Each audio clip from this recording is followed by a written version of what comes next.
Welcome back to another episode of the Coin King channel. It's your girl down the crypto TA, and we are experiencing a little bit of a drop here. When I say a little bit, I mean some people are freaking out right now, and we have levels. We have levels that we've discussed here on the channel.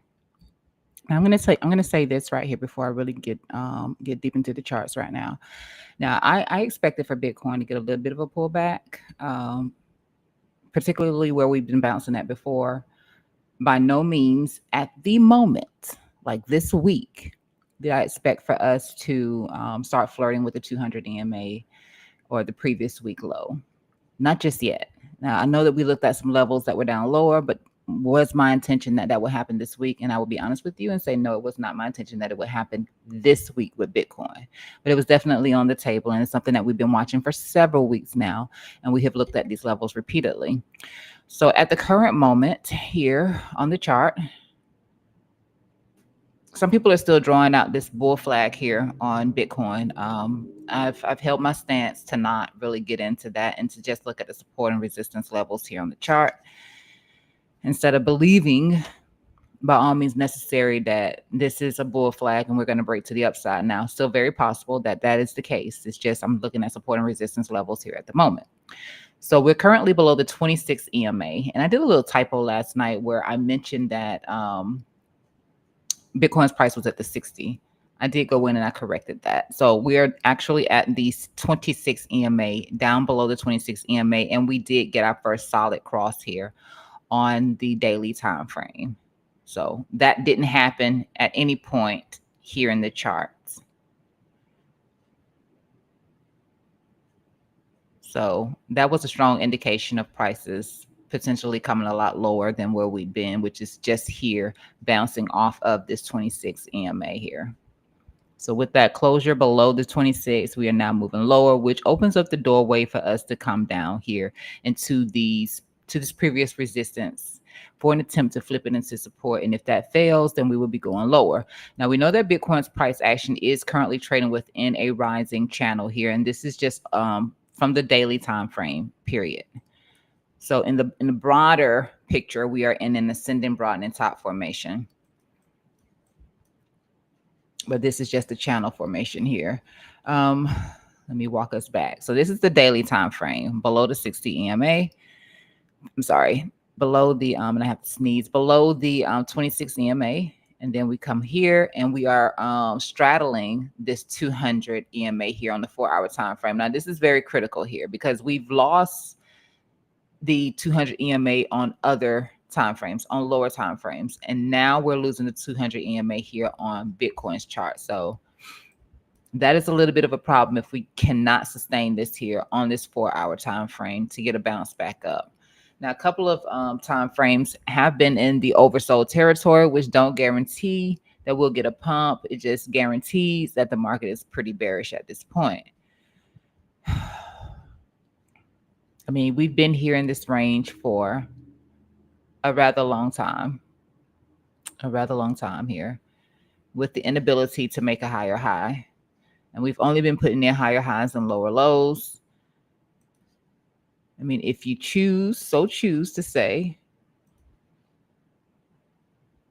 that this is what this is, then you could look for a potential bounce from where we are now to come back up and possibly push back up here just into the lows here or the previous support zone here. And that is currently 117, 192. So we can look for Bitcoin to get a push back up into this previous support zone here where we have these lows here. I don't want this trend line because this endangers you. So if you're using this trend line, just note that it can endanger you because at this trend line, we are below the 200 EMA on the 4-hour time frame. And that opens the doorway for us to come down here to around 110. So 110 to 108 is what I'm currently looking at. I think I may have at one point had this spread out a little bit more, but I have since turned it into a zone with 2 additional levels within here. And then of course the final one is down here where we have the golden pocket. Let me turn this 50 off. So we do have the golden pocket 786 down here. I have a little white line going across here. I'm just trying to see exactly what that is. I don't know. Maybe it's a divider for where I don't want to see price going. And let me get this off of the chart. Seeing that I have some things in here that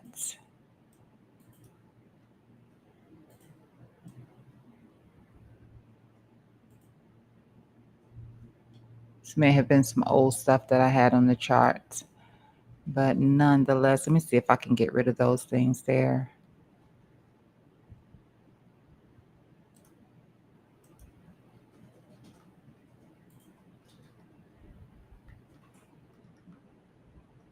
Let's see where those are coming from. I'm not sure, but we're going to ignore those because this is what I recently did here.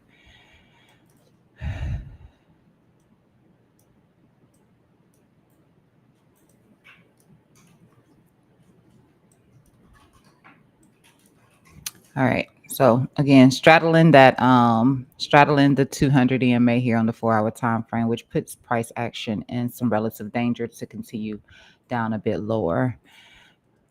Walking back here. Here we are on the 30-minute chart, and I chose to go with the 30-minute chart just because it's simply just a little bit faster than the 1 hour, but close enough to it where I don't lose sight of what's actually happening on the 1 hour time frame because I don't want to be on too low of a time frame. All right, so here on the 30-minute time frame, you can see that price is not even managing to trade above the 5 EMA. The one time that we did, you can see that there was no crossover between the two EMAs here whatsoever. So there's no point in trying to catch a falling knife or attempting to catch a bottom if you're looking to get long.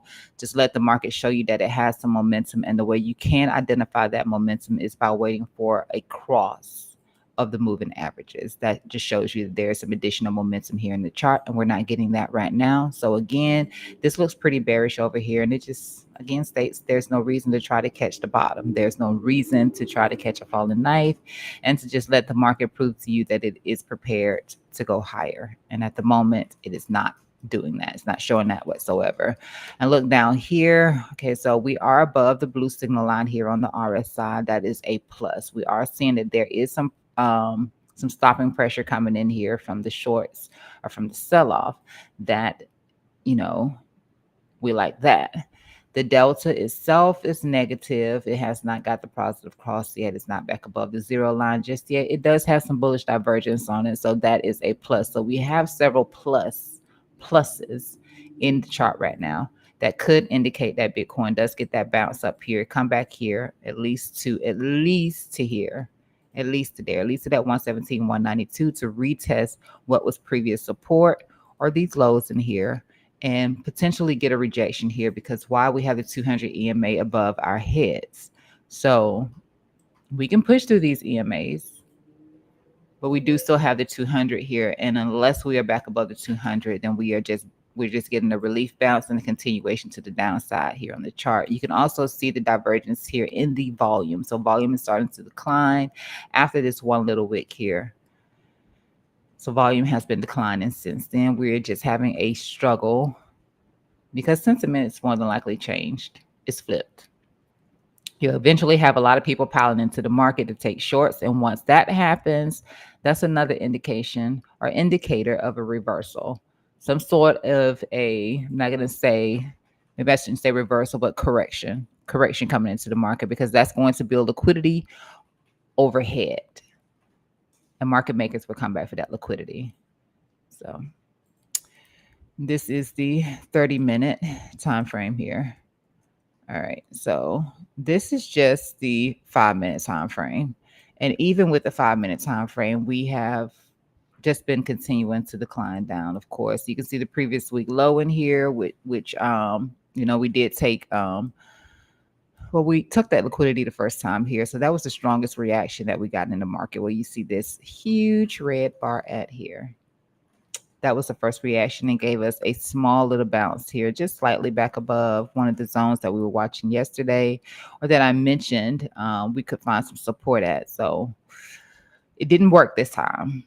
It did not. It worked. It worked before, and it just didn't work this time. And sometimes that tends to happen. Let me take a look at the 15-minute time frame here, and then I'm going to get into Bitcoin dominance and potentially the altcoin. So I am still holding a short position from up a little bit higher from up here. I am still holding this short position here. I did close out my long position on Bitcoin. I just didn't want to round trip my bag. And if there's an opportunity to take a new long, then I will take a new long. That is okay. I just didn't want to round trip my bag in case we are going to lose that 200 EMA on the 4 hour, and we're going to come back down to around 110. And then the sentiment starts to get worse and worse, unless everybody is piling into shorts.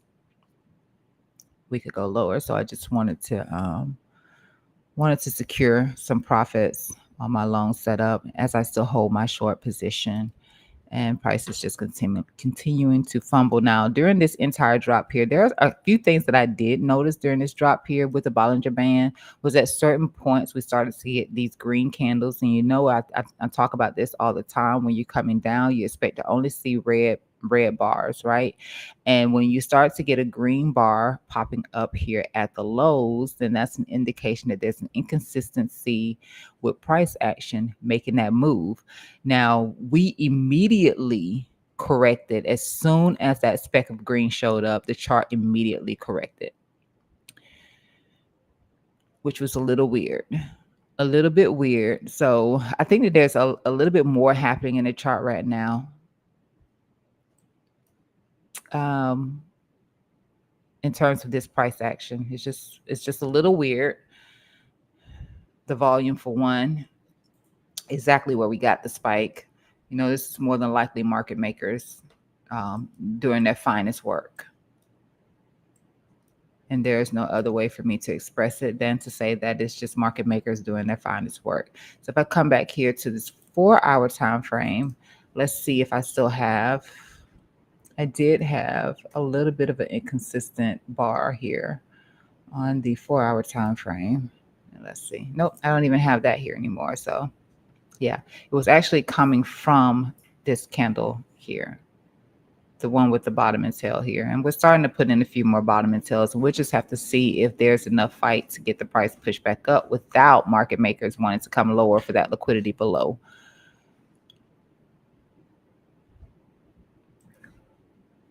Oh boy.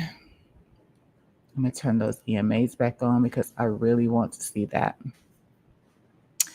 Oh, there was one other thing. So let me just go over this right now. So on the QTD, right? On the QTD, something that I was saying about the 4-hour time frame looking nice. And the 4-hour time frame was actually looking decent enough that price had an opportunity to push up a little bit higher. It just didn't work out. It failed.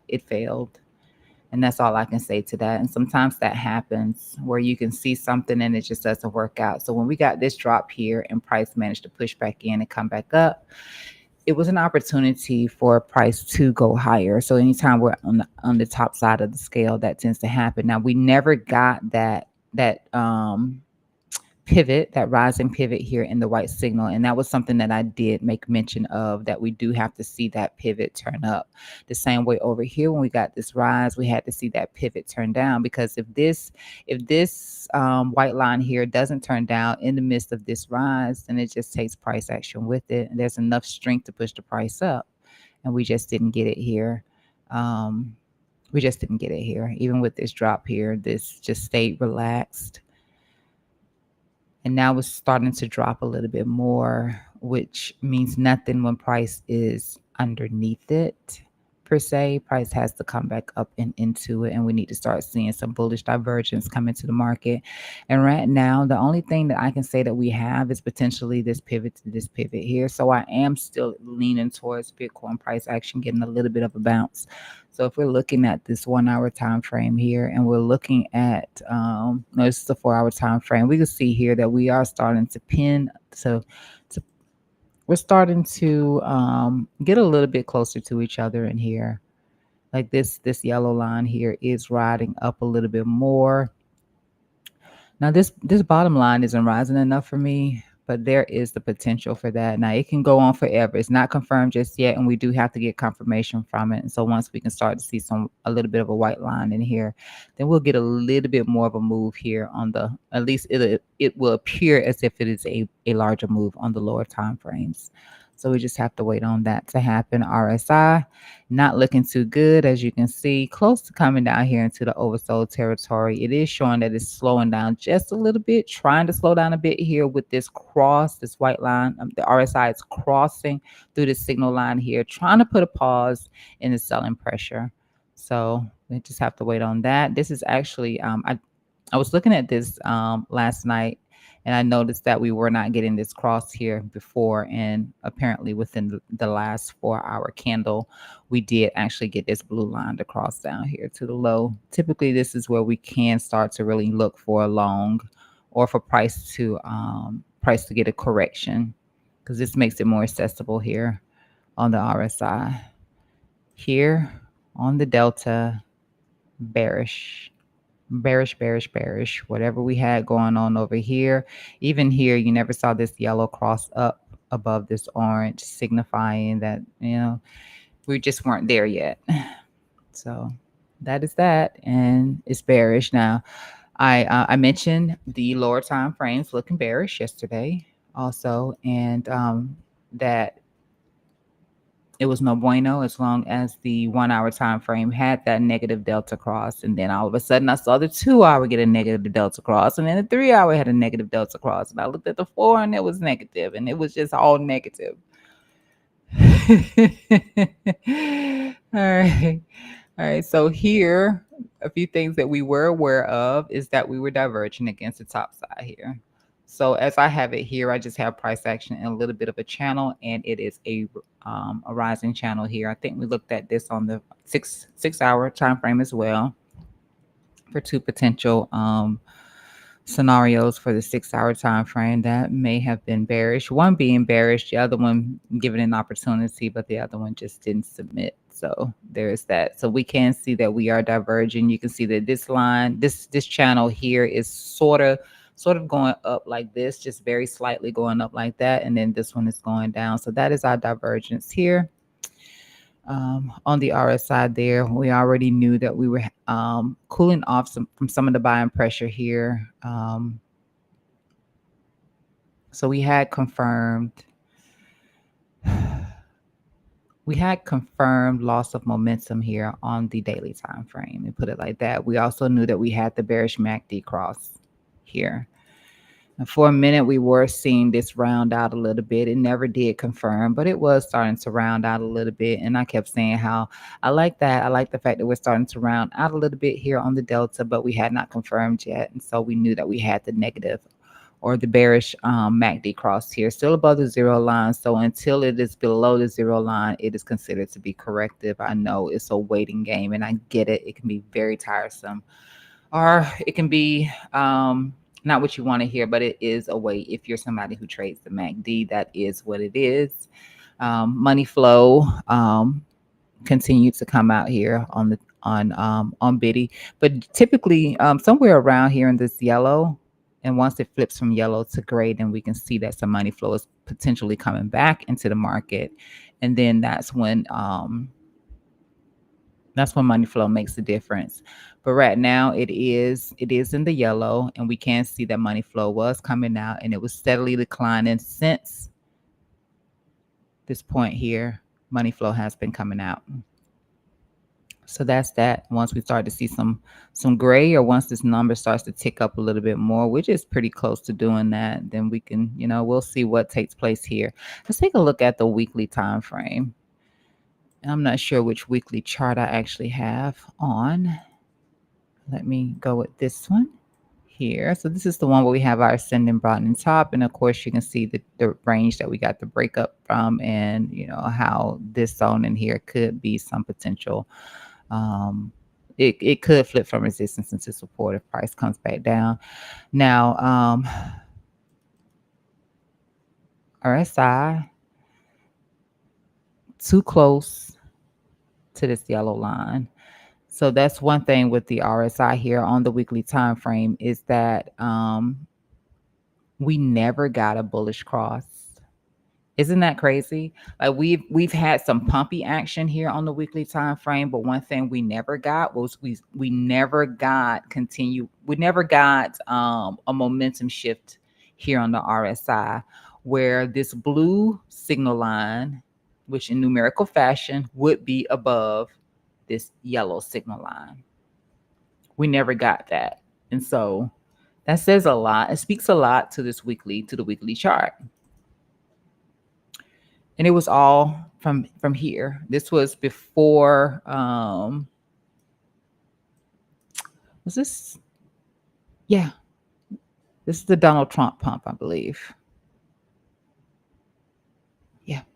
This is the Donald Trump pump here. And ever since we got the Donald Trump pump, we have failed to see that this blue line, to get that cross above this yellow line, just signifying that there is some actual strength. Like price action looks like it's strong, but there's no commitment here on the RSI. Not the kind of commitment we could see here. So when we started out this pump here, blue line crossed up above. It just showed that there was actually some genuine strength here in the market, and we stayed above it. And I think our intent was to actually correct from here. But with the election, new president shift, we got another push to the upside. But one thing we failed to do was we failed to get across here from this blue signal line. And you can see how I never like when I see the RSI like this. I never like when I see that the first thing that we're going to hit with the RSI is that yellow signal line, because it's typically bearish. It's typically bearish whenever that's the first thing that we hit. And we did that there.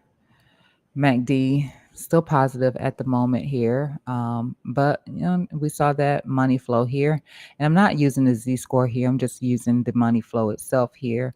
And we could see that it was at a point where this shouldn't actually be green, it should be red, indicating an overextension on money flow, and money flow is coming out. So that is that for the weekly time frame here. So can we actually come back down here to this line? Yes, we can. We're getting closer and closer to October. And that is typically where Bitcoin sees its top at in October. So we're getting closer and closer to that. It usually goes from the exact top down lower. So if we were to call this top now, it's July. We're a little bit early and all that good stuff. So we'll see. We'll see what we can do here on the charts. If you're already in a long position and you need a short, we will find it. Okay, but we're not going to find it down here at these lows, but we will find it. Okay, so you can have a hedge against your long position if you are still long and you took your long position for some relatively low levels. All right.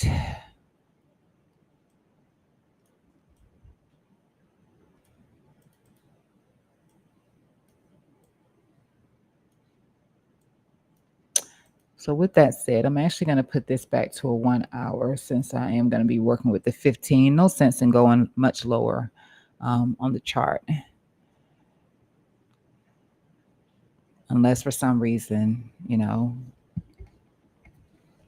there's a scalp position or something like that. But we'll just keep it to the 15 and the 1 hour per usual. Let's take a look at Bitcoin dominance. Okay. All right, so Bitcoin dominance, we talked about this a few times as well. Bitcoin dominance is simply just holding within standard deviation 1 and standard deviation 2. And until it gives up this lower trend line here from this ascending channel, until it gives this up, then we're just still in our range. We're still just ascending higher. We're going sideways and up. Pretty much sideways and up until we give this up. So we do have a little bit more room here. If we're going to reject, then that's going to be at 62.29, 62.29%. So I'm going to take this away because I am really using the top side of the Bollinger here. as a rejection point for dominance. But we'll see if we do break this. Then we do have an it's possible that price could come back up here to standard deviation 1 and 2, and we're just back here at the highs. So this was understood. Another thing that we talked about too was the VIX. I have mentioned the VIX, and I've mentioned the fact that the VIX looked like it was going to bounce. And I started saying that, I think it's been like 2 weeks now since I've mentioned that. Yeah, that the VIX tends to turn around there. So I know that the stock market is struggling a little bit too. And we'll take a look at that also. I'll get into that in just a moment. And let me see here. I was about to work on something on this chart here. Let me just put this back to a 4 hour, and then I'm going to come back to that. So I'm going to start over here, and I'm going to start with SUI. So SUI at the moment is bouncing along the 10 EMA from the weekly time frame. SUI. I went back over SUI's chart with you guys yesterday. I talked about how the day prior, I prematurely entered into a long position on SUI. I really didn't pay attention to much on it. I just prematurely entered into it just solely based on where price was at. And it was the golden pocket 786 as well. I front ran one of my levels just for that golden pocket.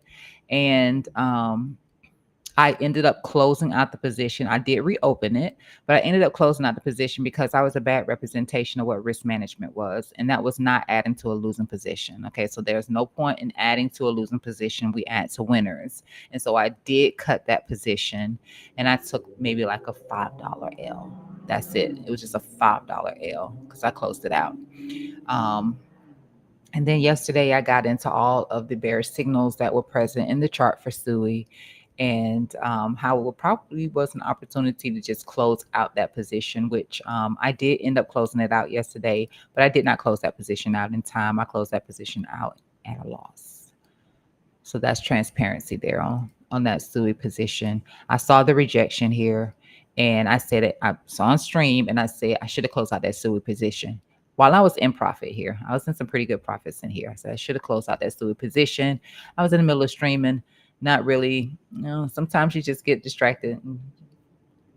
It wasn't the take profit that I was looking for, but I understood that price most likely wasn't going to come back up here to these highs, and that was for sure. That was for sure. I even noted that the pump probably wouldn't give much on SUI, and started talking about some of the lower levels. So right now we are currently just slightly back above this 1 month level here, which is nice. And again, bouncing off of the 10 EMA for the weekly time frame here. And what I'm thinking about SUI at the moment is that SUI could potentially come down to 228. And I said that yesterday, and I said I know that this is a lot. I'm just sliding this over to Saturday.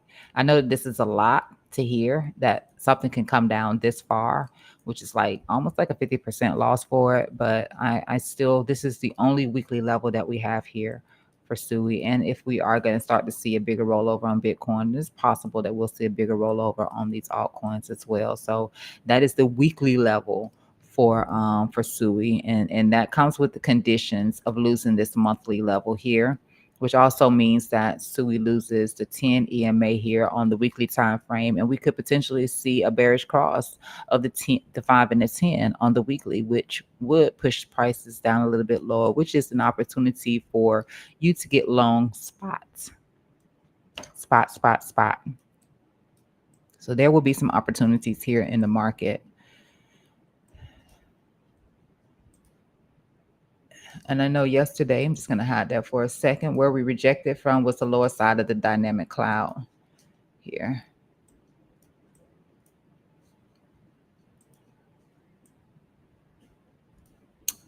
No, it wasn't this chart, was it? It wasn't that chart. It was this chart here. So we rejected from the lower side of the dynamic cloud. Price was trading underneath it, and that was something that I mentioned, like we were bearish here, and it was multiple time frames that were giving the bear signal here on SUI. Below the dynamic cloud, you can see the little scoop here in the cloud. That's typically bearish. And then you got the thunderbolt here on SUI. And let's see here, we're just bouncing off of the top side of the dynamic cloud, just here. Let me take this away for a sec. So you can see, actually, I'll just show you that from a weekly time frame. Let me just hide that. Okay. So you can see here that we were actually not. We lost that. So when we broke below this momentum line here, that's starting to push us into the dynamic cloud, which again means that it is a lot easier for price to come back down here to about this 228, which is going to be the final place I'll be looking for price to come to for SUI. So that is my absolute low right now for SUI. I mean, you have the golden pocket 786 in here.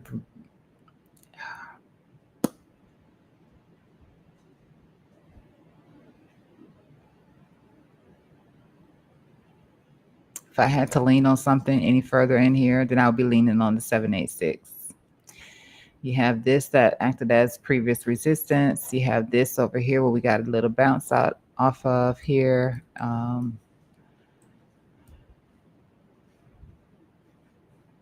You can go with that, but I definitely wouldn't say it's the golden pocket. Not that you can't get a psychological bounce here, because you can, but once we lose this low of this dynamic cloud, which is $3.15, then that opens up the path here for SUI to drop a little bit lower. So if there's a reason for me to say that it'll hold the golden pocket, that only reason would be because it's the low of the dynamic cloud. So we're in it now. We're in it here for SUI. I'm not going to get into the whole cup and handy thing because we're inside of the cloud here. So it's just bearish, a lot of bearish signals here on the chart for SUI.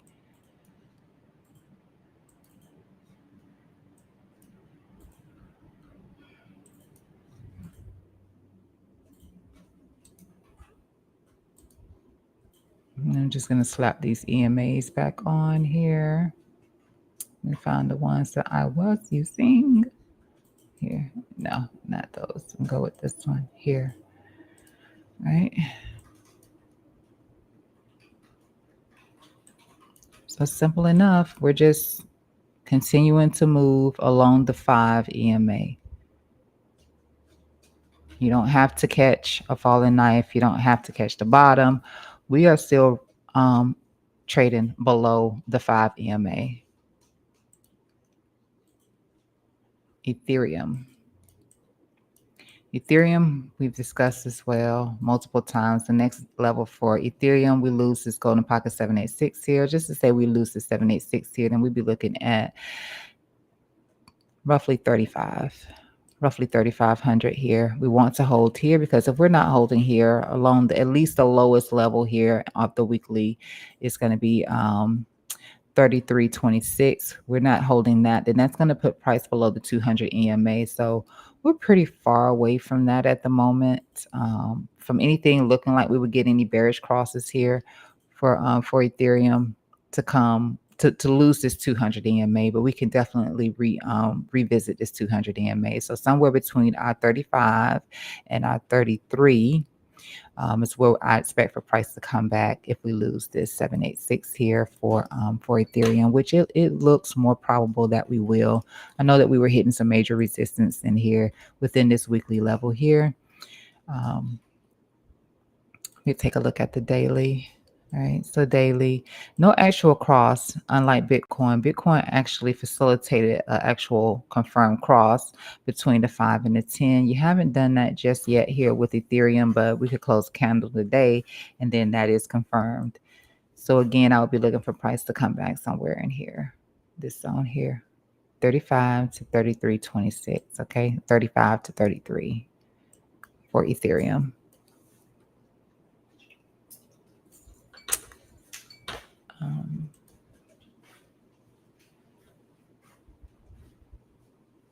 Good morning, Digital. Crypto bull this side. Please do explain. Crypto bull, you saying crypto bull this side? All All right. And I'm sorry if I get to running my mouth and then I happen to miss something that's being said in the chat. I do apologize for that. So that's what I'll be looking for on Ethereum in the event that we do lose this 786 here. And I think, let's take that away so I don't have too much clutter on the chart. Let's take a look, see here. So Ethereum doesn't look that bad. It doesn't look as bad compared to Bitcoin. I'm going to walk it back to the 4. All right, so we're just starting to tap the top side of the dynamic cloud here. Still looking relatively healthy. Still looking healthy. Below it on the 1 hour.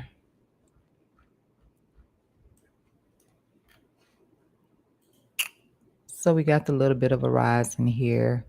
And just when things look like they could work, they don't. And yeah, so you can see here, we weren't even actually crossing out here and barely crossing out when we got these two here. So that was bearish.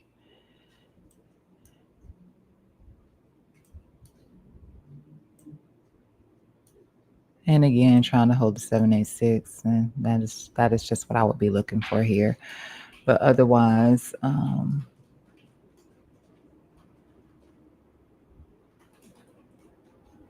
take a look at the weekly. Not that there's going to be anything significant happening here on the weekly.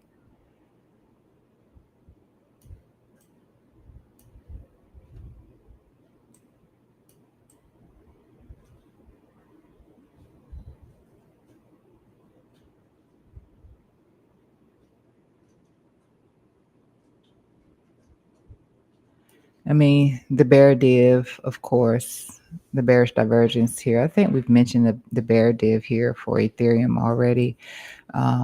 Trading volume on certain time frames is relatively low as well. We talked about that yesterday with the trading volume. Just after the little pump that we did get, the trading volume was kind of trashy. And take these away. I'm not sure. But that looks fine there. Check a 3-day. Yeah.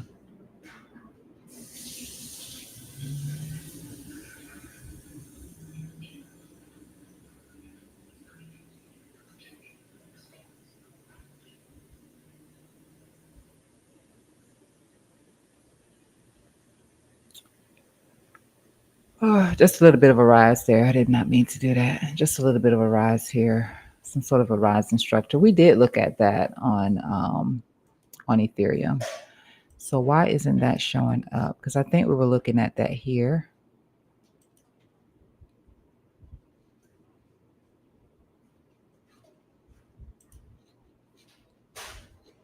Let me see. Because we looked at that yesterday here on ETH. Let me see if it was. No, it wasn't that time frame. It wasn't the daily. It may have been this chart here, but it's not. I'm not seeing it here at all. But I do believe that we looked at this yesterday, and I did this here on the chart.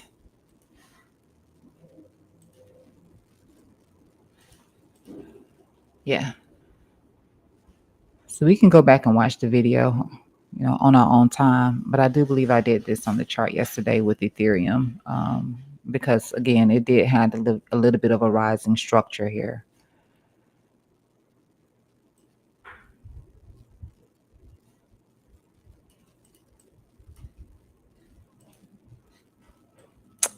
Exactly. All right. XRP. We talked about XRP yesterday as well. We talked about the bearish rise here on XRP, and our current level. Of course, this 302, and if not 302, then I will be looking down here at 274 for XRP to the downside, at least until we start to change a little bit of structure here. We talked about the bearish rises. Here you can see bear div, bear div, bear div, just that. So some of the patterns that we actually had on the chart just taking a lot more time to play out. but we did look at a ton of bearish patterns for alts, a ton of bearish patterns prior to the cloud rises coming in here. So let me just look daily here.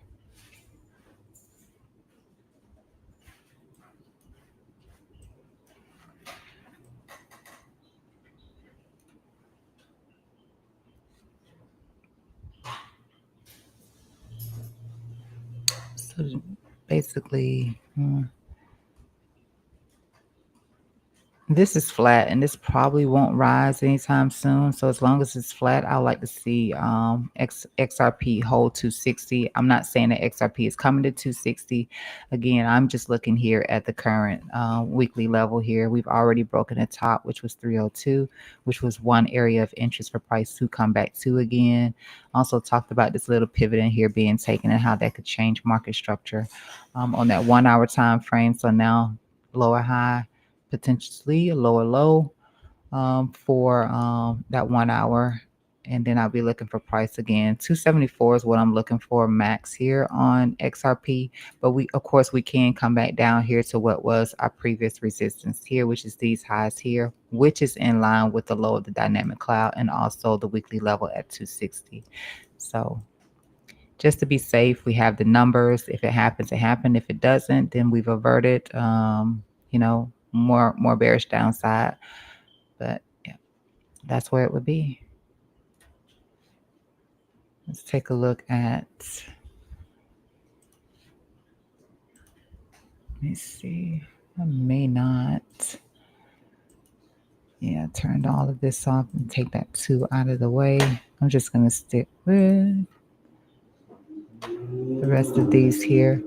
So XRP daily, at whatever point this was, did actually confirm a bearish cross, which it had not ever got here on this daily time frame. So yeah, you can see the struggle here on the on this daily. Come over here to the weekly time frame, and we're just testing the 5 EMA here.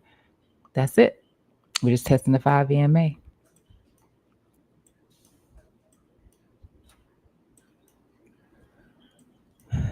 So we lose that, then we can look down here again at the low. As I mentioned, it's 274. And as long as these two aren't doing any petty stuff, then we'll be okay here on XRP. I do not hold an XRP position, but for anyone who does, that is the current state. We are just simply getting a reaction here at the 5 EMA at the moment.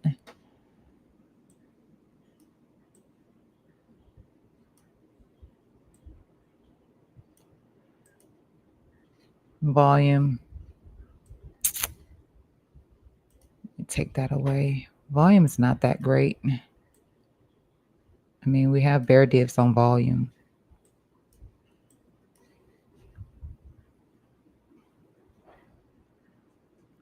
Tweezer top. Tweezer top there. Tweezer top here. Is this thing known for tweezer tops?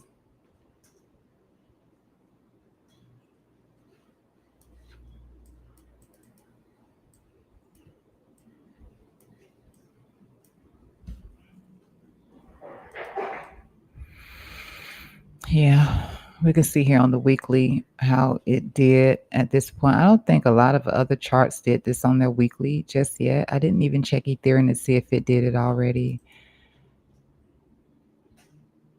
But that's confirming the correction as it confirmed over here, as it confirmed over there. Yeah.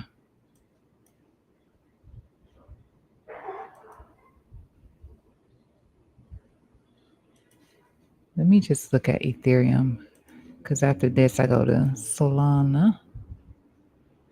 Yeah, Ethereum hasn't done that yet. So definitely one of the better looking charts at the moment is ETH.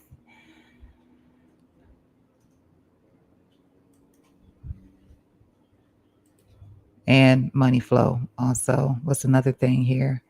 So money flow is coming out here on Ethereum. I mean, XRP. I get stuck on one. I want to stay there. All right, so we looked at this yesterday, potential for a break up or a breakdown, and that's how it goes. It either breaks up, break momentum to the upside, or we break momentum to the downside.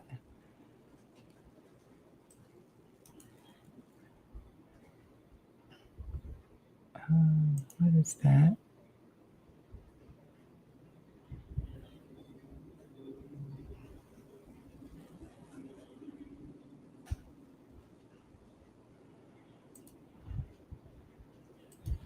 Take two away.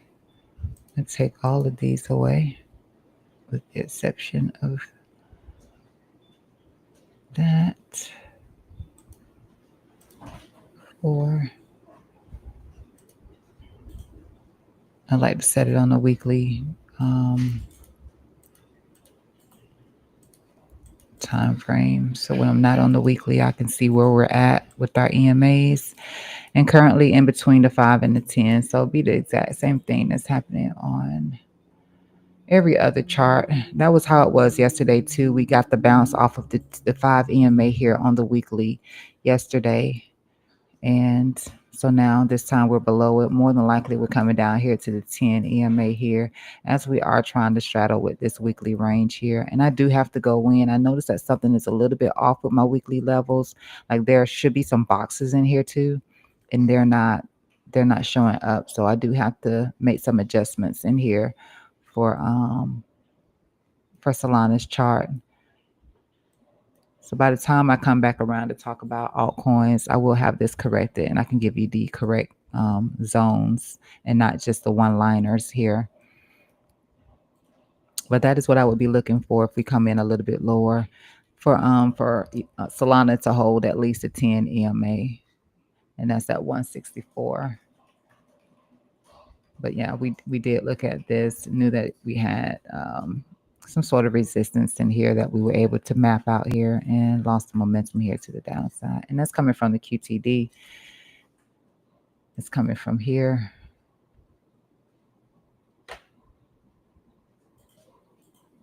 Yep, and price lost it, and it's starting to get a little bit of a rise there.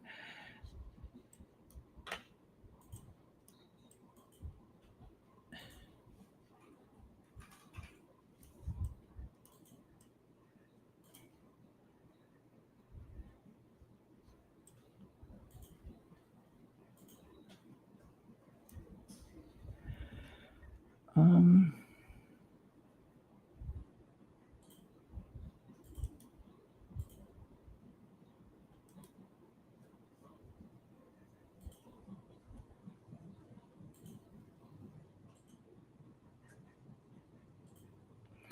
At least there's no sort of a squeeze here on the daily time frame. That could be a good thing. That could mean that the low of the volatility could be that 157.65. But again, that would put price below the 10 EMA. So this one, standard deviation one, could also work out here for Solana. It's ties, and here he is. Yeah. That could work out where we don't come in too much lower here on Solana. I would wait until price actually looks like it's going to push back up above this weekly. That's just with the Bollinger. Let me look back at this EMA here. The daily time frame, 510, just kind of flat here with the EMAs all together. There was never there's never an actual rise here. I like to look like them look like some peacock feathers. Didn't get that here. We didn't get that here either, and you can see how that turned out. You got it coming down. That's what I like to see. Peacock feathers. So it just shows a little lack of momentum here for Solana. But I did put some notes in here because I was seeing that there were several charts that were leaning bearish. And so I talked about that. Just several time frames that just absolutely look bearish here for Solana. We did get a cute little pump over the weekend that led price up to, let's see, it may have been that one.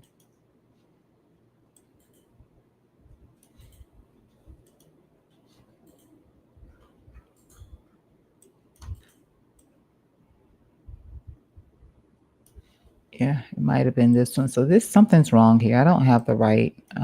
Yeah, my zones are not correct at all. So I'm gonna move on past this chart because my zones are completely off, and I don't like that. All right, let's go BNB.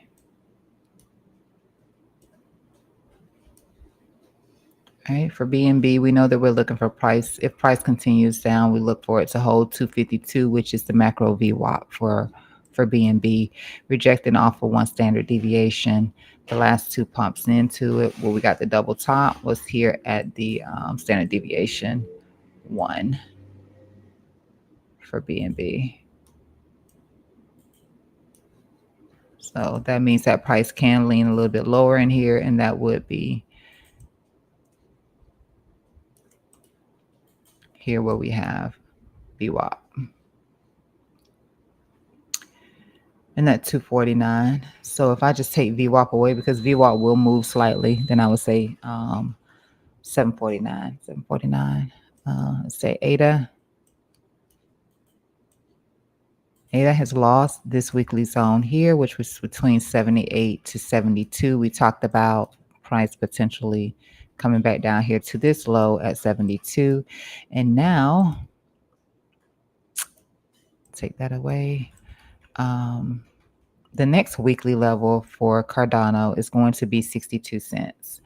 Now there's the golden pocket 786. I start to lean towards the weekly levels in this case, and that is 62 cents here for ADA. Let me see what the 4 is looking like. So on the 4 here, we are below the 200 EMA on the 4-hour time frame. So bear that in mind. That could very well be what leads prices down here to the 62.53. Want to see prices go up a little bit more, then we need to see price reclaim this 200 EMA, and basically you want to see price back above this momentum line here, or this weekly box here, 78 for Cardano. Otherwise, it will just lead to more downside. Very much trading underneath the 5 EMA here on the 4-hour time frame.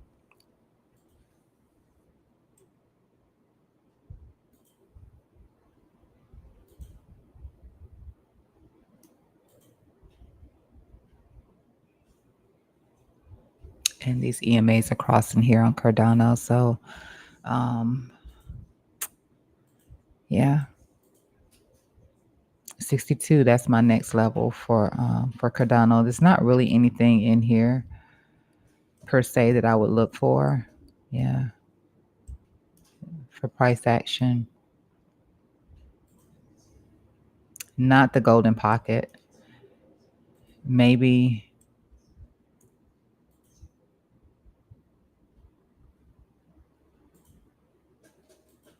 Here, go with that.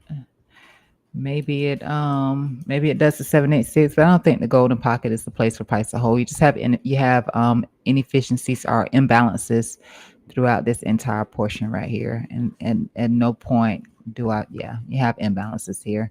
So price could just fall through that. Could just simply fall straight through here. Once it gets below this 68, it could just fall straight through here. So that is what I lean towards on ADA. Let me take this line away, which was simply a momentum line for ADA. So we were looking at this yesterday too. This resistance, so stupid that was. But this resistance line here, we got these two touches here that gives us confirmation for a potential rejection here, which was at the weekly level of 92 here for ADA. It has bounced a few times here on the weekly time frame from the 200 EMA, so that is also something that you could look at as I talk about the the golden pocket not being the place that I would look for price to come back to. So you can also look at that 200 EMA here, which is this pink line here. So 1, 2, 3 bounces from there. This isn't really rising.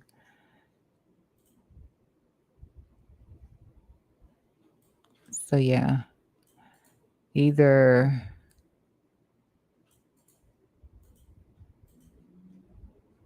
either 62 or 57 would be the case for Cardano. So I'm going to take that golden pocket 786 away.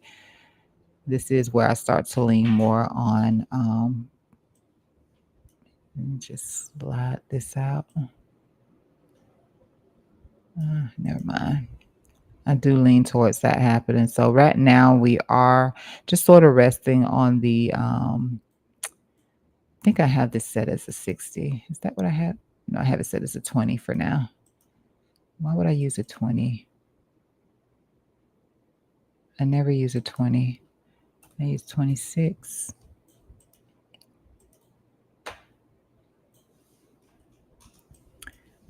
So just resting on this 26 here. Once we lose that 26, again, like I said, you can look for price to get a reaction at 62. And if 62 isn't the best case, and I will be looking down here around 57 where we have this 200 EMA, since we did again get 3 bounces off of the 200 EMA here on the weekly time frame for Cardano. That could be a great place to scoop up you some Cardano. Oh, thank you, Kapesh. That would be a great place for you to pick up some Cardano. So I like that.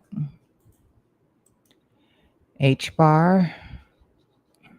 We knew this thing about H bar, that it continued to reject that the standard deviation 1 here. And the last time we did I think we did hit like this VWAP here on H bar. So we do want to see H bar continue to hold VWAP. It did get a nice change of character here on the daily time frame. So yeah, just coming back here into VWAP will be okay. We don't want to do anything more than VWAP. Because if we do something more than VWAP, you can see how many times it did come back in here to standard deviation 1 to the downside. That is just what it is. And let me see. Let me take this off, turn this off for a sec so we can see that a little bit clearer. I also see that this has reacted around the 200 EMA as well. So I just take that away. But definitely your standard deviation 1, the lower band. And I've showed you a few times where I drew this pivot from here, where I drew this VWAP from here, and it is just this low here. You go on your weekly, and it's just that that first red candle here at the bottom. That's where this is drawn from, and you can see it has worked very well for H bar.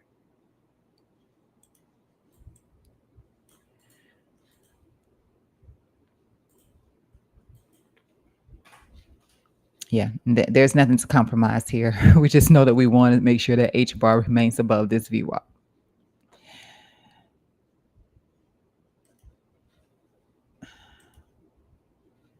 Hype doesn't have many levels to go off of, and everything in here is going to be relatively close. I can always take this away, this golden pocket 786.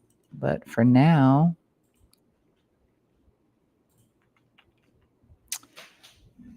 all right, so that's 38.81 for the low here.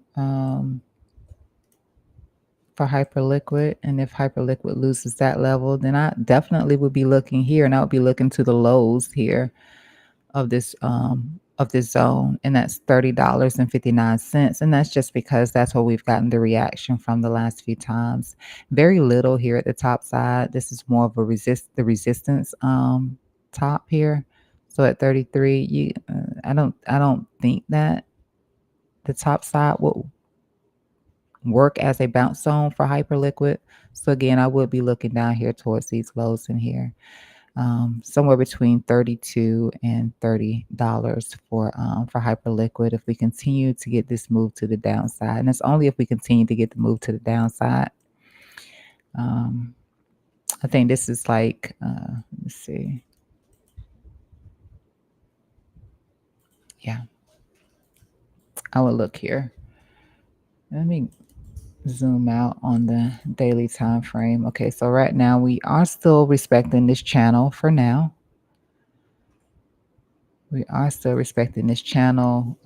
We do have like a mega pattern in here as well. We looked at this. So some sort of a mega pattern. And I omitted this line, drawing the line to match this top here because these were the two original pivots for this. And of course, the original low here. So for now, we are still continuing to respect this channel and just at the lower bounds of that, which is within this zone here that we are in. And again, yeah, if we lose that, then I would just be looking down here between that 32 and that 30, like I mentioned before. I would bypass this 786 altogether.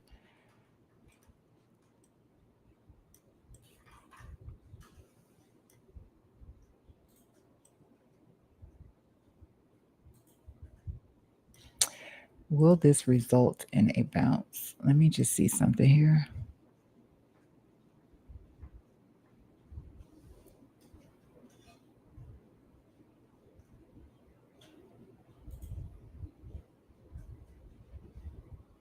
I mean, this could still result in a bounce and a break to the upside. It is a formation that tends to break to the upside. I had no problems with drawing it out, so I feel comfortable with it. Volume. Hold on. That's money flow. Volume is looking the way that volume should look here.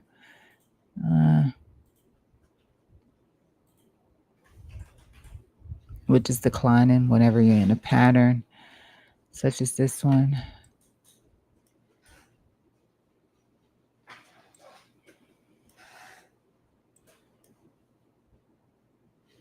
So, I mean, it could still result in a bounce. But if the rest of the market is going down, then there's a good chance that this goes down too, right? So, yeah, 200 is down here. That gives some more confluence towards this zone here where I mentioned the 32 to 30.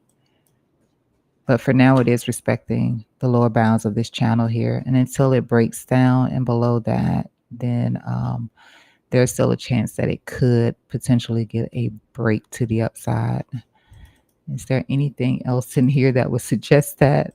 Let's just be sure. Yeah, there's a potential for it to do that.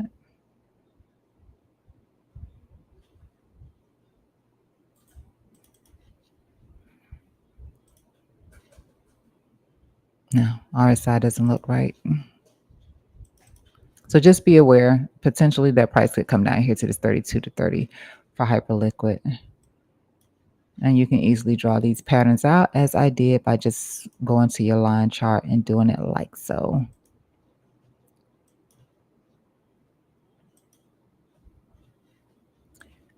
XLM.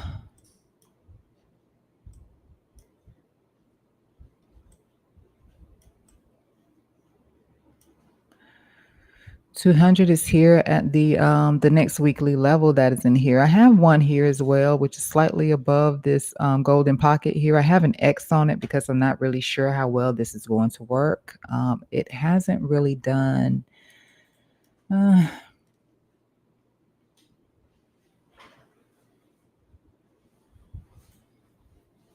I guess I could say that it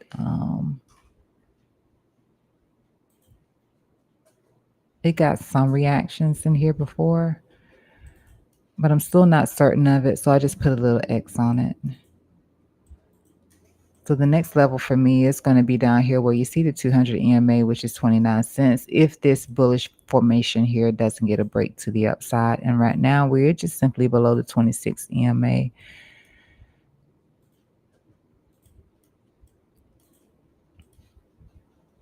And that's on the daily. On the weekly time frame, we are slightly below the 5.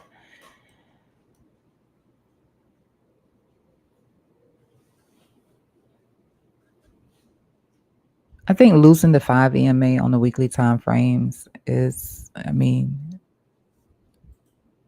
it's a path to lower, in my opinion, for the altcoins. Um, but a lot is leaning on Bitcoin because if dominance continues to pop and Bitcoin cannot manage to hold this 200 EMA, then altcoins will, bleed out 2 times worse than Bitcoin. Sometimes it's a lot more than that, but just twice as much as Bitcoin.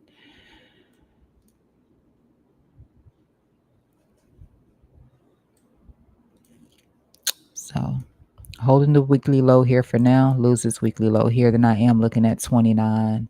Um, you can see what this level here is. It is 34.5, but I just feel like the bulk of the price action is going to be down here at 29. So that is just what I'd be leaning towards, 29.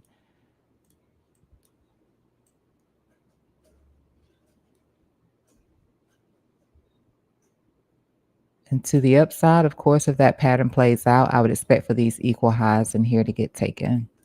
So if it does, if a miracle happens and it does get this push up, then that is what I'd be looking for. I'd be looking for this equal high here to get taken. This is eventually going to get taken anyway. Yeah, I'd be looking for that. So I don't want to get overly bearish. I don't want to get too bearish. So this is something that I'm just kind of waiting on to see if this would happen with Doge. Right now, Doge price on the daily time frame is below the 200 EMA, which makes this a lot more likely that we could see this weekly return here to 17 cents here for Doge. If that happens, then I will entertain a spot position here for Doge. I will not be doing it leverage, but if that happens, that's what I'll be looking for there. Um, if Doge reclaims the 200 for some reason and is able to get above these lows in here, let's just put this here. Let's just say 20. Yeah. No, no.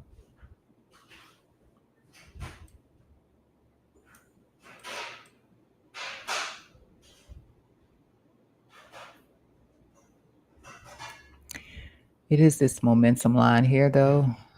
This is 22 cents. So Doge would need to not just pierce, but actually reclaim this as a support level and be able to push away from it. And that is at 22 cents there. Otherwise, we start to lose this weekly level that we're at right now. I'd be looking down here at the 17, which is where I'm interested in picking up some spot position here on Doge. Being that Doge did get a change of character on a daily time frame, and this would be nothing more than a correction, in my opinion. Bypassing the golden pocket on a lot of these, sometimes I don't know, the golden pocket just doesn't feel right. I felt the same way about Bitcoin too, that the 786 was going to be a more probable bounce zone, and that is what happened 2 days ago. So yeah, 17 here for Doge. And to the upside, we've already looked at these levels here. Doge still has the potential of coming up here to this golden pocket. That is what I'm looking for. We'll see if this is a giver of a good entry. And it will be spot. Again, that will be spot. Tron. Tron is just doing big things. Um, it still doesn't look bad. It just still doesn't look bad. Not yet. So resting on the 10 EMA here on the daily time frame. Posture looks okay for now. Yeah, Tron just doesn't look bad. It got one bounce here off of the 26. Maybe it could come back down here again to 31 cents and get another bounce. Did reject off of this weekly level here at 33. I mean, it managed to break through it and drop back below it. So you look at it in that perspective. That was pretty hands-on there with Tron, but Yeah, it has just stalled out here in this zone. Um, maybe 31. I'm not going to give too many lower targets on Tron just simply because it hasn't been respectful to them. So I can't get a good read on it. So I just have to leave that alone. This 200 EMA I mean, it is pretty in line here with this macro trend line here.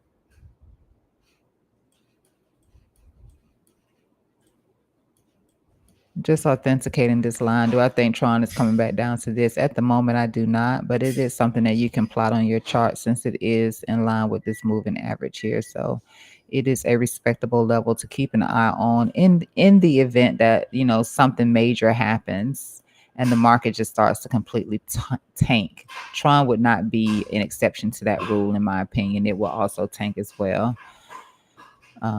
So yeah, I just look for that 31 here on Tron, see if it comes back into this and get another bounce. If it happens to lose this 32.29, you can see the weekly level here though is 31.82. How did we do here?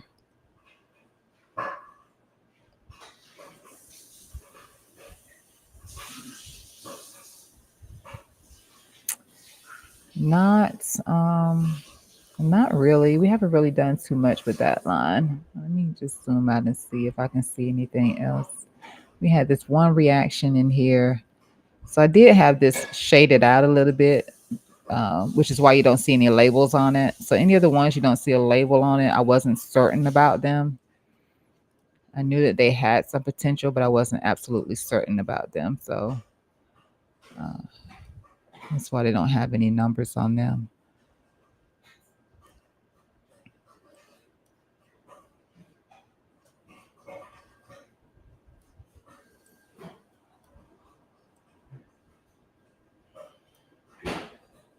Yeah, so that's just gonna have to be my best case for Tron, is that if it loses 32, then I would just be looking for 31. Since it did do it before where it got to move into it and a bounce away from it.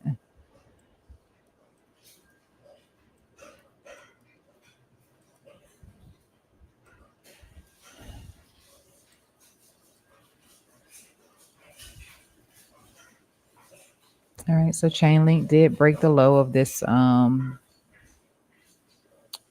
line here that I was looking at. I think I was looking at it from like a, yeah. I mean, we're breaking it now, so we are below the 200 EMA here on the 4-hour time frame.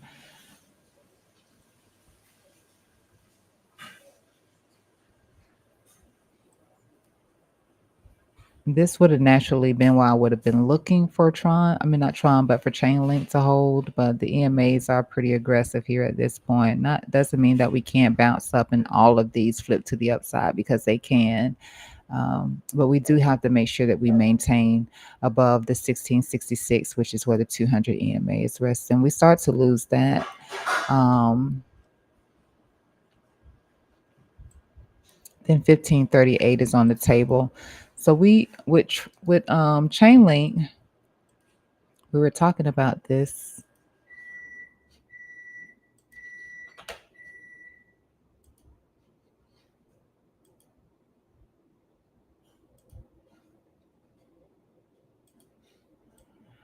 We were talking about this yesterday, and just the one weird thing that was showing in the chart, and that was how quickly out of this expansion we instantly went into this red bar here, which showed an inconsistency in price, because every other time that Chainlink got an expansion, it stayed in the green.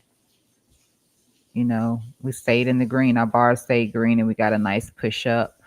We got this expansion here. We stayed in the green. We got a nice push up. We did get a red bar in here, but it was not after the very first green bar. So did talk about how that was a little bit weird to see that already happening going into this expansion on Chainlink. But overall, I still do favor that Chainlink has a nice chart. We did get a change of character on the daily time frame when we got the closure above this pivot here from this double bottom, and I would look for it to just put in a higher low. Hi, Mel B. How are you?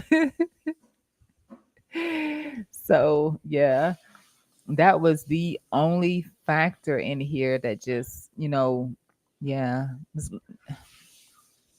the only negative here for Chainlink. But I mean, I mentioned that I don't own any Chainlink and I wasn't going to be buying any because there were some other projects um, that weren't $16. Now I'll buy some that are higher price, but yeah, it is worth scooping up on the pullback. That is for sure. Right now, still holding the bullish control zone here on the weekly Bollinger Band. We start to lose that. I did mention like just right in here where we have this fair value gap here. We'll also have that 20 SMA resting in here. So that could be an option. That could be an option. And currently that is at 1463. So we can see how price does there. Um, for Chainlink. But yeah, that was the one caveat here where we got instantly went into some sort of a red bar in here. And I was like, that's typically, it can lead to a rejection. And so far, that is what we're getting. Virtuals.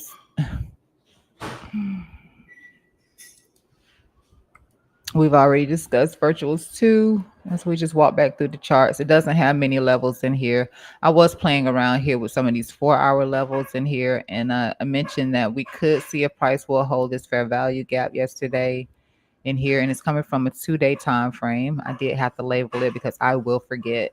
So a 2 day fair value gap in here, but otherwise, it has 3 levels, 3 levels, and even over here it broke it. It's still a level that once price comes back up, it may not react that way.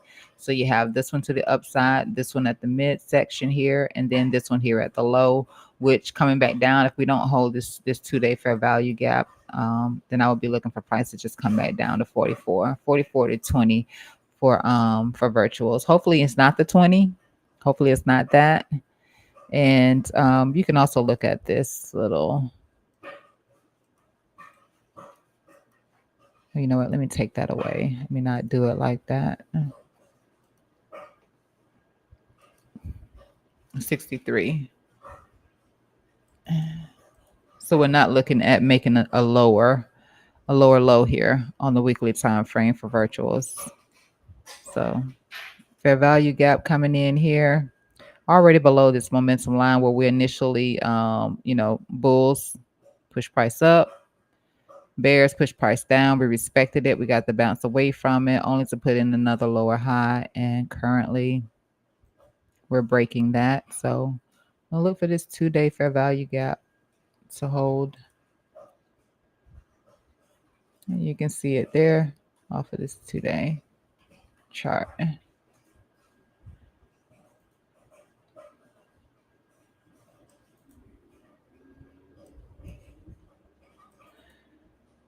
Yep. 2 day below the 200s. We already know the daily is below it. 3 day below the 200s.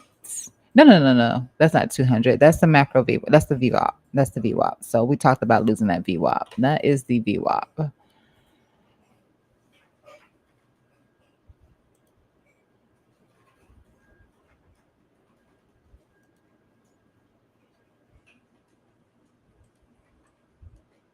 me just try something here. I may have drawn it from here. For starters, I did draw it from there. So, yeah. That was a big deal to lose that VWAP there. Let me see if I move it down to here. Cool beans. We'll leave it like this for now. And that is what we're tapping right now. So we will leave it as is here, 118.86. And we'll say if we lose this 118.86, which is where we're currently at, and this 2 day fair value gap doesn't hold, then we can look at 63 as to prevent getting a lower low here on the weekly time frame for virtuals. But 118 at the moment, kind of like that. Let me reset settings on here so I can take away this color.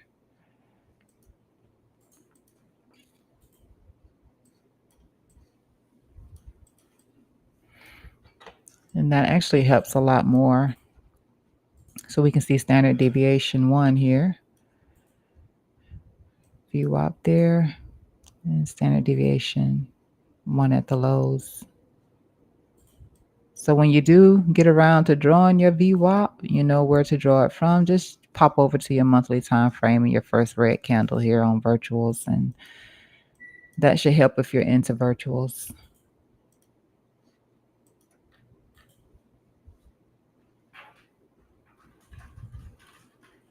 And it will look different depending on what time frame you're on.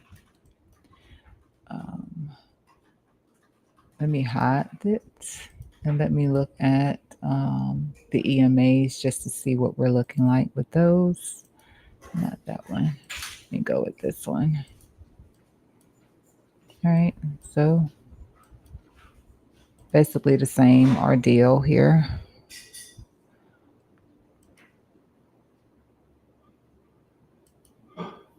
So this is as far back as we can go with producing the 200 EMA. Here it is 6:20. Yeah, I see the Coin King already responded to your mail. Yeah, so I start at 5 5 a.m. Here.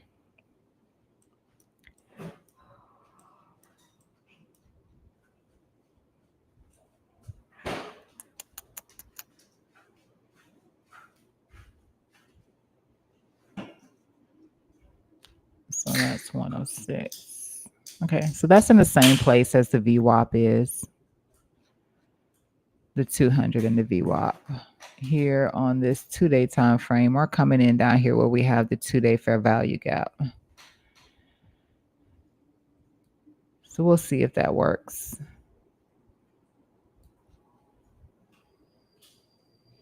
I typically don't like to see anything more than the 50% retracement. So exactly where that dashed line is, I don't like to see anything more than that.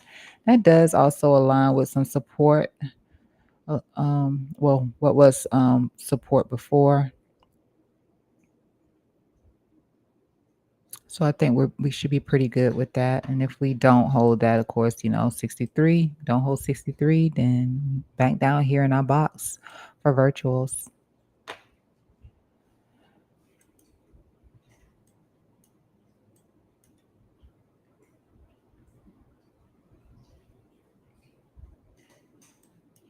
So no hold here for theta, and that's okay. Really didn't have a lower, a lower trend line to connect anything to start with anyway. It was just these two pivots in here. So we haven't actually created any sort of a pivot here to the downside. So I'm going to leave the one here at the top. So I've taken away that other one. Actually, you know what? I'm just going to delete the whole thing. Why even bother? Boom, boom.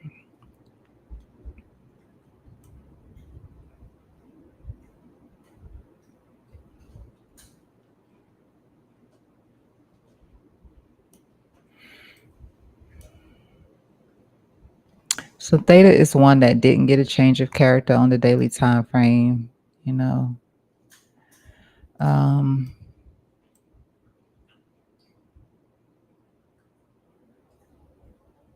it is below everything that we don't want to see it below at the moment. And then there's this level in here at 72, which is in line with where the golden pocket is and the 786 is. So yeah, 72 to 66 here for theta. And I think our actual rejection may have come from the 200 EMA here on the daily time frame, and it did. It did.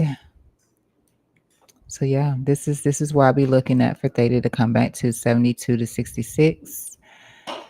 See if we can get a bounce from here. And I'd say that would be my only concern with theta at the moment, is that it didn't get a change of character here on the daily time frame.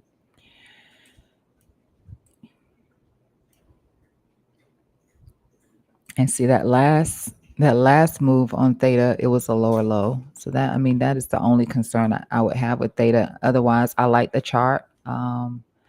Hello. Let me see.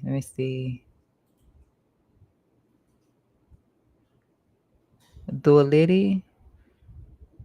I don't know if I said that right. You can let me know if I did or if I butchered it.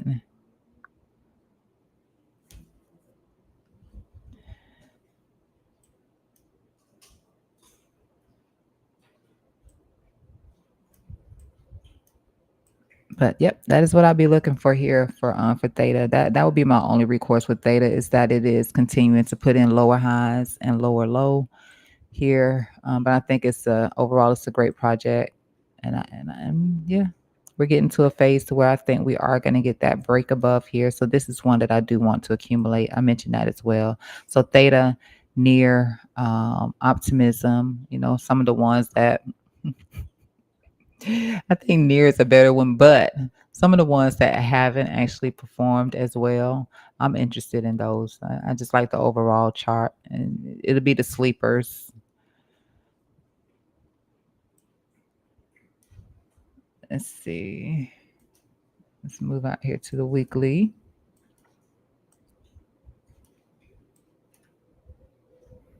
26 rejection there on the weekly.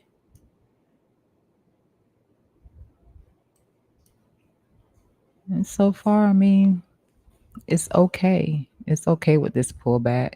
I don't have any complaints about this. This probably won't go too much further. It doesn't. But we are still trading below the 5 EMA on the monthly time frame. Still below the 5 EMA. That's interesting. I don't think I ever looked at the EMAs on the monthly chart with theta, but we are still below the 5 EMA.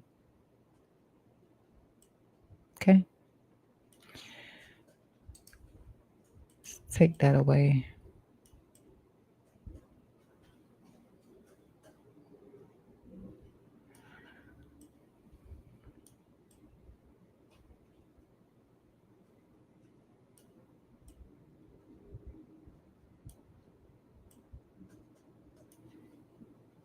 Though that's just the two rejections that it previously got from VWAP. It has not actually come back down here into this standard deviation one, and I don't expect for price to. Oof. I still like it.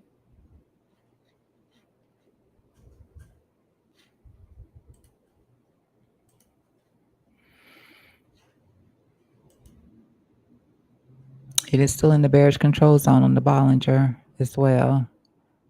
So it's not getting above standard deviation one. It's not closing above standard deviation one. So we do need to see that happen too.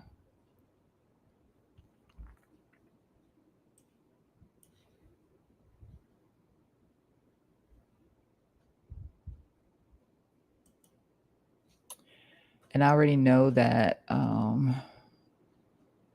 let me move back out here to the weekly. We're really far away from here. Auto.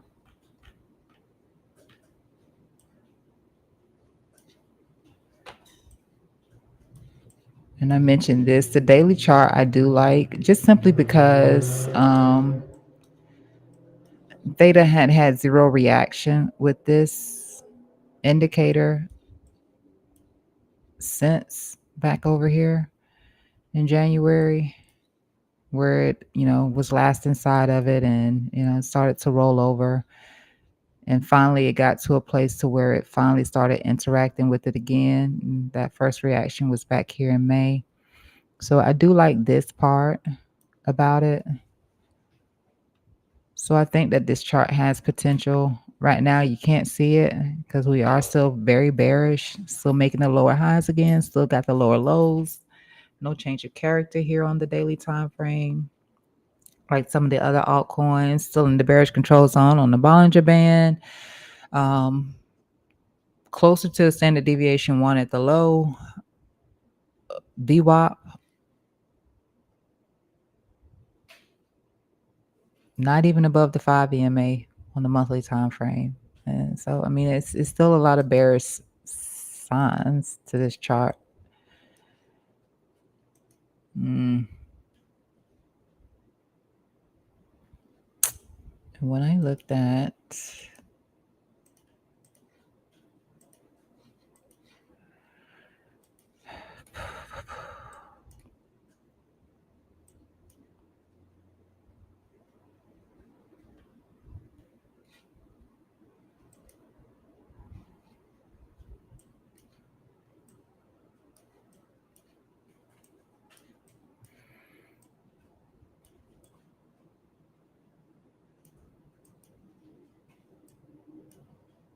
Although I don't hold theta anymore, I just repeat myself again with this. This is one of the reasons why when I did pick it up, I bought it here. I ended up selling around 77 or something like that.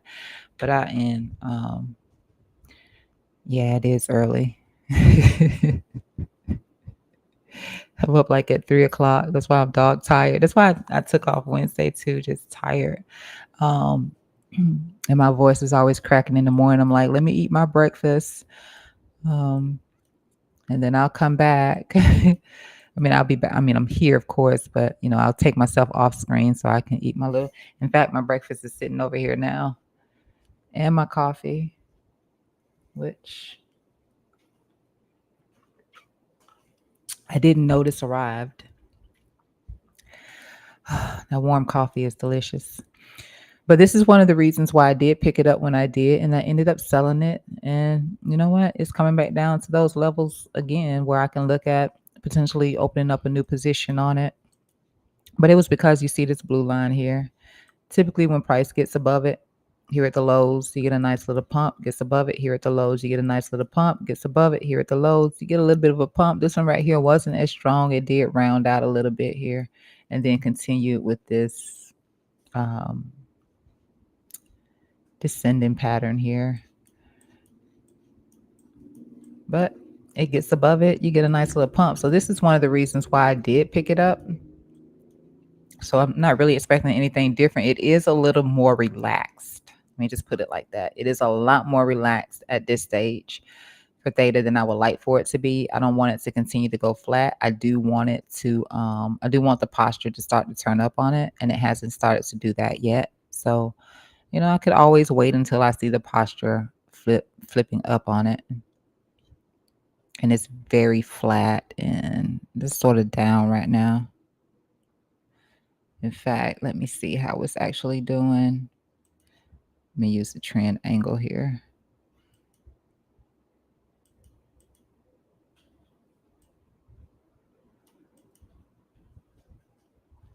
Yeah, negative 3.7. That's not so bad, but still, it's relaxed. And I don't want it to be relaxed. I want it to turn up.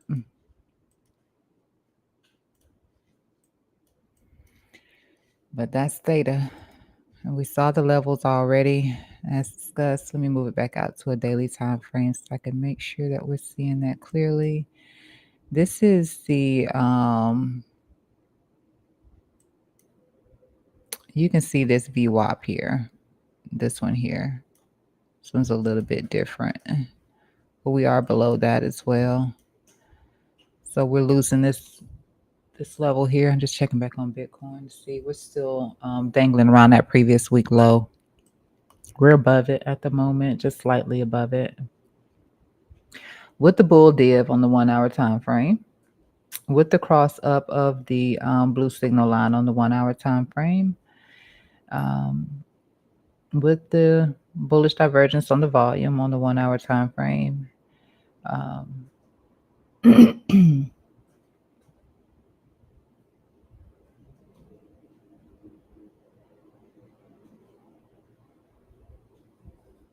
And money flow making another attempt to come up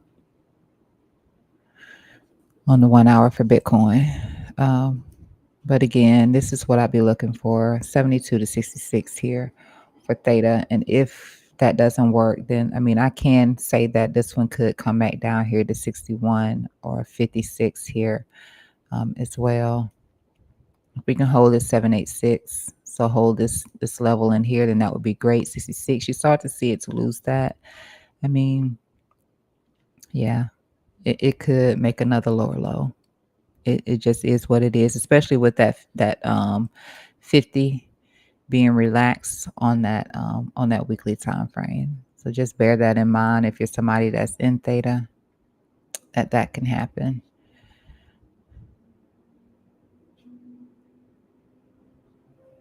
And this is pulled from this low to this high here.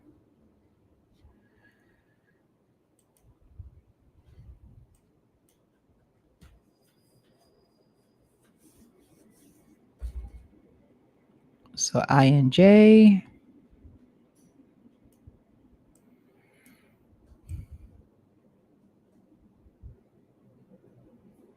Yeah, clearly put golden pocket the 786 here for injective. The low of the range is $10.93. We can do that. That'll be great not to come below that. But yeah, you can see what we tend to have gotten a little bit of a bounce from.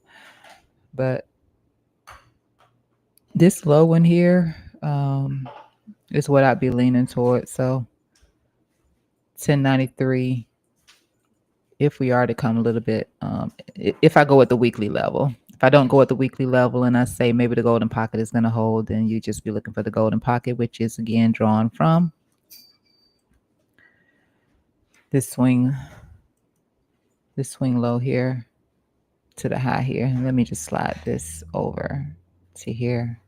It's the same. It was just drawn from a different time frame, so it just sitting over here to the side a little bit. But that is what I would be looking for here on injective. And we're probably trading below. All of these are not turned on, so we're just below the 26 here.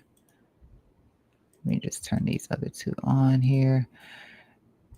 Yeah, we talked about that rejection from the 200 here to the upside for INJ, and currently resting on the 60 EMA. So have a confirmed cross here of the 5 and the 10 here on the daily.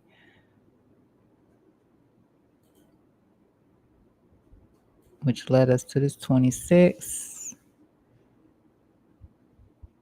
No, 60.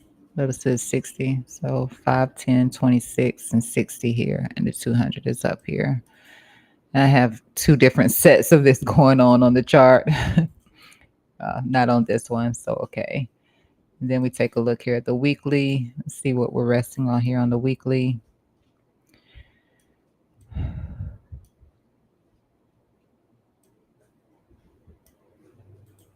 Yeah, we didn't manage to hold this VWAP. That was one thing for sure. When we got the push up above it, yeah, we got rejected here.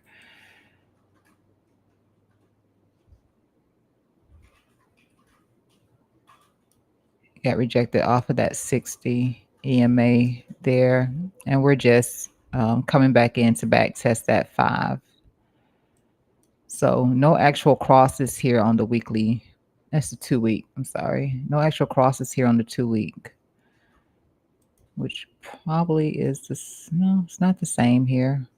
Did get a slight little cross here, and then again here on the weekly time frame. Did not manage to get a closure. Did not manage to get a closure here on this pivot here. But one thing about injective is that it did put in a higher low and it did put in a higher high. So market structure is definitely different, despite the fact that there was no closure above here. Market structure is still different here on the weekly time frame for INJ. And again, rejection here at the 60 EMA. I was looking at some sort of a rising pattern. Apparently, still looking to see if we can come down here so I can get into an entry here on injective. This one would be leverage because I do have spot injective already.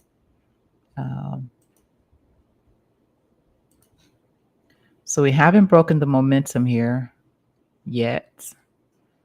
I don't like the formation of this because it is bearish, but we haven't broken the momentum to the downside here. We did show where we rejected trying to push to the upside here, and then you can see how that also shows the rejection here on this chart. Price action also shows the price action rejection, but I am interested in opening up a leverage position if we come back down here to this golden pocket and see if we can bounce away from here.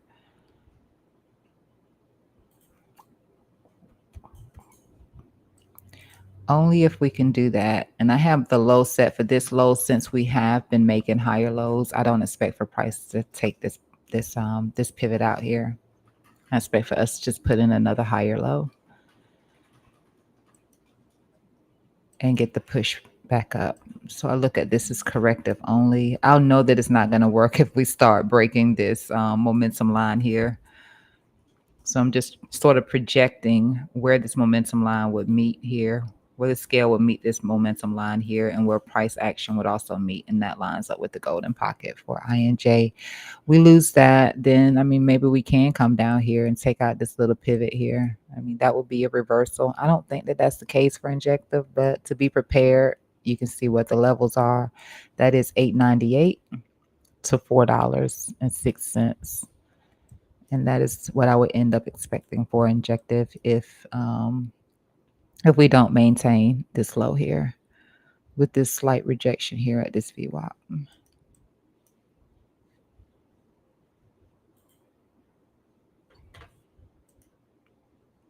OP. This is the OP trade that I'm currently in. And I would say we, if you were here with me on stream when we took this and again covered this, and just I had no high expectations for starters.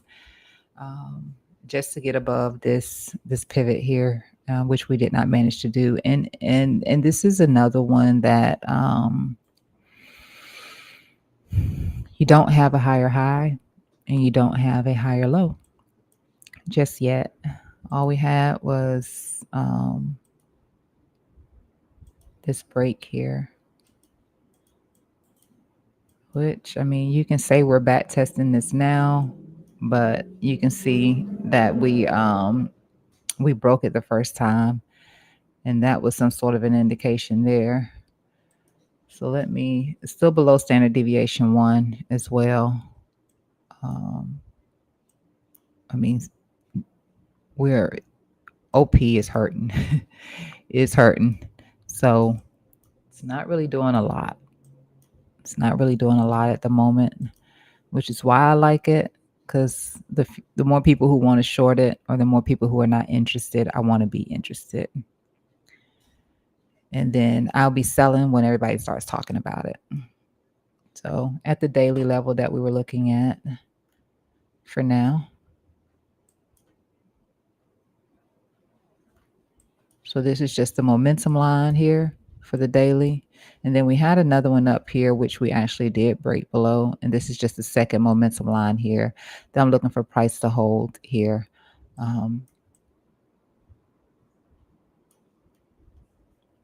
For optimism. And again, it's one of those charts where, we had zero interactions with this indicator. And for the first time in a long time, we are interacting with it. And that has me interested. But again, the two charts that we have looked at so far that did this, OP and theta, neither one of them have changed the market structure. So,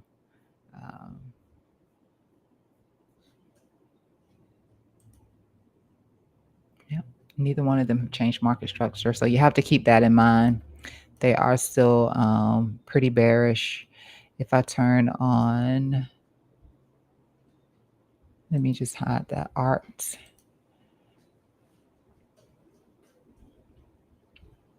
And my stop loss is that stop loss too. So no, that's not my stop loss. Let me clarify that that is not my stop loss for this. And I gave the stop loss when we took this this setup here. Let me open the details here. And stop loss is 45.76. That is the stop loss. It's 45.76.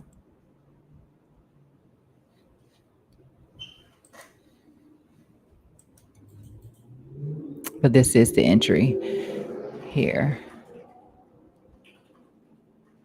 And it was up pretty good. It was up really well. But we have since given back some gains over here. So this was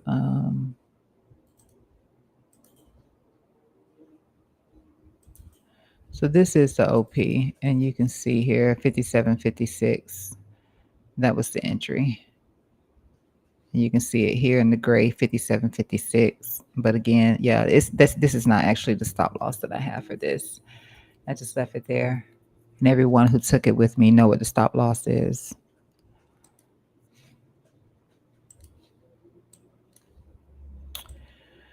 Um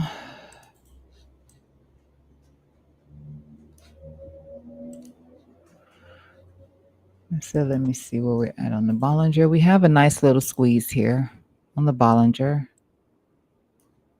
for optimism. So I like that.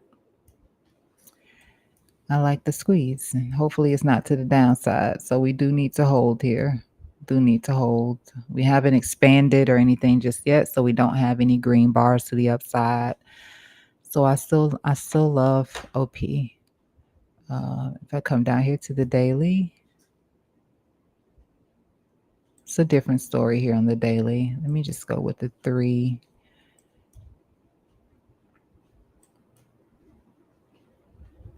Yeah.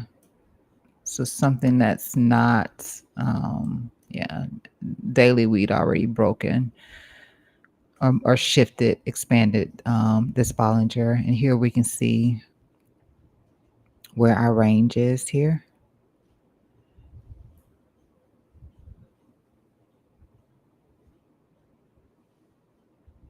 So hopefully it's not coming back down here to the lower side of the Bollinger Band, which is at 47.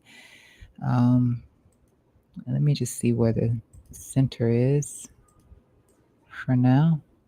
Okay, so 62, 61 is the center. We start to lose that, then we can start looking at, yeah, the lower bounds. So 55 to 47. If you're a Bollinger Band trader,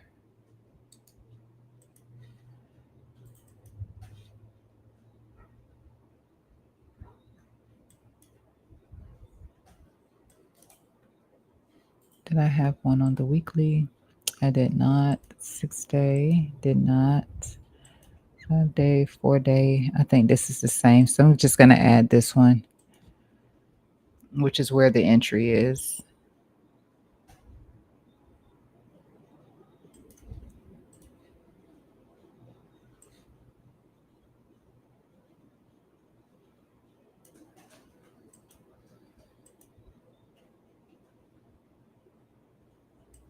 I guess it's 10 then.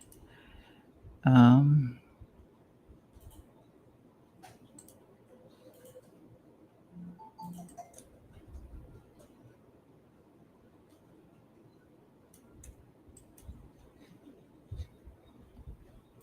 yeah. So we are starting to lose the lower bound here, the dynamic cloud. But again, we are respecting this daily level here so far.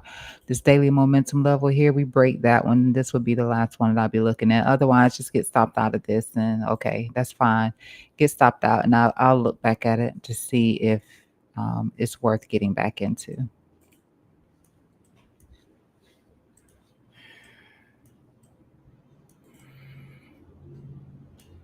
And this is the lowest level that I have marked out for OP, 53 for the weekly level. That's it, 53.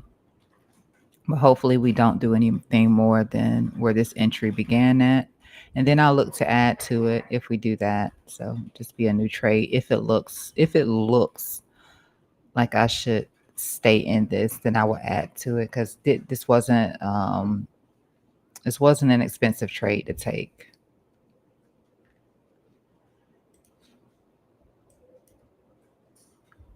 So near, I did get stopped out of the near position. This was the near position here. I mentioned this yesterday. I think I was up like 100% on my near before. I did not take profits. It's easy to get greedy when the market, looks like it's doing pretty good, and that's what I did, and I'm okay with that.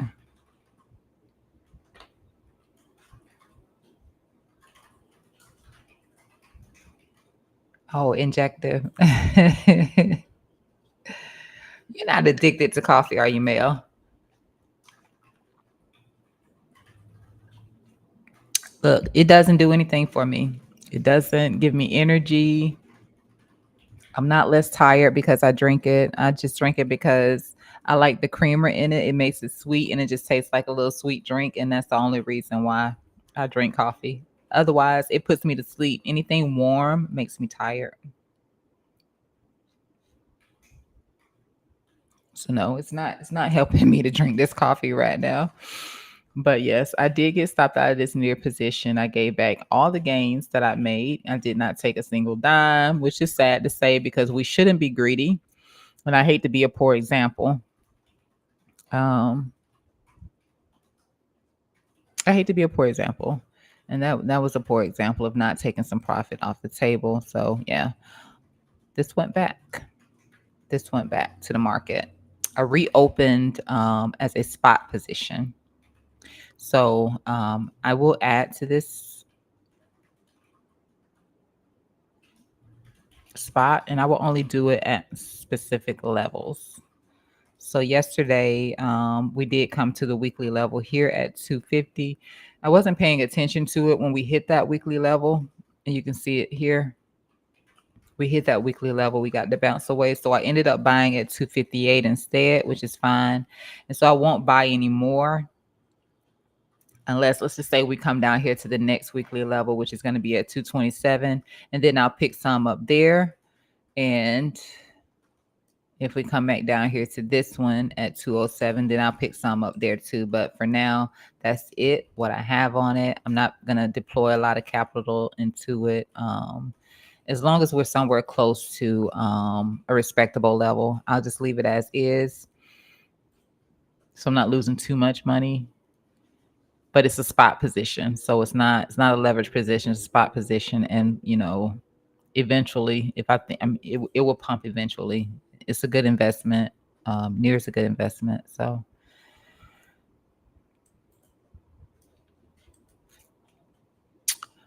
Undo. So we lost this weekly level finally. And we look for it to hold before we did get a small little bounce away from it.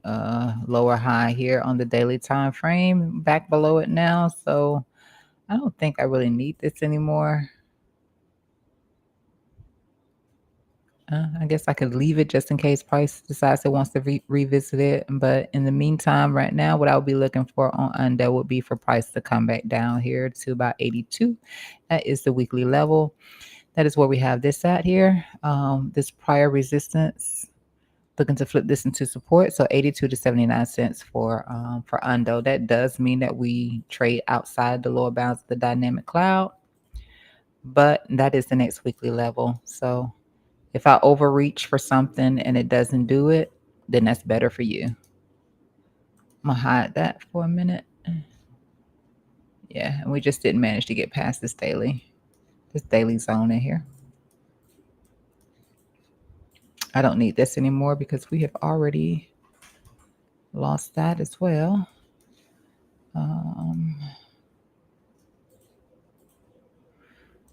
Let me just see where we're at here on the Bollinger. So on the Bollinger, we have moved into the bearish control zone, but it's not a squeeze. It doesn't mean we can't expand because we still can. But I mean, for now, it just kind of looks sideways. So we could be in a safe space. We could be below the 200 EMA here on the daily time frame. So I guess we're not in a safe space unless we recover this, which would put, I guess leaving this on the chart is relevant to some extent. Let's see on the weekly. Not looking great on the weekly.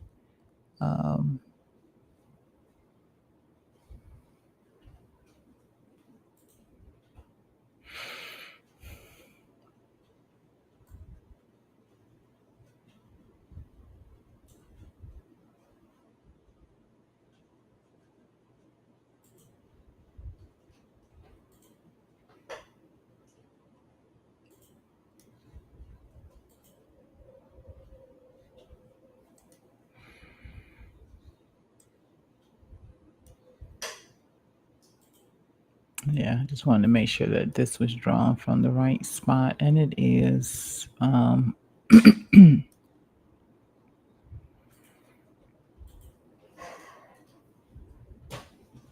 So all the monthly is showing that there have been no closures above the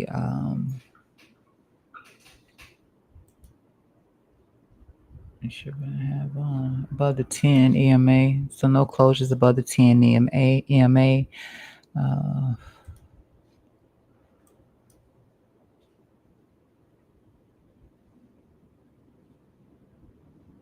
yeah, undo.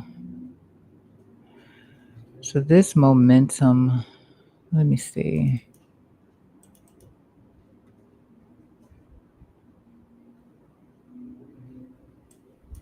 I mean, yeah, I'll be looking at 82.67 on a move down here on Undo. 82.67 to 79. We'll see if that holds. So you have this level here. If price does not manage to hold within this zone here, this weekly, then we'd be looking down here at 74 to 69, which you can see price has reacted here before, once, twice, three times, four times. So yeah, and you have standard deviation 1 down here as well. So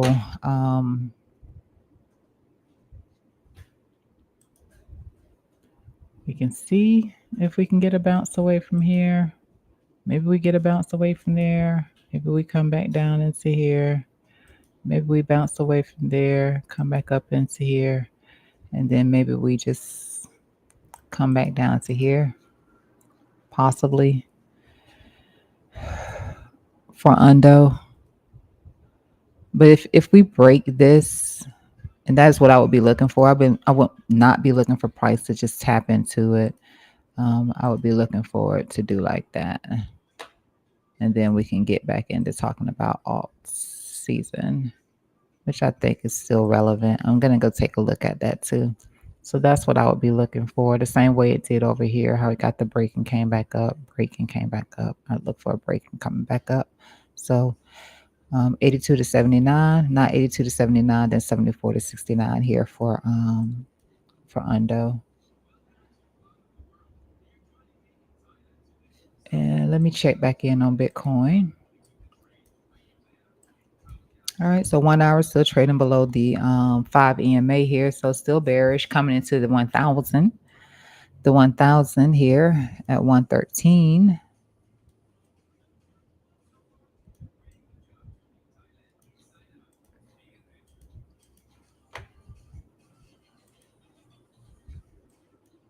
For an hour, just not looking like we're going to hold. I mean, we've been whipsawing it quite a bit. It's not over just yet. We do still have some data coming out today. I do believe. I know that it was mentioned.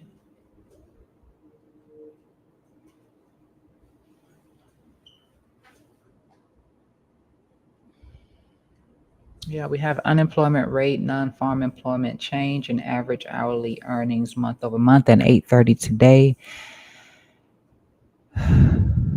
So expect some more volatility. I mean, I know Jerome has already made his decision, but we can expect some more volatility today. Again, decline in volume in here.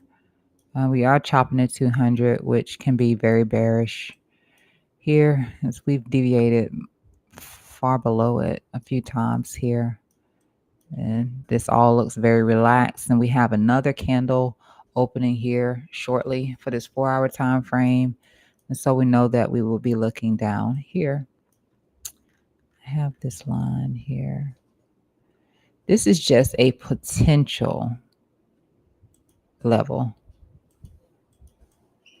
This is just potential. This 111 to 96, this is a potential bounce away zone here, but actually what I'm looking at is in here, and that's 110, 108. But we can see how we do in here where we have this.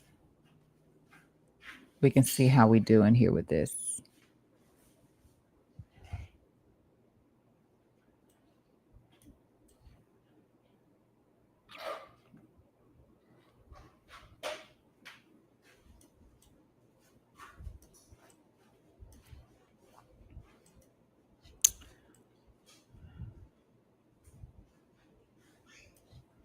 Daily just looks like it's gone.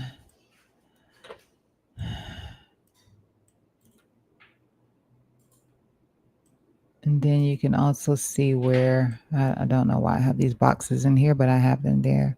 You can also see where the 10 EMA is sitting at if we fail to push back up above this 5 here. The 10 is in line with this potential level. And you can see there really isn't much. There really isn't much in here to lean on.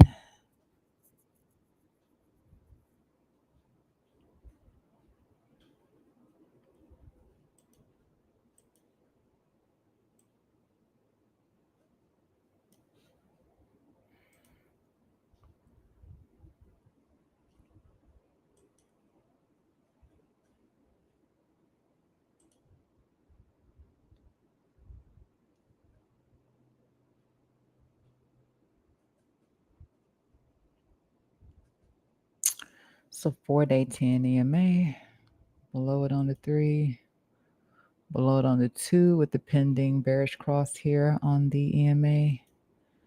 And of course, we already know about the daily one. So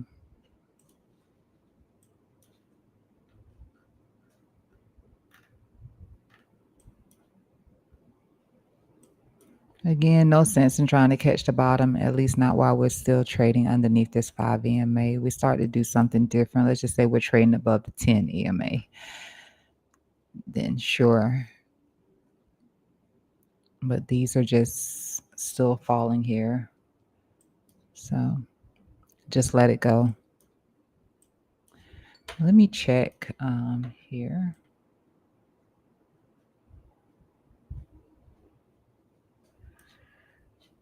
Let me hit refresh.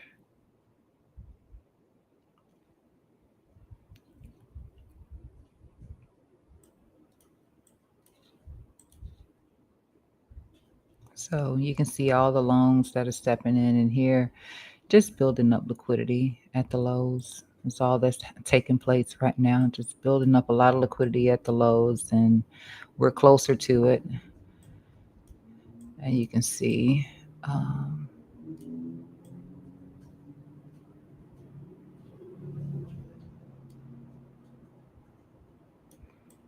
let's see what some of these bigger spikes are coming in at.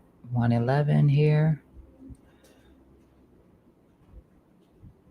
112.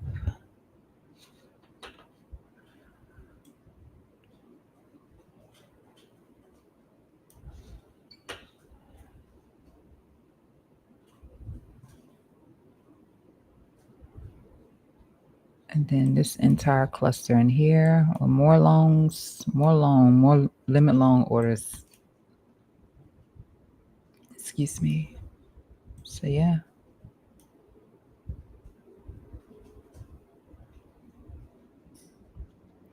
Why not?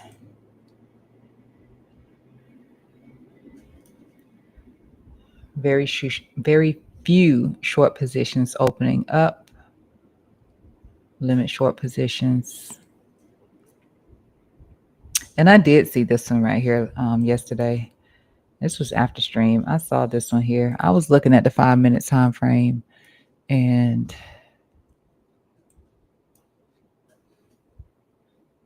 I can show you exactly where this one was. And if I wasn't already in a short, I would have taken it. I'm going to come back over there to that chart. So you know how I talk about the green and red. When I saw this and I saw this shave top here, and I saw us flip into this red bar here, I was like, yeah, this is going to be a rejection. And we were at the top side of the 4-hour range. It may have some daily within here too, but we was here at the top side of the range. I was like, we're going to reject here. Now, by no means was I thinking we were about to unravel. I thought, okay, just get a rejection, probably come back down here to this this purple zone here. But it kept rolling. And if I wasn't already in a short, then I would have taken that one. And we just kept rolling. So, yeah. But I did peep that one yesterday. Let me just hit the refresh over here on this one. All right.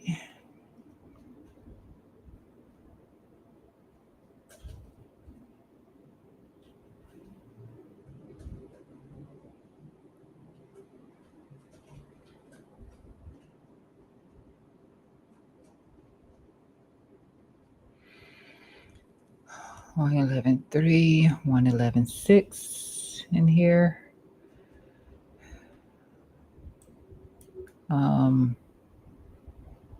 It's the last 24 hours. We do have quite a bit of liquidity above us in the last 24 hours. Let's take a look at the week and see what we look like. Yep, lots more liquidity overhead, but yeah, as long as we continue to open up these long positions down here at these lows, then we're building liquidity underneath as well.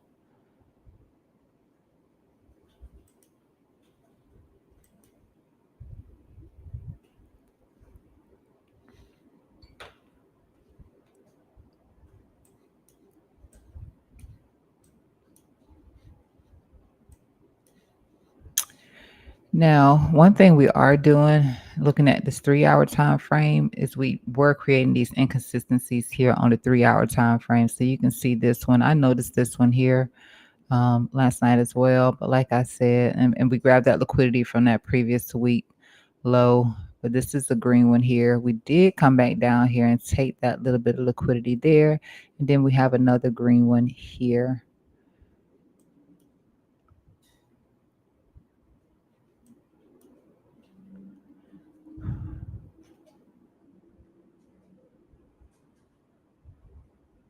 Just want to see a closure above it, to be honest with you. I want to see a closure above this one. I mean, it's okay to be late, but have confirmation. Or shall I not say late, just have confirmation on the trade. So it's showing that there is an inconsistency, which is something that I kept seeing last night. But as soon as it popped up, it disappeared. At these lows, it would pop up and then it would disappear, which is why I think something else is kind of happening in here too. Not sure what it is. I haven't read the news to see anything, but it's something else other than just the liquidity grab happening at the moment, because we keep getting these inconsistencies down here. And we're pausing out in here for now around this weekly low. But yeah, confirmation would be getting the closure above this bar. Same way it would have been getting the closure above this one, and that didn't happen. Nice candle. Very nice candle, but no closure above it. So you don't bother with it. Still trading outside of the band. Also, standard deviation 2, still trading outside of it, which means that overall it means that it is a strong downtrend. But yeah, some awkwardness happening.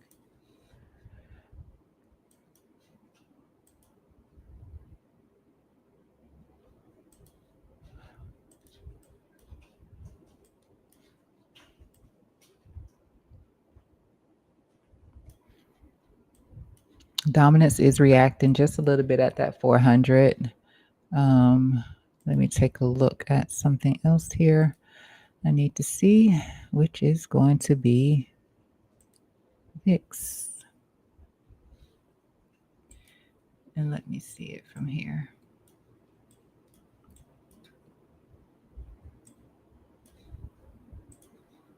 So VIX, because I did see this one coming, and I talked about this one for 2 weeks.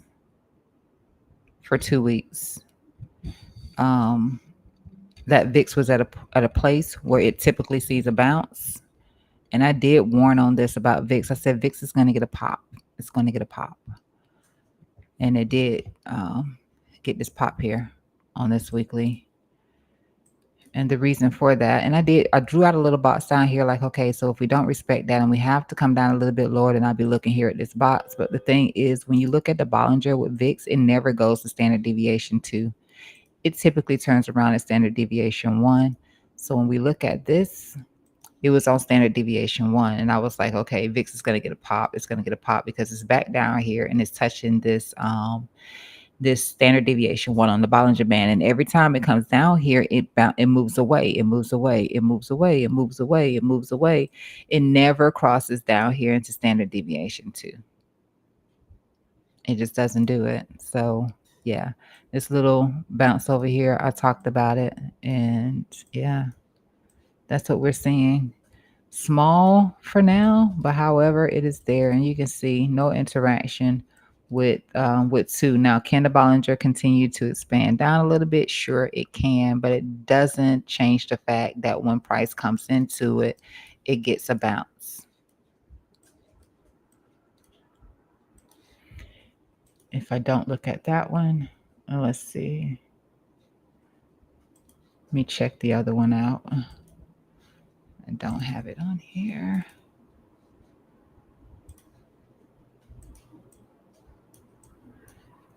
Yeah, this one has too much happening, at least from that perspective. Too much happening.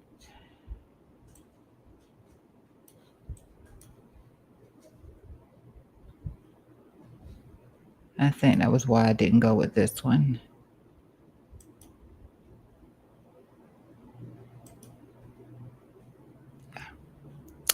Yeah, a lot happening with this one, so I took this one off. But yeah, that standard deviation 1, it does tend to bounce away from that standard deviation 1 every time price comes back into it.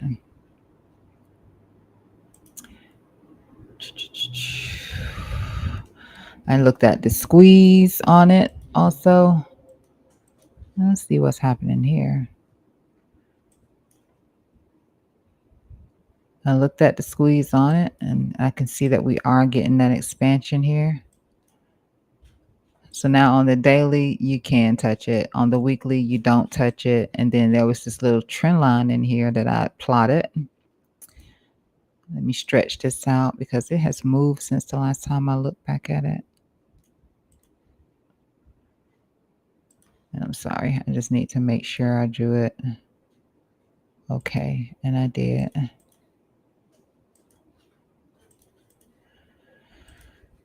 So yeah, a bit of an expansion taking place because it was in here squeezing. It was on that standard deviation 1, and I was like, this thing is going to it's going to pop, but I'm not sure how it's going to affect. Let me see, I had it on this one, so I'm gonna make sure I leave it on this one. I just want to pull it out a little bit.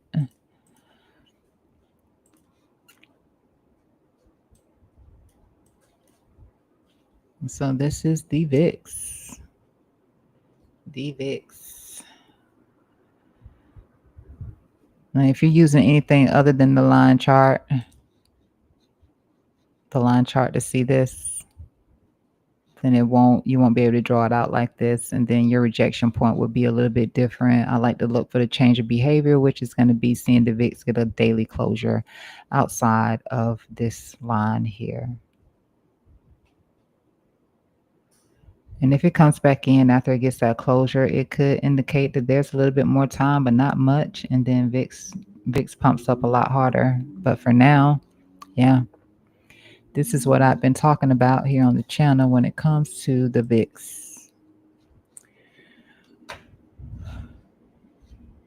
So with that,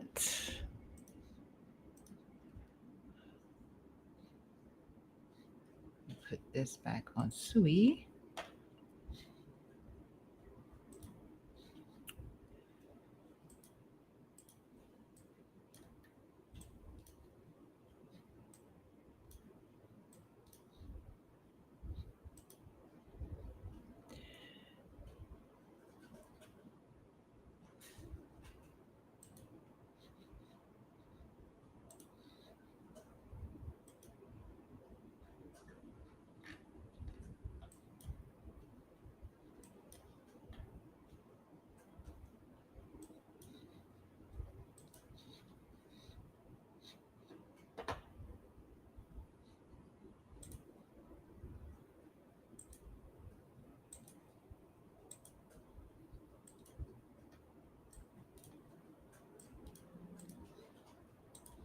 All right, so let's walk through some of these. A little bit of stuff happening on the Nasdaq, S&P 500 here. All right, so Nvidia, and this is just a 1 hour time frame here. Back testing this 100 five EMA here. Let me see why that is like that. It's actually not the 5. It's a 26 because mostly everything was either going to come back into the 26 or lower places that it wasn't interacting with. So you can see how it generally wasn't having interaction with the 26 EMA. And then here you can see for the first time we do have a reaction to it after we got this extended move here to the upside. We did all that in here. I don't know why this one is white.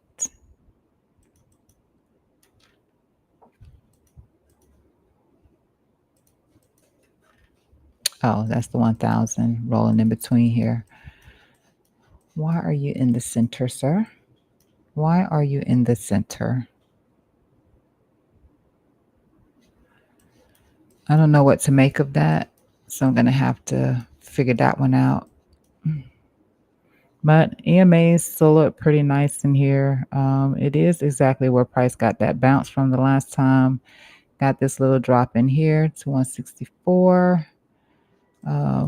So yeah, as long as I would say these three here. So somewhere between this five EMA and potentially this 1000, which is at 172 for Nvidia. I do have levels for Nvidia.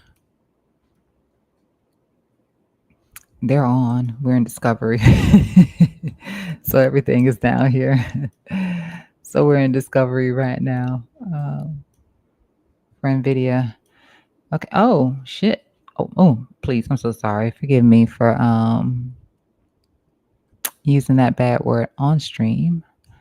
It just caught me off guard that I wasn't even looking at pre-market. So pre-market 174. Okay, so we've already surpassed this 10 EMA, and I'm saying to you, yeah, we would be somewhere in between here. So, I mean, I still hold my Nvidia position, which I have no plans of selling it. I'll just be looking to add to it.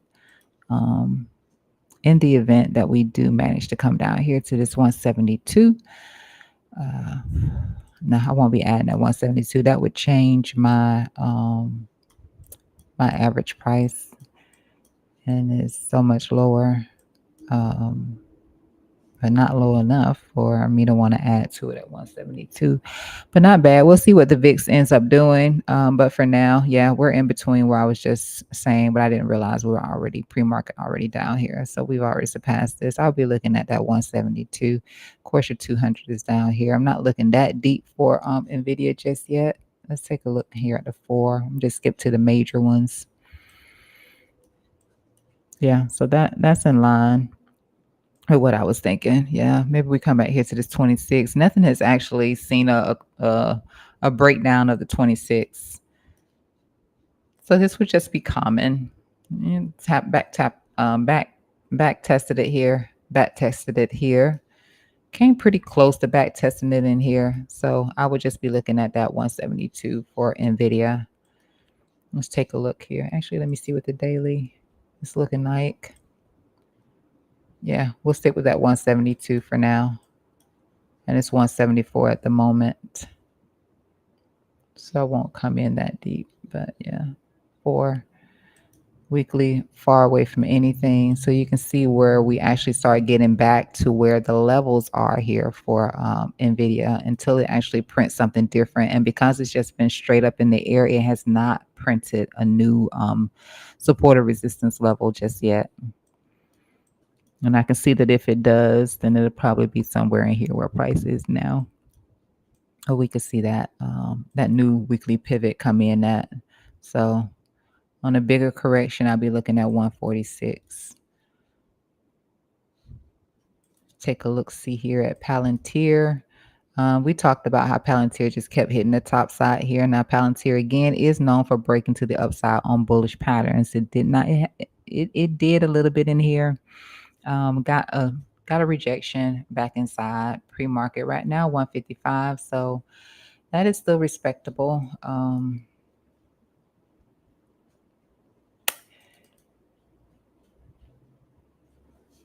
Hmm.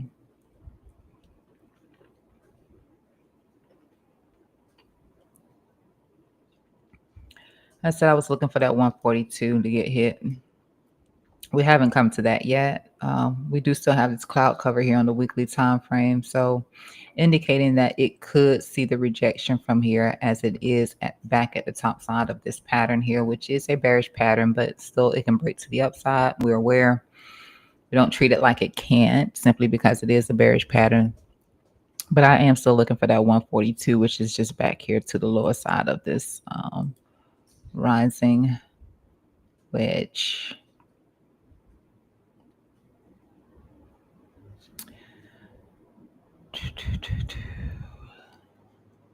MACD still looks good. Delta, on the other hand, is something different as we chop around here. Let me just see. Yep, still looks decent. Still looks decent. Wouldn't yeah, still holding the bullish control zone on the Bollinger on the weekly time frame. So as long as it's doing that, and you can see it's doing that within this pattern as well. As long as it's doing that, then it's okay. It is okay. And that 142 is a reasonable target. And come over here to the daily. You can see how it has back tested the 26 a few times. And I wouldn't expect anything different. So again, I do think that my 142 is a respectable retracement level here for Palantir. If it gets there, I will not get ahead of myself and say that it's simply going to happen. But if it gets here, and then let's just drop down here to a 4-hour.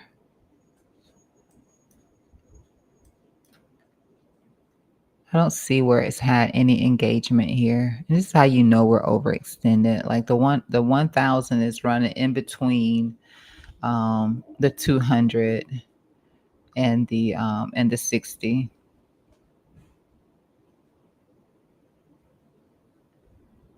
So it's out of numerical formation. It is. But it has done this the entire time. That is so interesting. It has done this the entire time.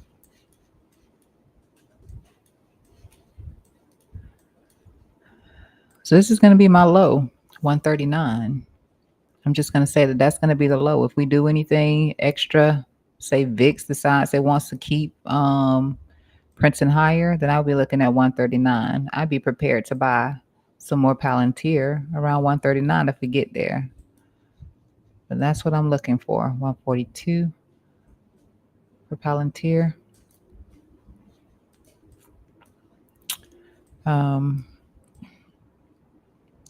Coin, we're doing it. We're doing it. You know, if Biddy's not performing good, Coin is going to be performing good. I don't expect for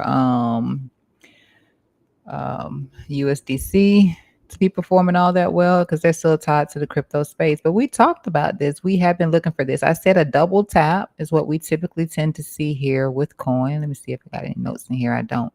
But I've covered it plenty of times. I've seen a double tap is what we tend to do here. And we look at the 2-day. The 2-day here. Let me take that away for a moment. And so we looked. We looked in here. And we looked in here. Now, the one thing that did catch me off guard was when we actually did break to the top side here. We actually got this break out of the top side of our ascending broad information, which is the same pattern that Bitcoin is in as well. If you go to the weekly time frame, is when we got this break to the outside here. But we did get a rejection and we came back into it. So I did discuss the fact that sometimes you get a double tap. So once you come into this, which is converging, and this is expanding, it's an expanding, and this is converging. So these two are coming together here. But you can see here when we got this touch here, in creating this line, we came back towards it a second time. I actually touched it, but sometimes you won't be able to tell that after the fact. So we touched it, and then that was the rejection. Same thing here. We came into it, we got a small little bit of a correction, we pushed back up to it, and then we got that rejection off of the trend line. Same thing over here. We touched it. So I was expecting that we could see a push back up here into the trend line, and then we broke it. And I started to question, like, well, maybe it's going to break to the upside the same way I've seen Palantir do before in the past. And it did get that breakout. So I wasn't sure if we were going to come back in, even though there were a lot of signs in the chart stating that we could see prices come back down a little bit more here on coin. So right now, pre-market 336.77. If we come back into the dynamic cloud, I would just simply be looking. I'll simply be looking at this 301 to 272 here for coin in the moment. Now, the bigger move would be for price to come back down here towards the bottom side of the ascending broadening formation here. So this broadening pattern here, as you can see down here on the lows, you can say a tour here on the low. I don't get that here with the low. Here it came down on indicator, tapped into here, and then you got the bounce away indicator tapped into here. So you have to pay attention to the indicator, not necessarily the price action. But this is where I bought. Indicator came down to here, and then you're looking for that push away. So we'll see where this indicator ends up at, and if we could get a bigger move on coin, because I will be buying the crap out of it for sure, buying the crap out of it. So that was that. Also talked about the 4-day delta, because the 4-day delta generally gives a reversal signal for coin as well. So that was one aspect of the scale, and then this was the second aspect of the scale with this broadening in here. But yeah, you can see how we just simply broke to the upside on that one. So not the macro. It's not the macro. I mean, it did well in here too, but yeah, this one was doing something a lot different.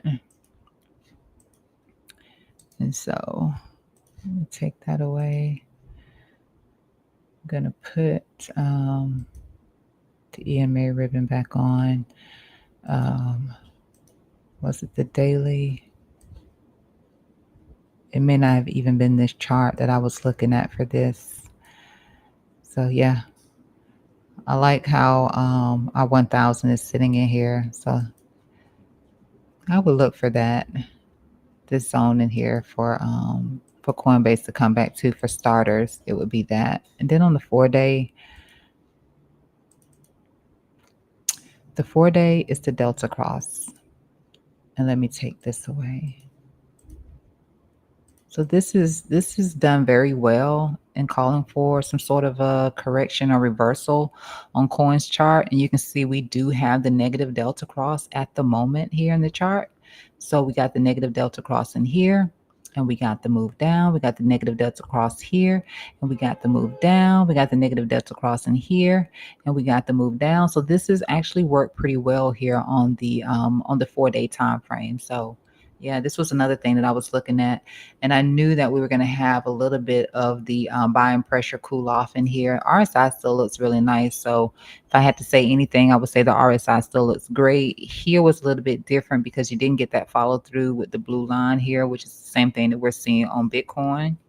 It didn't get the follow through. And by the time it did happen here, it's pretty much coming to an end. Some sort, but we'll see if this plays out this time too with this negative delta cross, and we get a bigger move down here for coin. Again, the max I would be looking for, if we get it, will be to come back down here to this lower bound here, or I will check back in on the scale and see how that's looking, and if there's a point where it touches that trend line and a potential bounce could take place from there. Nonetheless, the greater price I can get for coin, the better, but it is a buy opportunity for me. So I like that. Let me move out here to the weekly. The weekly is just fine too, but I was just trying to find the best time frame or lower time frame from the weekly to look for that delta cross. And yeah, You might have something coming up here on this weekly as well. So we'll have to see how the VIX does, how the crypto space does. All right, Bitcoin was another bounce away from that previous weekly low, so we're holding up there. And again, the 1 hour on Bitcoin, the we are above the blue signal line. We are going to put in some bearish divergence, so bear that in mind as we're coming up on this 1 hour. We're coming up with a little bit of bearish divergence. So that Bitcoin.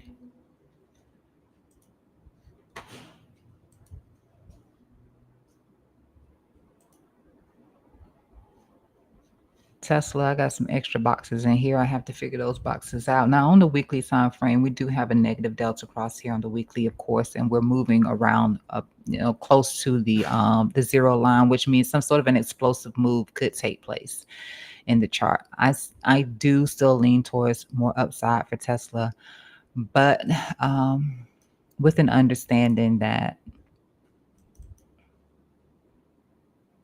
with VIX, it could be something different. Right now, it's holding up relatively well, and probably because it's already a little bit beat down. That could be it. No momentum here from the moving averages, that's for sure. Take a look at the 4 hour here. Same scenario. Really no momentum here. I like this. It's just a 400 down here. This red one, it's just a 4. There's some sort of a pattern here. I don't know if I really want to get into too many patterns. I might have to move this one.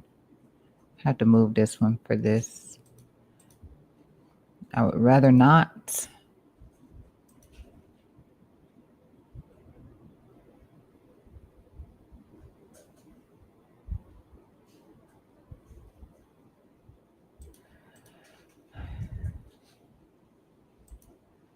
Let's hide indicators. We already saw that break there.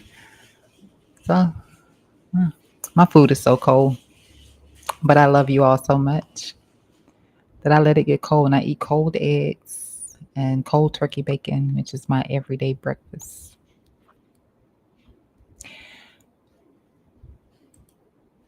You can do this however you want to do it. Still getting max touches by doing it that way. So I like it like this. I think at one point we were looking for a bounce away from here or something. But anyway, I'm going to delete that.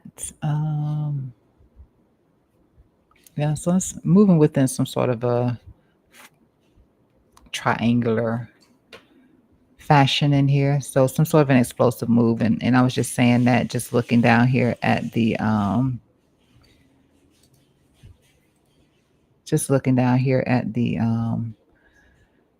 MACD, the delta, because we're tagging along the zero line. You usually get an explosive move whenever you start to hang around that zero line. See if we have a squeeze here on the Bollinger or anything here. So not necessarily a squeeze.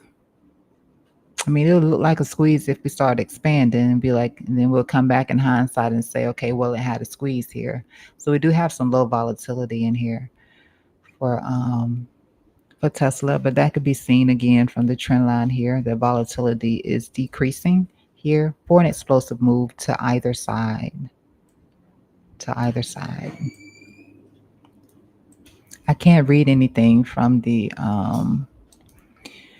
EMAs because they're flat. They don't have any momentum behind them.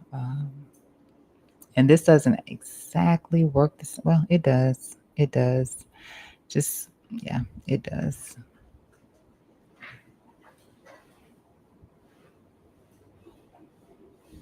And this is just where bears were trying to push the price down with this rise in the dynamic cloud, but this white line continued to rise with price. And it was only to the point where you hit some resistance that it deviated away. So want to see this look like a thunderbolt. Just like I call this a jack and the beanstalk. When it starts dropping. So this is more than likely, I would just say this is bulls trying to push the price up, and it slips a little bit, not too much. And you can see the underlying strength here, and then you get this pop out. So this is like a vine or a tree growing from here. So that's why sometimes I refer to it as a jack and the beanstalk. A nice little pump off of that. This is the 4 hour time frame. Daily time frame. Again, I like the daily, and I've mentioned this a few times that I like the daily because I did notice that we were getting this little bit of a drop over here, which tend to lead to some bullish divergence. And so far, it has bounced away and done pretty well. But back here now, back testing the top side of the dynamic cloud. And if we start to lose that, then we can start looking back down here towards this low at 281, 305 at the moment for Tesla.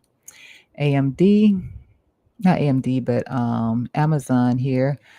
We noticed this, and we yeah, here at this weekly level here, a little bit of a rejection. Talked about the possibility of, if it continues up, then I would be looking forward to come back here into that ascending trend line there. It is in a broadening pattern.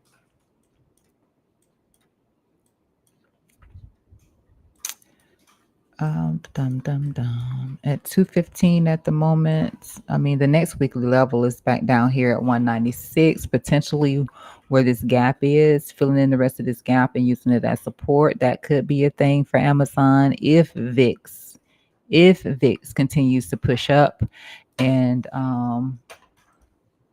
sorry, if VIX continues to push up and we see a pullback here, a stronger pullback here on Amazon, and that is what I would be looking for. Could potentially get supported here from the dynamic cloud.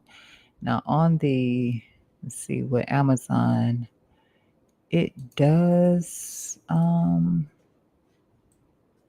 yeah, whatever trend line that was, that's already been broken. We move back out here to the weekly time frame. You can see the cleaner rejection off of that weekly level here from the weekly time frame here, and you can see our little formation here, better two on the weekly time frame. So yeah, let me see if there was anything in here that I could have used. Nothing in there. I do like to put this one on for this occasion, but I like to zoom out to the monthly time frame to see where we don't generally engage below.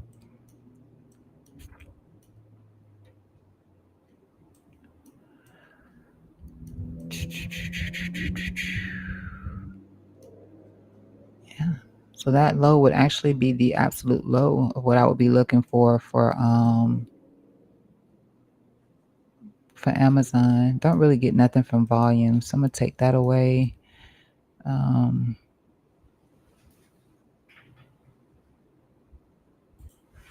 Yeah, 196 to 168, or 196 or 168. You can say it like that too. And I wouldn't look for it to do anything more than that if it comes down, because it doesn't interact with this lower one here very often. You had a squeeze in here, so that was a lot easier for it to tap into it and get the breakdown over here. But aside from that, you don't see it come back down here and touch this at all. So I wouldn't be looking for it to go beyond this point. If let's say Amazon did continue to get a sell off in here, I wouldn't be looking for anything more than that. So that's just safe space. 168.31 should be your safe space. Let me see it from this perspective. Yeah. Yeah. That would be your safe space, 168. I don't think that there's anything in here to look at. Nothing at all. Nope. Nothing.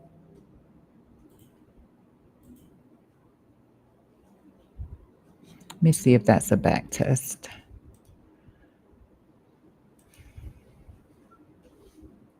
Nope, it broke back into it. So, yeah. I have nothing there. And just note that that is your safe space. Um,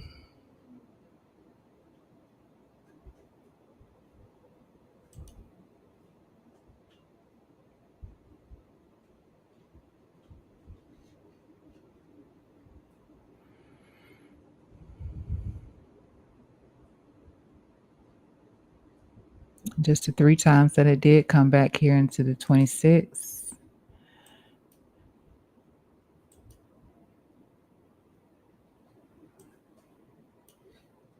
And so far it hasn't. Oh, I keep forgetting. I keep forgetting. All right. I keep forgetting pre-market at times. So 214, I would just say that 212 would be the um the midpoint or the median return on this move to the downside, 212. And if it gives more, like I said, I'd be looking in here for Amazon. And again, stating that, yeah, this is the safe space, that low safe space.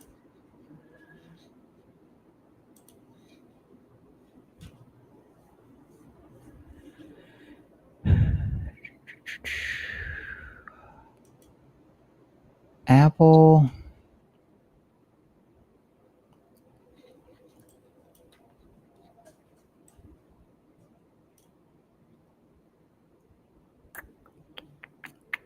so we lost this momentum line here, rejecting off of the 200 EMA here on the daily time frame.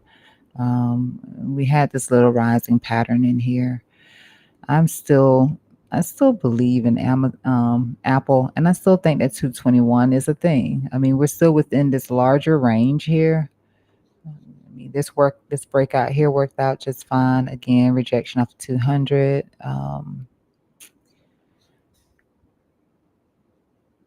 I think Apple desisted a lot more from this time frame. So currently, in between the 200 and the 400 EMA here.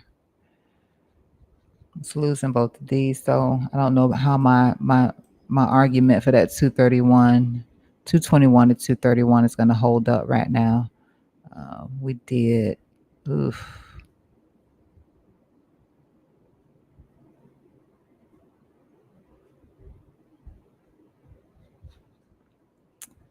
All right, so we're back up here, 211 after that sell off. But we did, yeah, so we got the bounce off of this low here. It's not bad.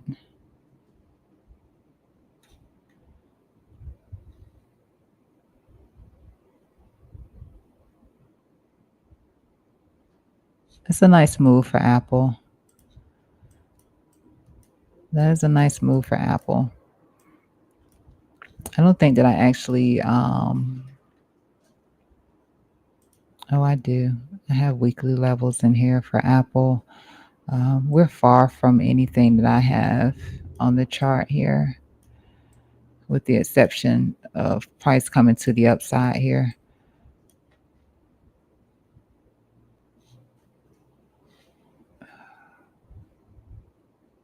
Let me just step out to this time frame.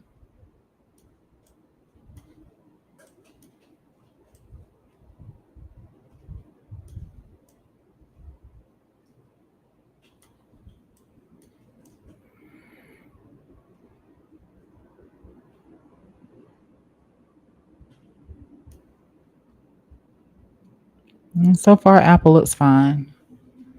So far, it's still a case where it can hit that 221 to 231. So far,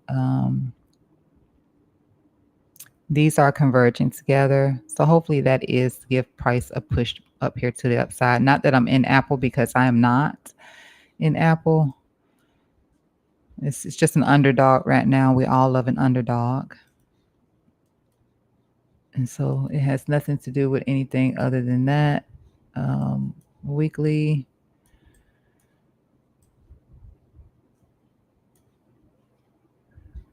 this little channel in here. That price has been moving within, and I just extended it out for an additional target if the worst case ever happened, which right now it doesn't look like that is going to take place. And then I extended the top side as well for the best case. But we are moving within an ascending channel here for Apple. And take away, no, not that. Take away my drawings for a minute.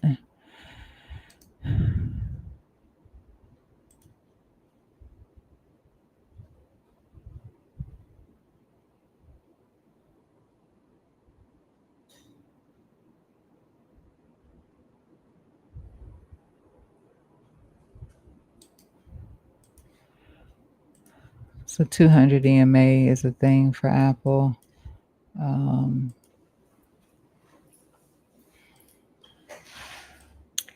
and yeah, this is generally where the max comes in on Apple as well. You can see how whenever Apple price comes into it, you don't get any sort of an expansion. It will come into it, but you don't actually expand on it. You expand to the upside, but never to the bottom side. And I've caught some good lows on retracements for NASDAQ, S&P 500 just by using this particular Bollinger here. So you can see throughout this entire thing how whenever it comes into it, you get no expansion. You just have a low in mind and a top side of where it could hit. Now you got a little small one right here, just a little, very, very tiny expansion right there where you can see that little um, box shape right here. But it was really nothing, really nothing. And again in here, and again in here. So it's really good with calling where a low is on Apple. Really good with calling where a low is on Apple. It has done very well, and it's stood the test of time since. I mean, look how far back we are. You know how many years that is of this working out great. So yeah, max pain on Apple would be 164. That would be your max pain. Let's just say we came back down. That would be your max pain. So coming up,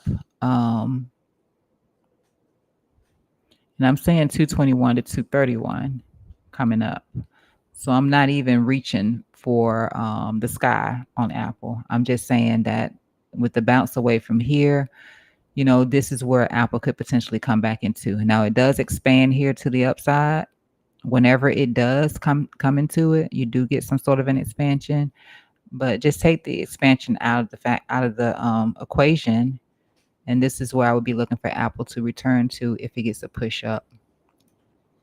Yeah. And coming back down, this is it. So, yeah, I love this indicator for Apple and a couple of other stocks in here. I love it for them because it gives me, some sniper entries if I wanted to get in on something, or sniper calls for people who are in these positions. So, nice little bounce for Biddy. We're just attempting to come back up to the previous day low. Yep. So that's Apple. So they can hush the trap on how low Apple's gonna go. Because so far we have seen going all the way back, it's not going that low. That's it. All right. Who else should we take a look at here? I like Uber. I love sound. My poor little sound. They're trying to beat it down.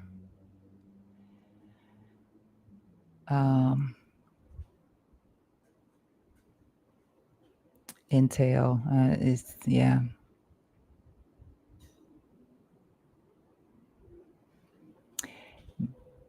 Yeah, not the same. Not the same. And I had some high hopes for Intel. Intel is not the same. Let's see if we can zoom out on Intel a little bit here. Let's see if we can find it. 3 months, 6 months. We're not going to find it. Yep. We're not going to find it. Mm-mm. Mm-mm.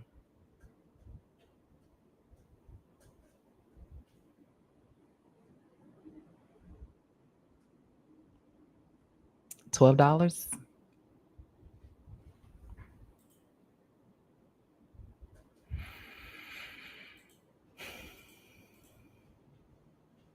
Pre-market 1951.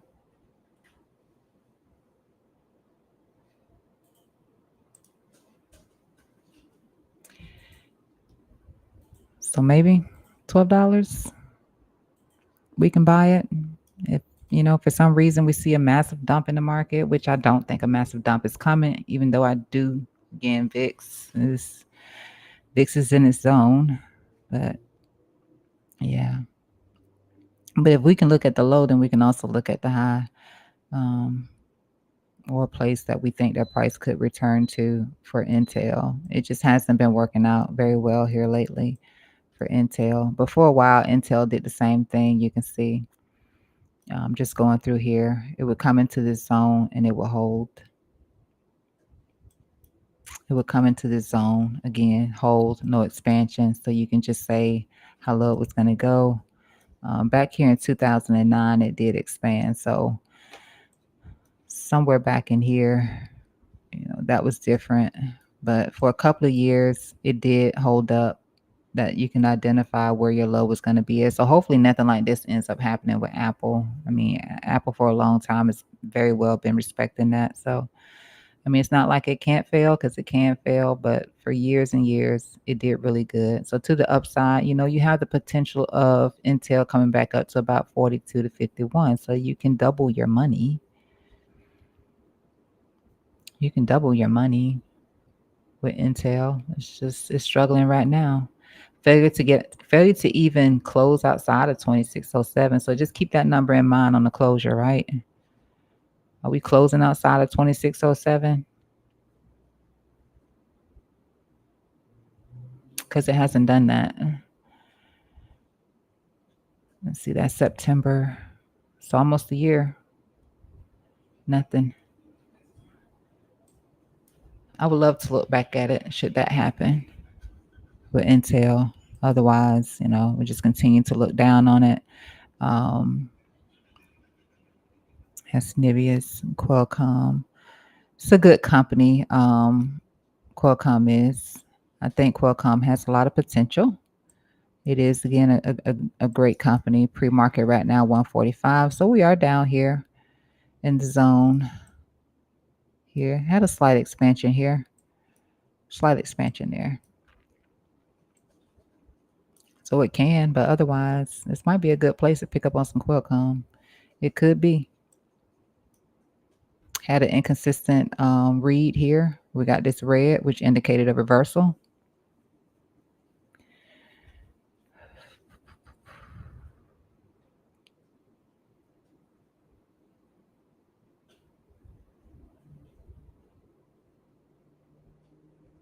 So 145 to 120.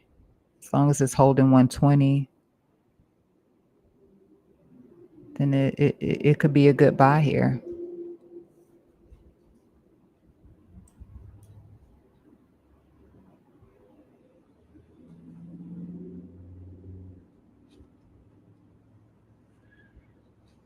Let's take a look at the EMAs. I'm just going to slap them on here, so excuse the noise. All right, so potential interaction with the 1000 there. So again, that's pretty in sync, I would say. And this is the 200 here off of the monthly. It has very much respected that 200 EMA. It doesn't extend back that far, but here and here, even when it got the expansion, it respected the 200 EMA. So this could be a good buy. So somewhere between where price is now and $94, as an investment. I like this candle here. You just got the closure above that candle and then that instant rejection. I don't really like volume with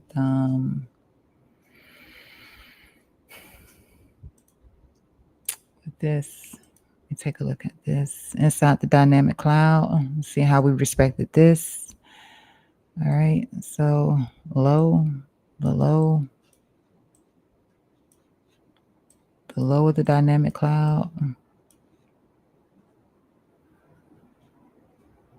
This dropped long before price got a chance to come into it, so it does respect the low of the dynamic cloud as well, at least since back here in 2008. That has been good, and that is the same place that we were looking at. So yeah, the same thing that we were looking at with the Bollinger, with the BB Bollinger here, 120. I actually represent this company, so I may be interested in picking some up. And I think we all know what happened with Sound when it got the drop. Look at that. We could have been looking at this drop on Sound and expecting for it to come down here to 746 and buying this thing. How about that? It could be the case for Qualcomm. That could be the case. QCOM. Like we know we're there. That could be the case. Nothing I say is financial advice, but that could be the case.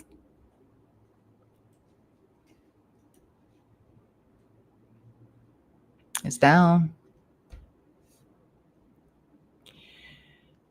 7.73% change.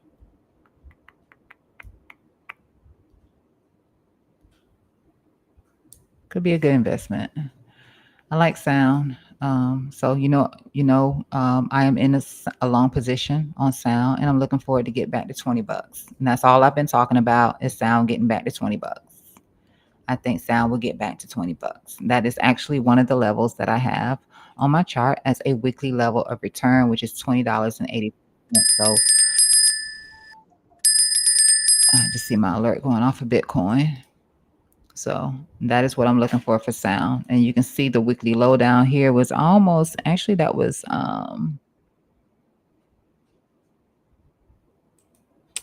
tapped pretty perfectly um, for Sound, that weekly low. So again, also had this trend line here for Sound as well. So back test onto the trend line. We come back down, I'll be looking for price to bounce again. If not the trend line, then I would just be looking back down here into this zone here at around where the 746 is located at. To the weekly low here at 684. I'd be looking to add to my Sound position.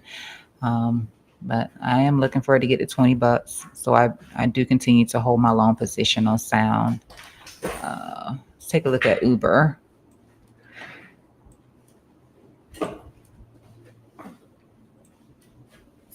So Uber, like most things, when it did get this trend line break below its ascending line or its macro line here, it did bounce back. So a lot of stuff did sweep liquidity or whatnot below their macro trend lines, and then they reclaimed. And so far, Uber continues to look really nice here on the monthly time frame. Pre-market 86.92, so it's just at the lower side of the dynamic cloud at the top side. So that's fine for Uber. I mean, that looks nice. I don't see any inconsistencies. If it was one, it's not here now, so it's not really relevant to me unless it closes with it. The same way we got that inconsistency right here, and then we got that push down here on Uber. So here on the weekly time frame, it is slightly below that level, but on the monthly time frame, you can see that we were exactly here at the low of it. So if we were to, which I don't know that that'd be the case here for Uber, then I'll be looking at 68, just kind of back down here to where this trend line is located at. But I don't know that that'd be the case for this one. It is performing relatively well. Give me just a moment.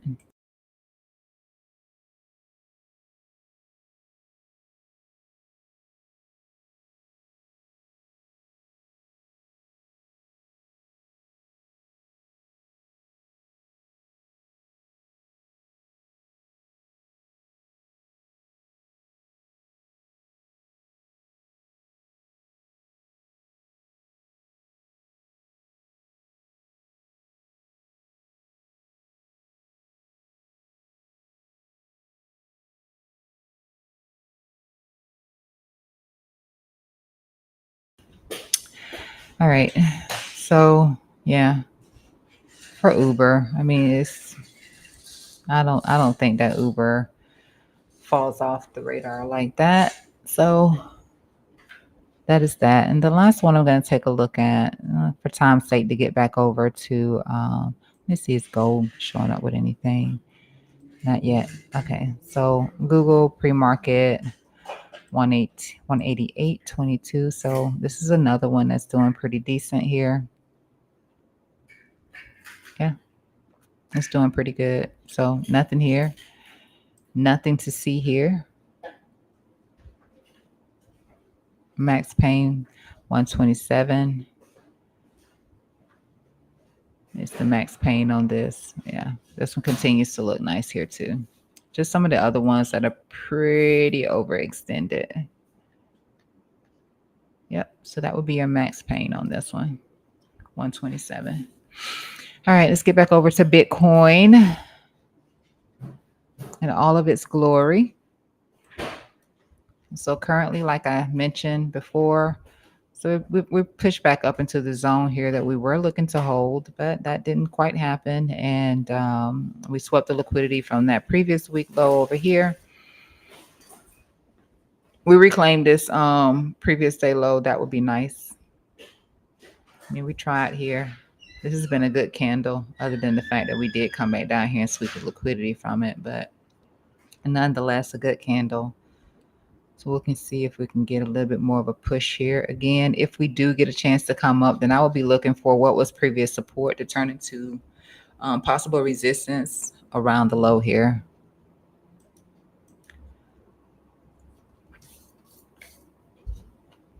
And since I've been going on talking and my food has gotten really, really cold, it's 8 o'clock at this point.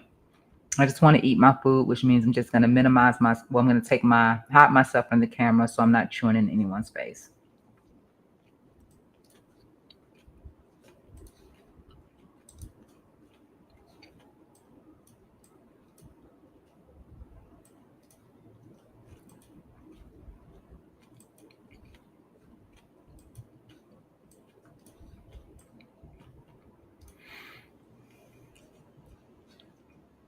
It's supposed to be on a 15-minute chart.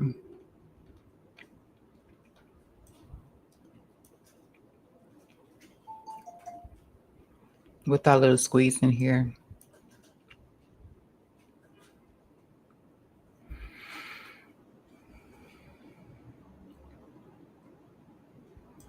Let me just look back down here at this.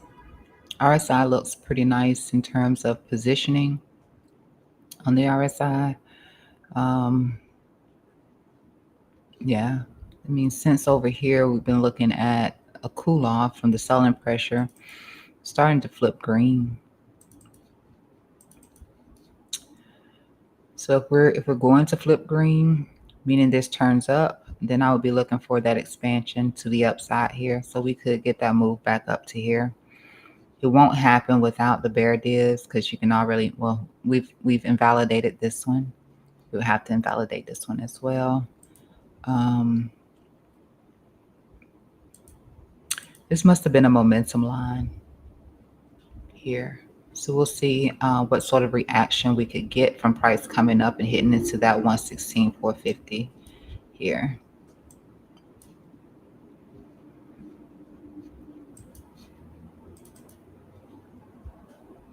And we've had the bullish divergence here on the delta for a minute now, and we do finally have a positive MACD cross here on the 1 hour time frame. So that is a plus. It could be putting in a little bit of bear div. Nonetheless, just so you're aware of that, I'm going to drop this one. So you can focus on these two over here for now. With again, the bullish divergence or the divergence here in the volume also. Volume divergence here also. Bullish divergence here. And the bullish divergence that was coming from the delta here on the 1 hour time frame. A little bit of a bearish rise here at the moment. But we'll see if we can invalidate that in the pocket. So that looks pretty nice for a little bit of a correction in here.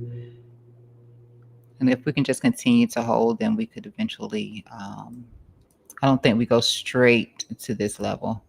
I don't think we go straight there. We see some sort of a rejection. Potentially, it could be that 116.105 here. So do watch that while I munch on my food. Yeah, it took a while for this validation of some sort of a potential correction coming in here. Still very gray in here,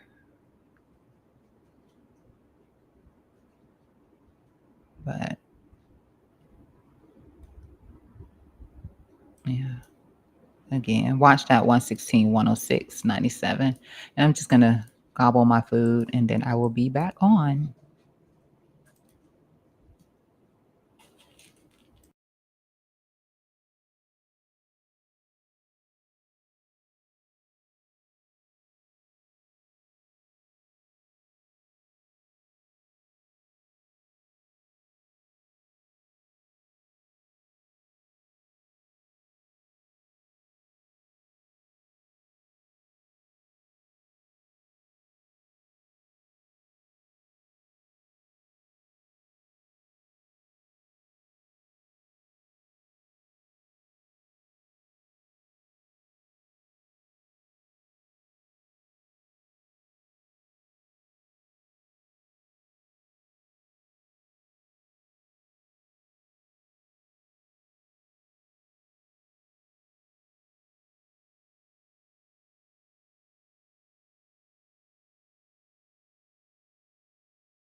All right. Thank you for your patience and allowing me to enjoy my breakfast.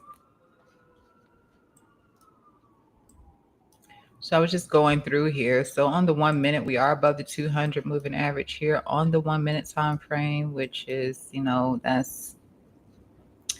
that's okay.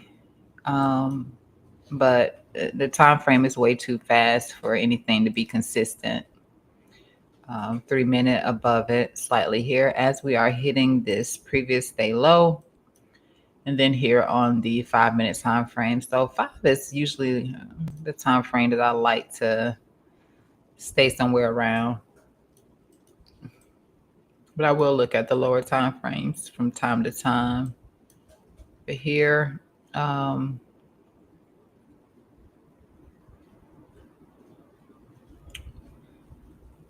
if we push up past this previous day low, then can look at this 200 for rejection here for starters, because I don't think, again, we most likely won't just push straight up into this. We do have a little bit of a bear div here on the 1 minute time frame already, which is to be expected because of how fast we got this move to the downside here. So we're moving relatively slow at the moment, and yeah, so we're moving really slow here at the moment. Nonetheless, we are still showing a cooling, so hopefully this doesn't start to spike back up again. And we can get that move at least back up here to retest these previous support. So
yeah. So didn't quite tap into them just yet. Here with this rejection here off the previous day low, it's just slightly higher than this. We have some limit shorts sitting in the market there.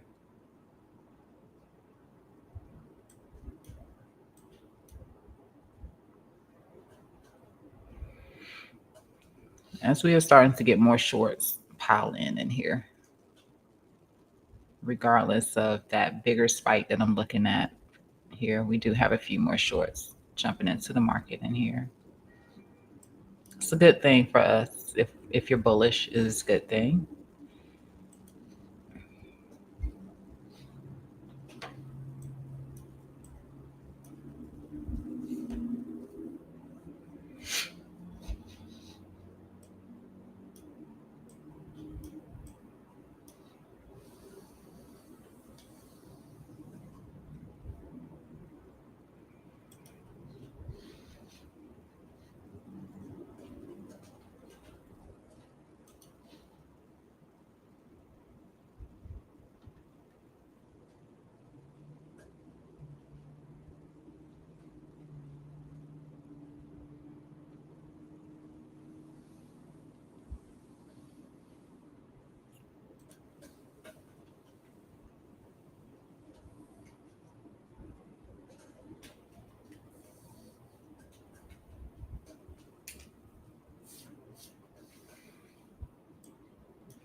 Really see my candles at times. I'm just taking that volume away in this chart.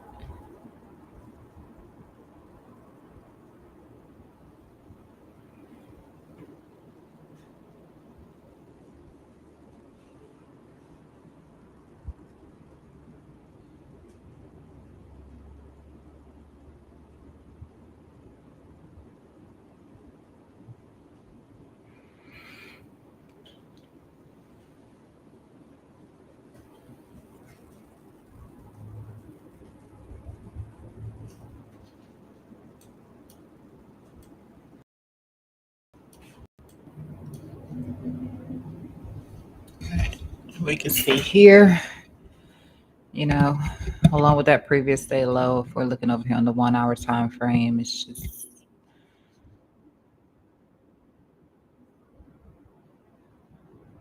its inability to get a closure above this 10 EMA here. But that is one of the largest moves that price has made so far. Coming down here is getting above this 10. You know,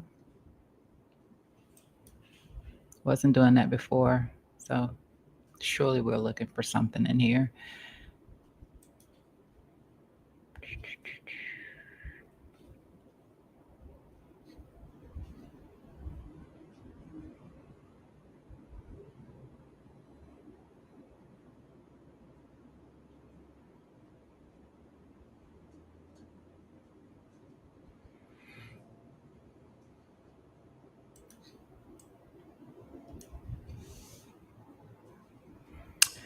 We did get that new candle on that 4 hour. So I may not need to do it like this. Really don't, but since I have scale on over here,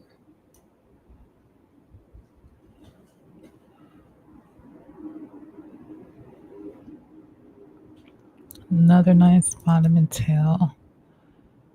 So we're starting to show that cool off here on the 4 hour also.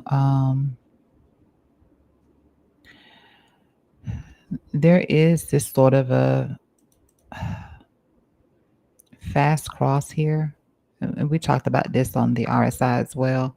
Some sort of a fast cross here on the delta, but there's no love coming from these two moving averages here. But that fast cross, the same thing that we were looking at over here with this fast cross and sort of a stopping selling pressure, trying to stop the sellers in here or some buyers, some more strength from buyers coming in. That's what that's indicating there. Nonetheless, we still have a lot of work to put in here on the RSI on the 4 hour time frame.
I like the 1 hour. I like Bitcoin's 1 hour.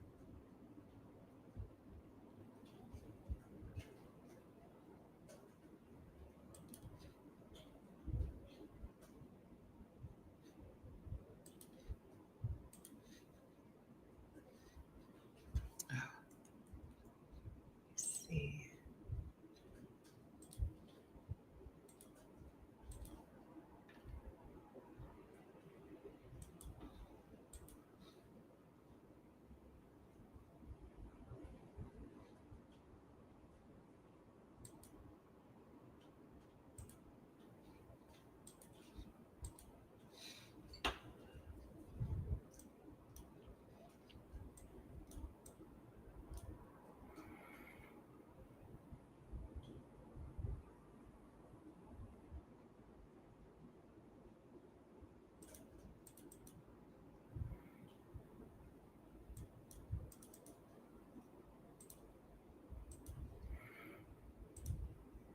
I'm just going to turn the rest of these off and dedicate my focus to the 200 here.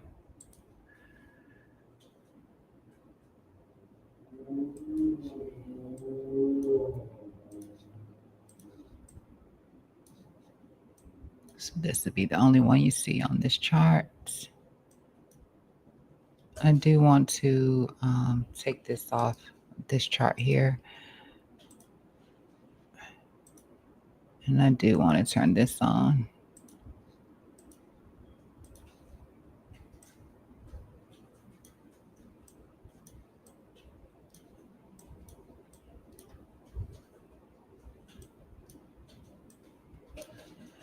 Look at the bears.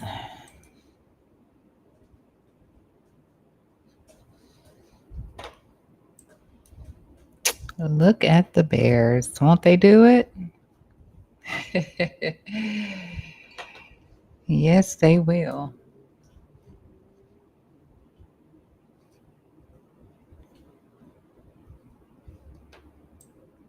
And we can see these over here.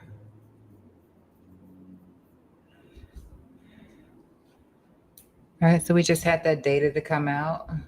Let me just take a look at that.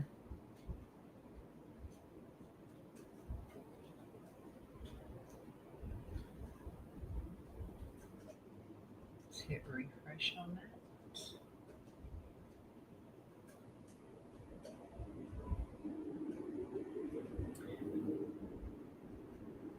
Non-farm came in the red. Let's see. Forecast was 106K and the actual was 73K. So that's giving us a little bit of a booster here, along with what we were already seeing in the charts there. Average hourly, let's see if that came out to forecast. And it did. 0.3% was the forecast, and 0.3% was the actual there. And then the unemployment rate was a forecast of a 4.2, and the actual was a 4.2. So the only thing that we got in our favor was the non-farm employment change, which again came out below forecast.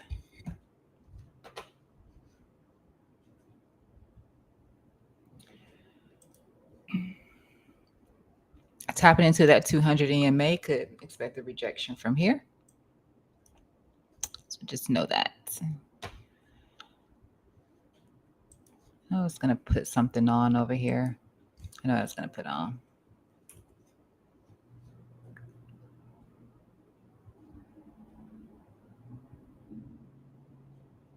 Oh. This is what I was going to put on. I'm actually going to move this to the top here. Haven't used this one in a while. Let's figured out throw it on the lower time frame for everyone.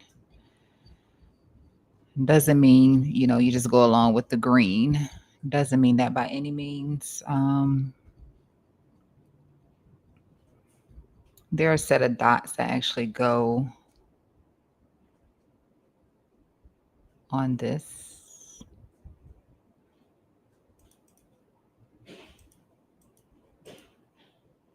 So you can see where indicators may not be on par. They may not be in agreement. It's when you have those red dots. Nice little push here. Still, even though we're pushing through this 200 EMA, we could still see a rejection from it. It doesn't mean we won't reject from it. Just saying.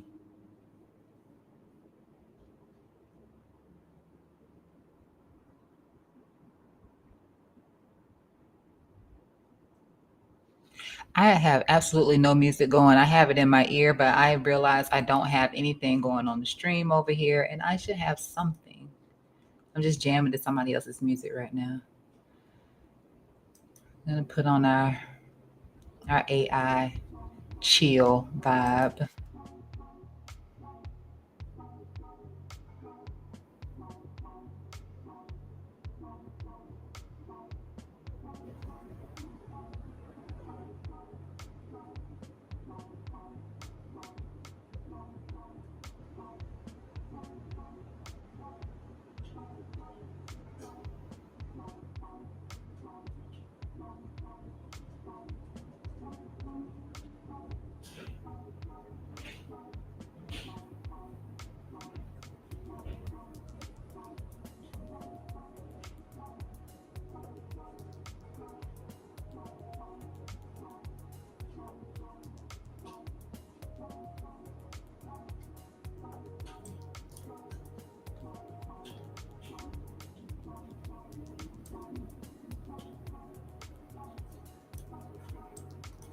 We really chopped through here.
Money flow does have bear dip on this 5 minute time frame. And of course, again, we're hitting that 200 EMA. I don't see us actually breaking through this on the first attempt. Maybe if we give it another try, we will, but I don't see us breaking up through here, regardless of the green candles and the dot. I don't know that we break up through there right now. We are still in the bullish control zone on the Bollinger Band, that's for sure. Minus that little, knockoff we got here with this huge outside bar.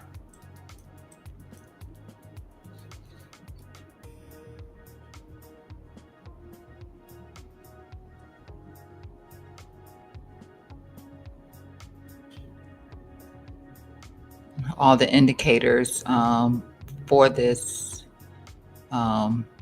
indicator, that makes sense. All of the indicators that imply these green dots for this indicator, they're also positive at the moment.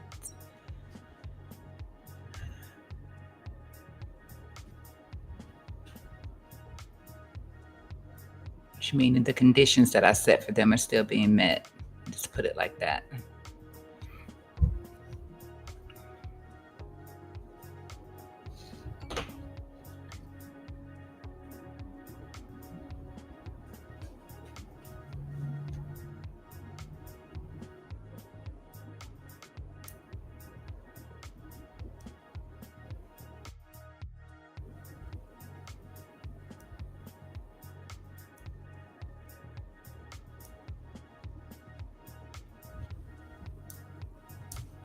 Please, shorts, do not pile in. So if you're bearish in the moment, do not pile in here at this resistance area with this 200 EMA.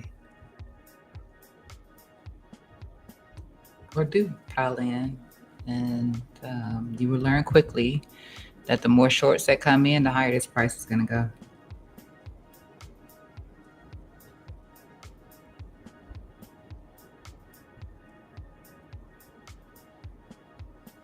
And I did mention that money flow to you. You can see how we're extended here on this money flow. I do have a little bit of a bear dip on this money flow as well.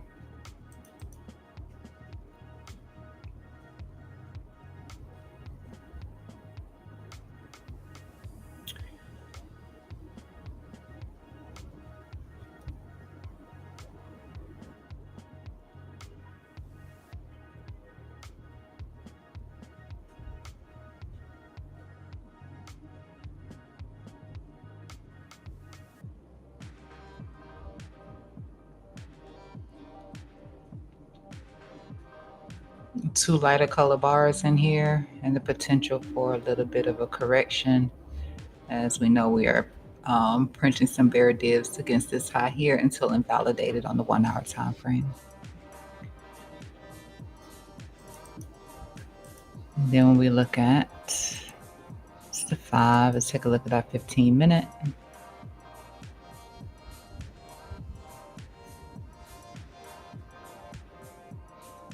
This was setting us up for that reversal.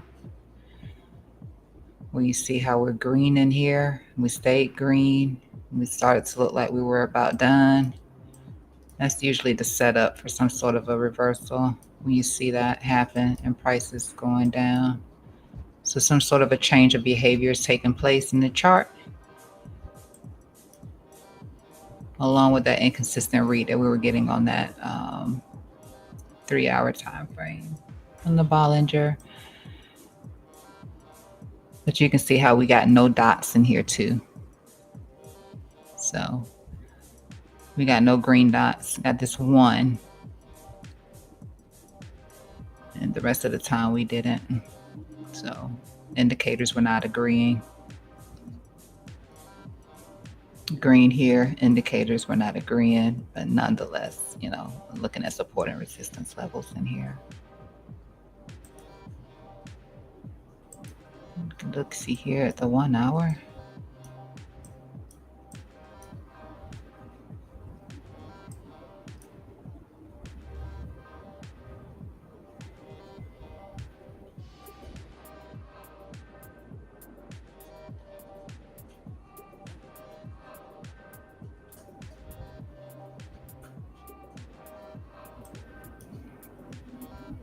Took out all of these equals. We don't really have anything at the low in terms of an equal. We do have this in here. So at some point, it may not even be right now. So I understand that.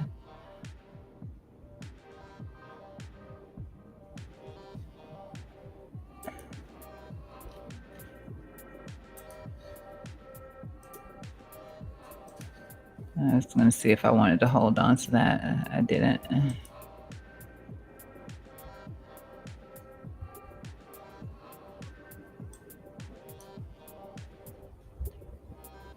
We have this in here that we can look forward to price coming back to, and that is a previous day high. We can look forward to this. At some point, we can look forward to this. So I'm going to move this over here.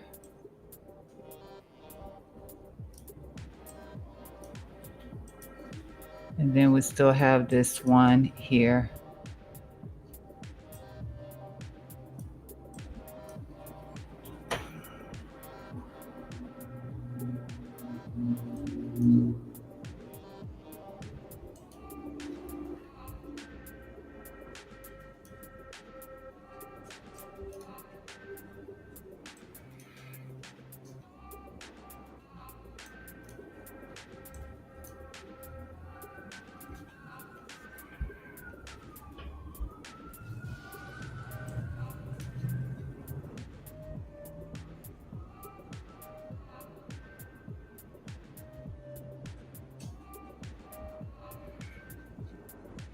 Be looking for a pivot off of this, but right now I don't have anything else to go off of, so I'm just going to do it like that. But I'll be looking for this, and then I'll move this to connect the pivot.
And that candle is coming in red here. On that 15-minute Bollinger, it is coming in red. And again, we're here at the 200. It doesn't look like we'll be pushing beyond that.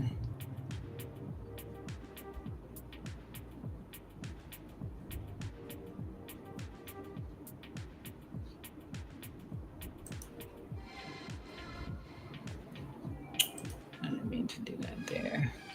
Actually, let me look at that.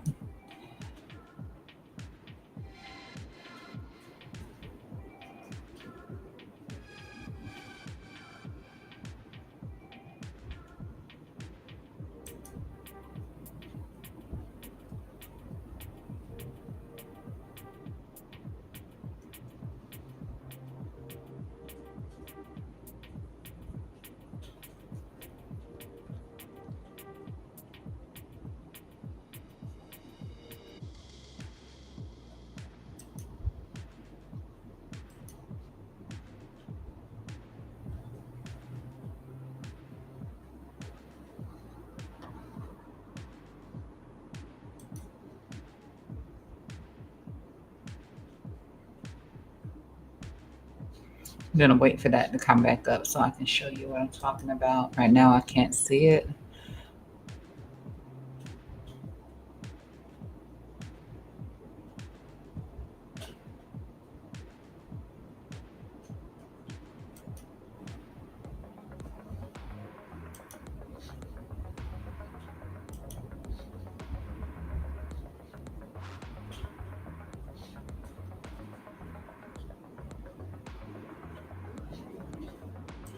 I'll just add that to there.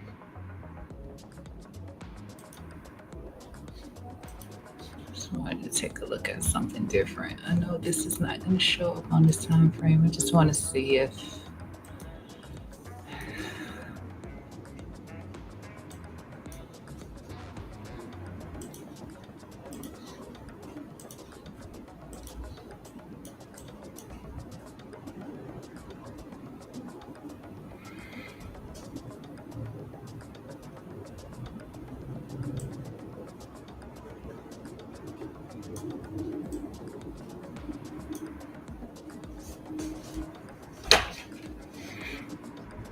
is that rejection to be expected. What's that about to do on this chart? Let me just hide that for a sec.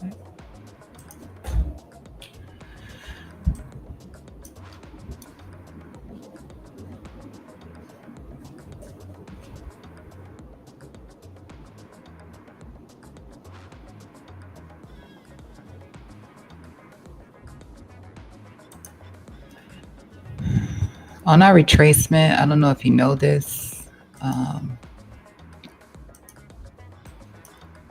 our Bitcoin retracement, this is where we usually come back into on our retracement.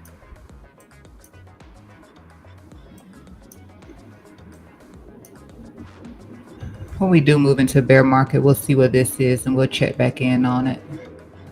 Currently it's down here around 59 to 38, but that is typically where it does return to. So if I go to this one here, just for a little bit more reading, you have to ignore all of that. I'm so sorry, but you have to ignore it because I can't take it off right now. But that's where we typically come back into. We come back down here to this cloud here in the bear market. Hasn't failed one time, not once. So you'll be looking for that in the event of the bear market. It just looks pretty nice. We're not even near the low of this band, which at the low of this band we would be at this 786.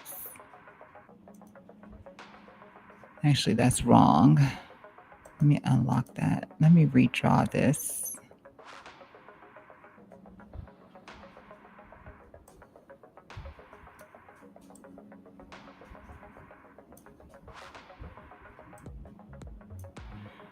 I mean, we would just be back down here to somewhere around this 382.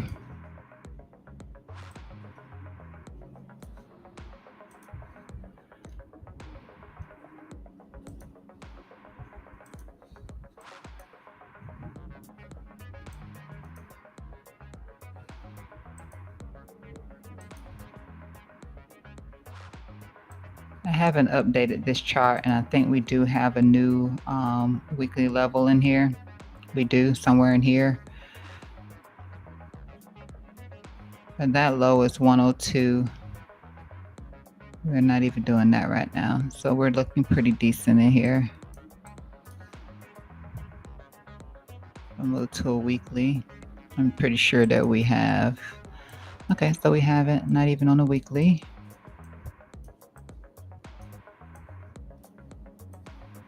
I'm just combing back through here just to see. This is going to be different because this is, you know, you're going to get an expansion here. You're not going to get the expansion on the monthly time frame. It is going to be what it's going to be.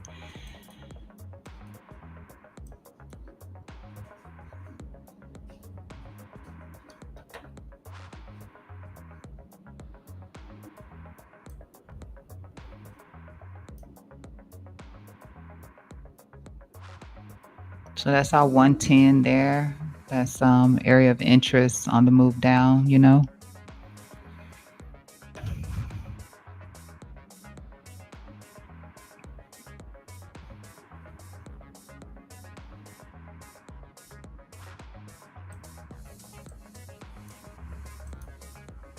So I'll move this to here. Then we can say a 50% retracement. And that would be that 110 again.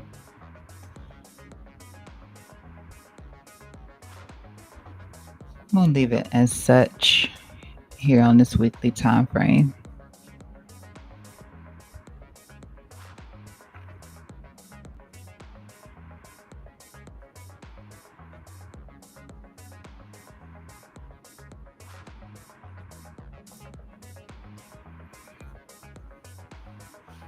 And I think this is how I ended up going about the channel, but let me just double check because it may not be that.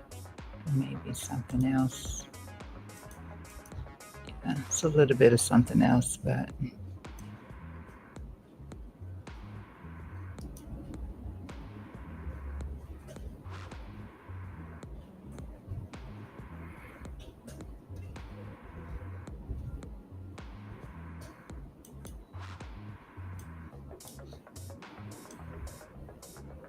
and we've looked at this on the daily already.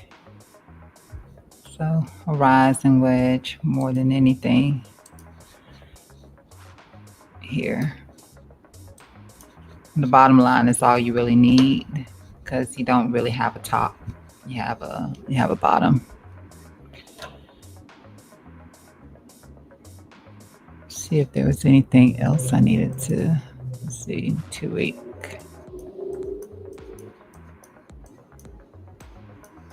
expansion, 3-week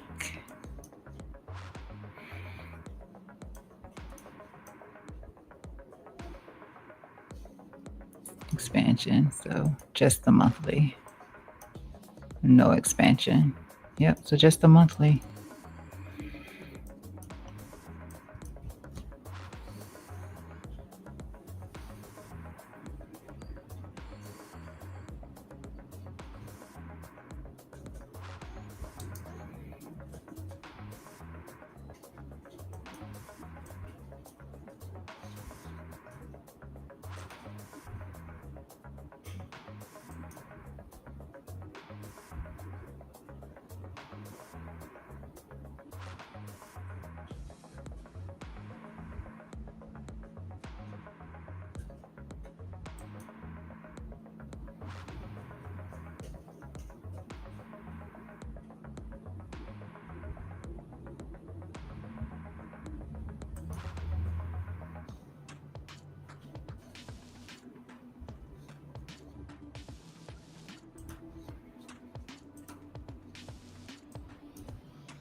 Let's just make sure that we can see what that is.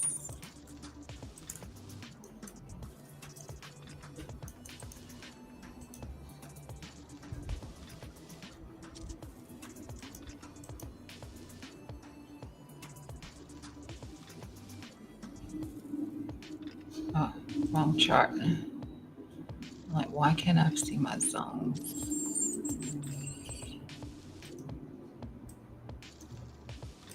I turned it off over here. Turn that back on.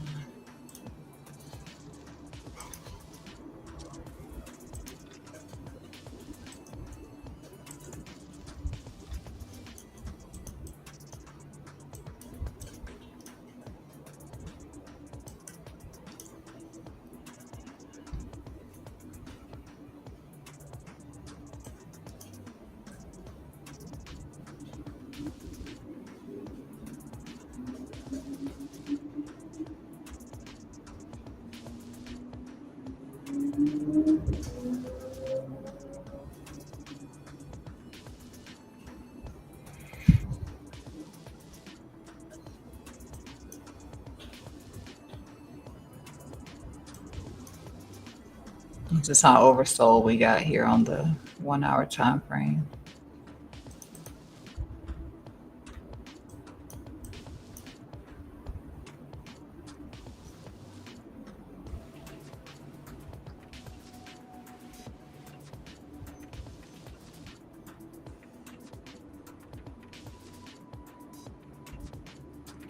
You can actually see that number over here.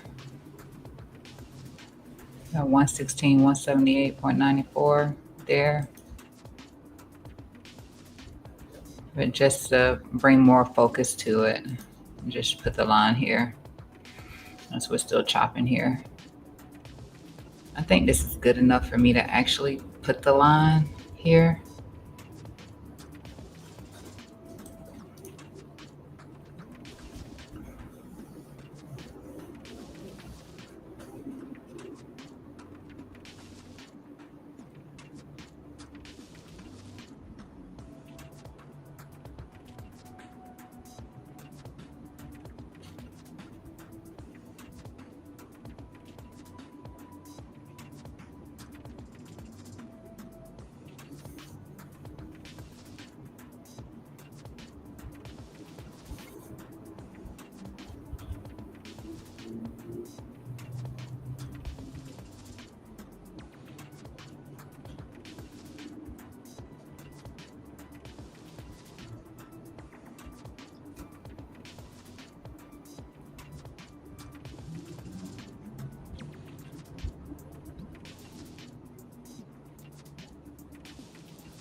Let me take a look at CME.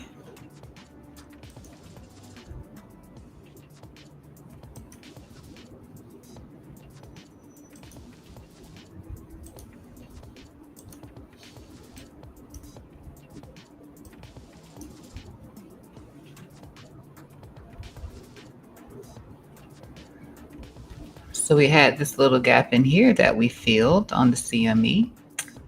How cute is that?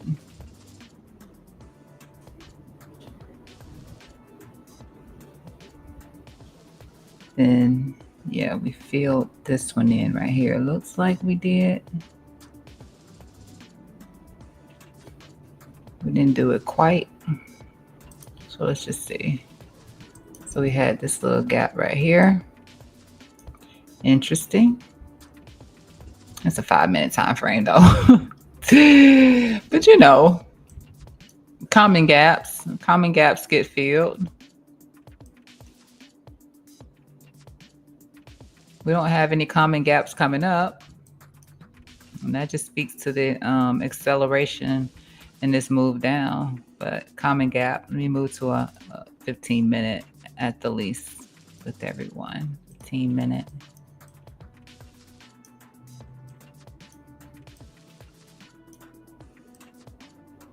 I think that there was something still up here.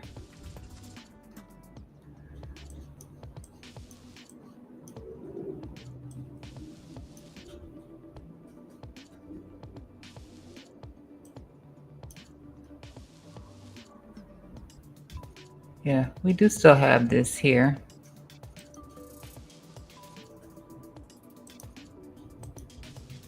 We do have that at 120.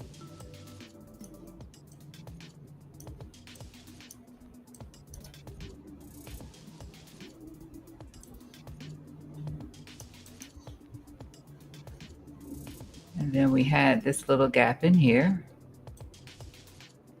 that we filled here on this push. And then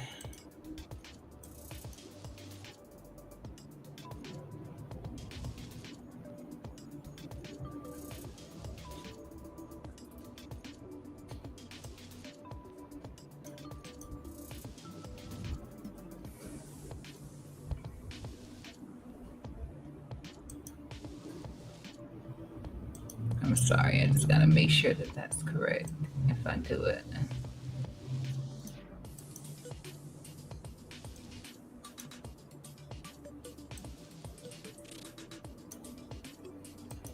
Yeah. So we left a little bit of this gap in here. I don't know how petty we want to be about it, but we did leave a little bit in here on that gap fill. We can take out this mid section that was in here. So I'm just going to set it back to a highlighter. Just in the event that we come back up and we treat this as resistance, if we can come back up to it.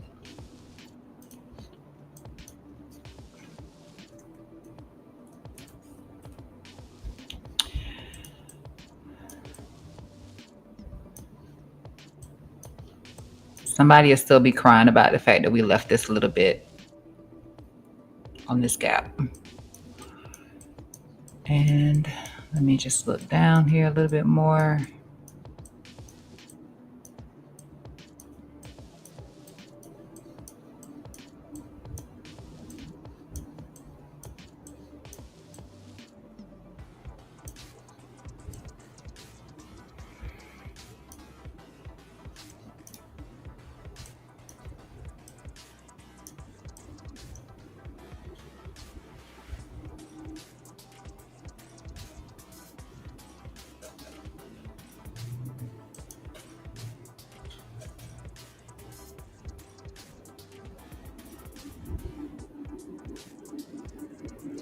CME 200 EMA is a little bit lower here on the 4-hour time frame.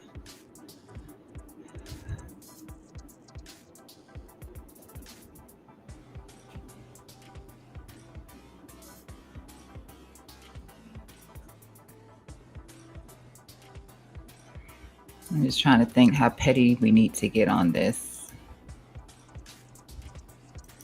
It's less than a, yeah, less than a 0.1%.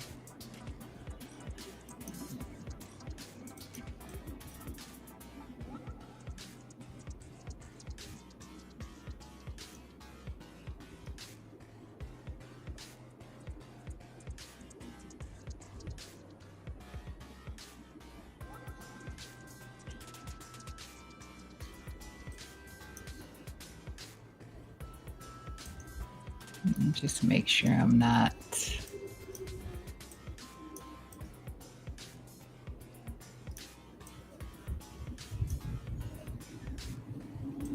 Okay, so we do still have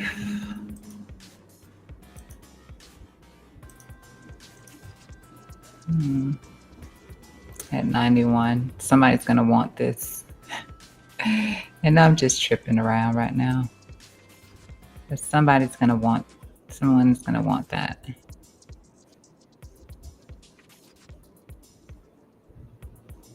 Okay, August 1st. And set it to the 4th.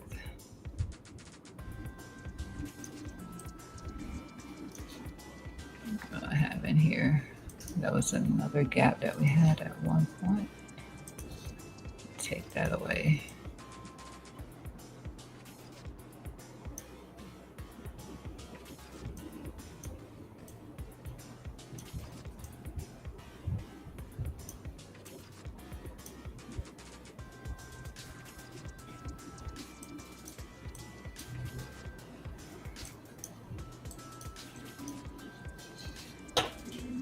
So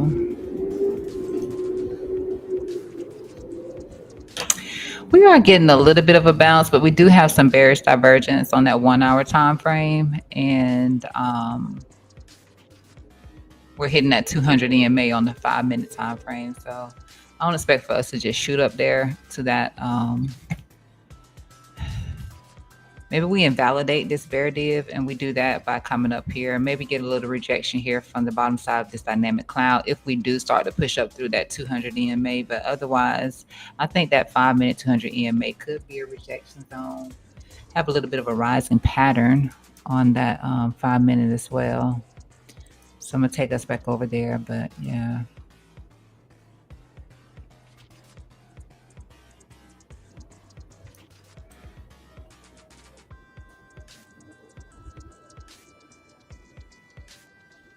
So that's all we have in terms of the gaps here. A less than a 1% was left open on this gap here.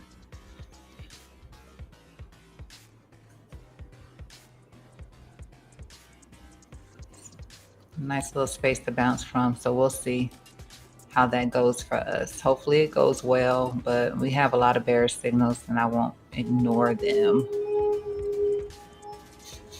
Let me put this back on the Binance chart.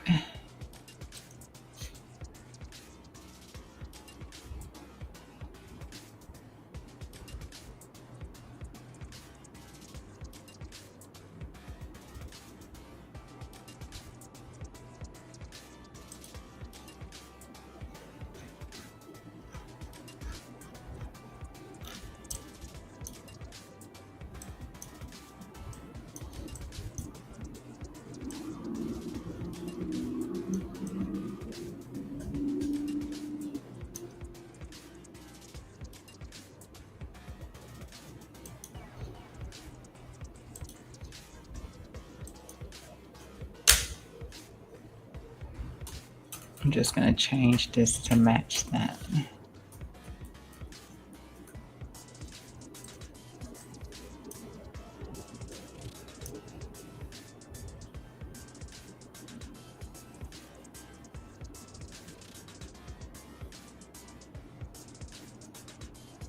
And again, once we actually create this pivot, you know what?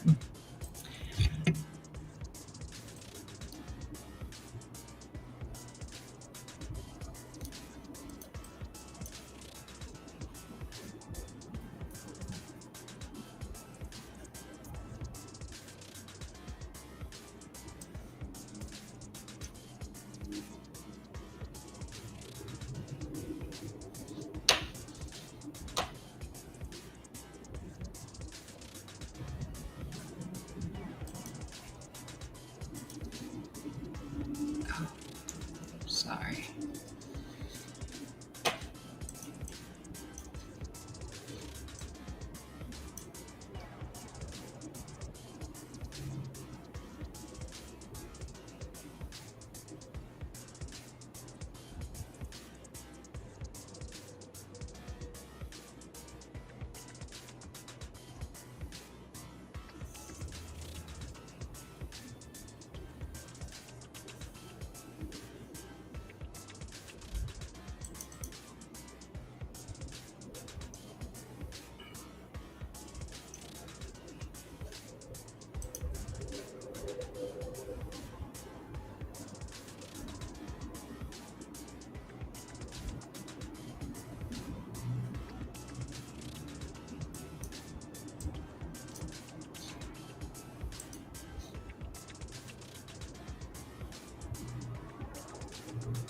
We are diverging here on this 5-minute time frame ever since we got into here, and that rejection didn't play out. We do have a bear div. Well, not on this indicator, but here on the RS side, we have a bear div.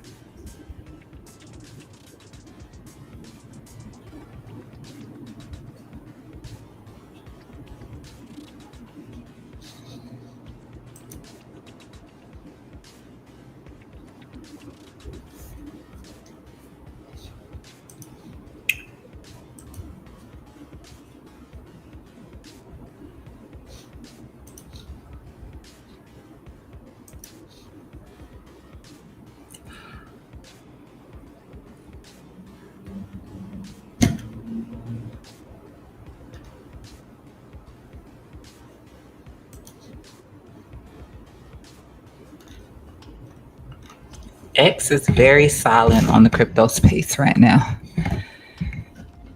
Let me take a look, see here at, we've already looked over here at the VIX and we can see that it is pushing. Take a look at total. Let's see if I can pull up that data from this time frame.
All right, so just looking back over here at the total 2 market cap.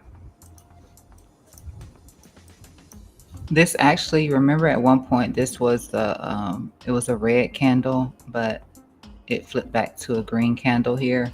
So I mean, we're still within the bullish control zone here on the Bollinger here on the weekly time frame, in between standard deviation 1 and 2, just getting a little bit of a pull back into this one right now. I mean, we're extended. It happens. I mean, we had a much stronger move over here, of course, and this is the same thing I was looking at with Chainlink chart. How this never happened that quickly. Whenever we did get the expansion, I mean, we got this little red one in here, but we kept going. So yeah, this is rather quick on the expansion to already go from the green to getting a little bit of a pullback in here. But that's the nature of how things have changed for the altcoin space. But nonetheless, this still looks fine. We held one momentum line here, and we can look to hold another one, which is this one, and that's at 1.28 trillion. In the event, like I said, we see more of a shakeout here on alts.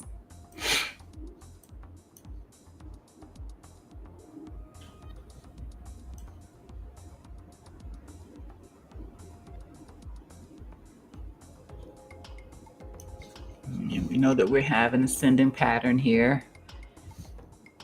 So we can see that. So great place to have bought some altcoins. Blue chip alts would have been right here. Again, we didn't actually have this trend line down here, but this was the one. By the time we get the information, it's kind of late, but that was the one.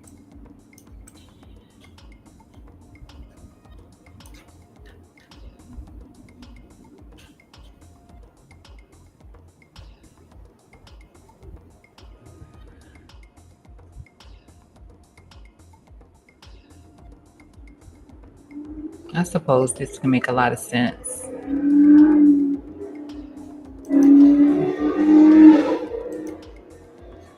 In terms of seeing where we've struggled at before. And this could have a lot to do with Ethereum's chart, even though Ethereum isn't actually performing the same way that Total 2 is performing. I mean, and Total 2 just excludes Bitcoin, but this is around the same space where Ethereum is. So this was just historically where Ethereum actually capped out at a few times in here. So that makes a lot of sense there. It's like this high over here would have made a lot of sense, but we didn't actually go that high.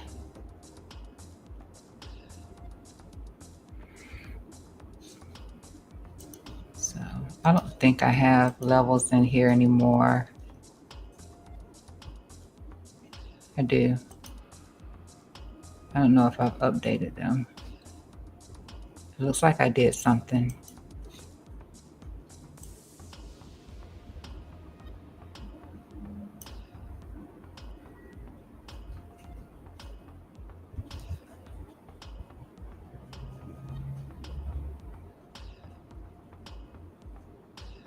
We're just looking at that expected rejection for Bitcoin. So yeah.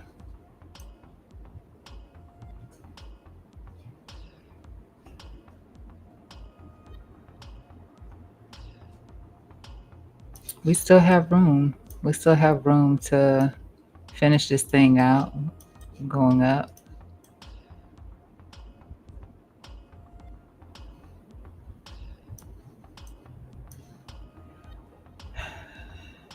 Just looking for that 128. I mean, that's basically back here to where the weekly level is without realizing it.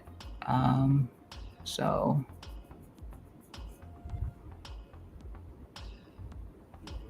$1.26 trillion, 1.28 to 1.26 trillion.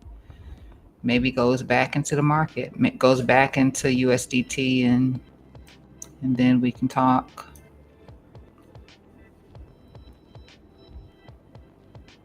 Let me see if I'm missing anything over here.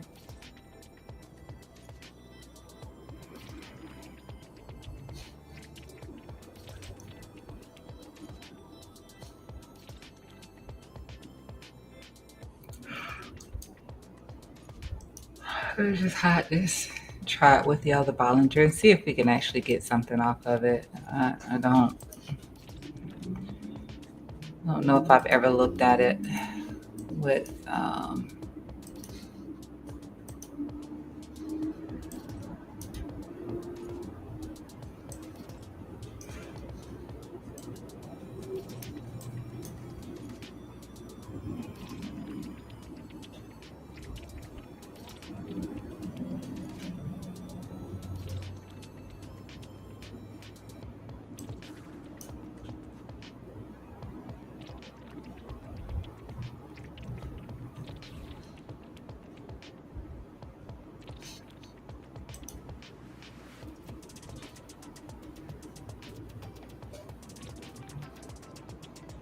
I don't have it over here.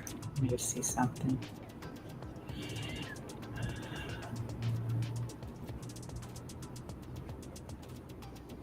And 1, 2, 3 divergence here,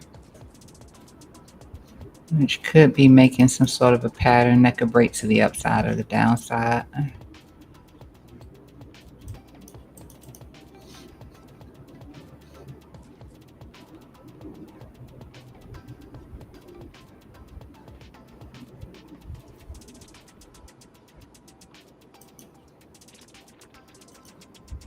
Let's see what that looks like.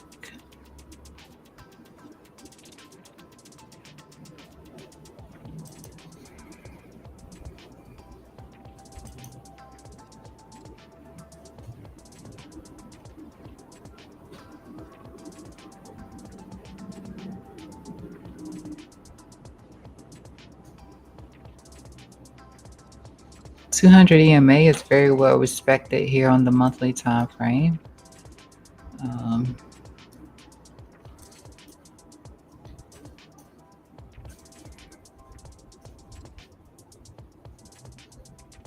And although it doesn't look like it, we've still been pushing higher. Zoom out, we've still been pushing higher with the exception of a few little pullbacks in here. That happens. Ribbons still look good. Not even getting any crosses of these ribbons. Not like I got a cross over here. So that's not happening right now. I mean, by the time it does, it'll probably be too late. Pivot's all the way down here anyway. So, I mean, that just makes sense to get the cross, that you're down here at some sort of a pivot that was created and then get the rollover. So far, that's not here. We've done this one little red candle here. So if I look at volume on this, it's a brand new month. All right, so last volume, watching Bitcoin, we're still in between standard deviation 1 and 2 on the Bollinger top side, so that's fine.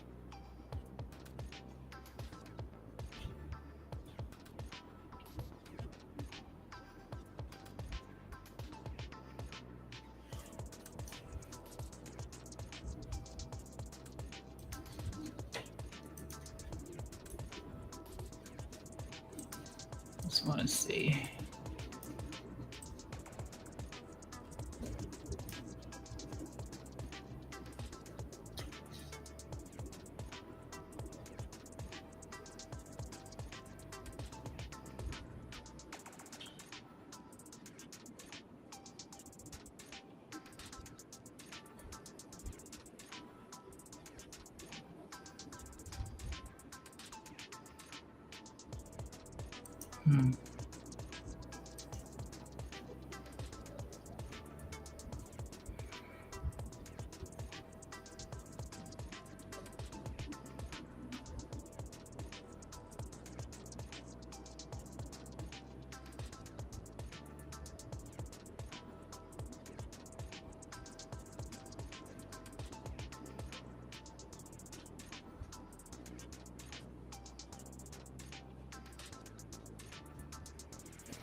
I suppose if this was some sort of a rejection,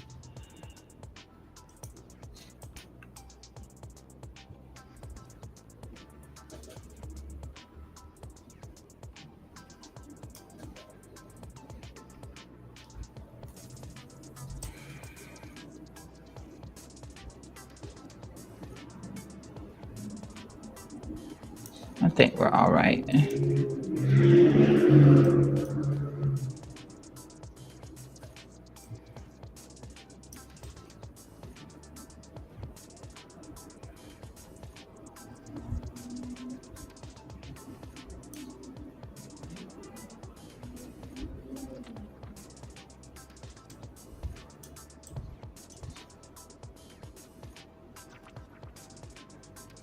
Yeah, I think we're okay.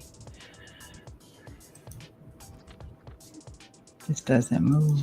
So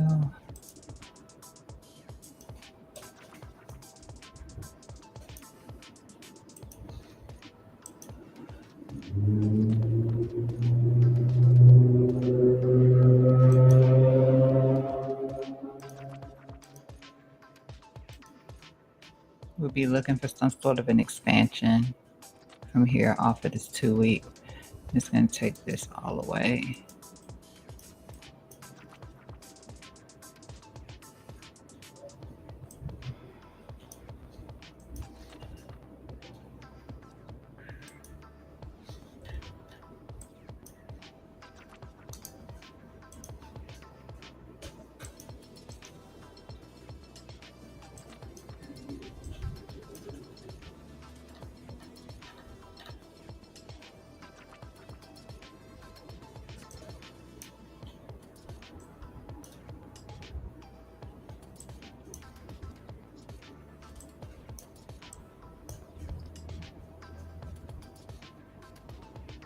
Yeah, well, we got our first red candle. A lot of times prices will retrace to something like that.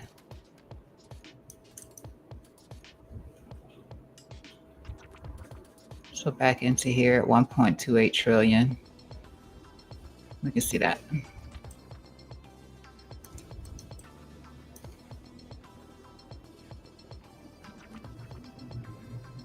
That is also in line with these highs over here that were previous resistance.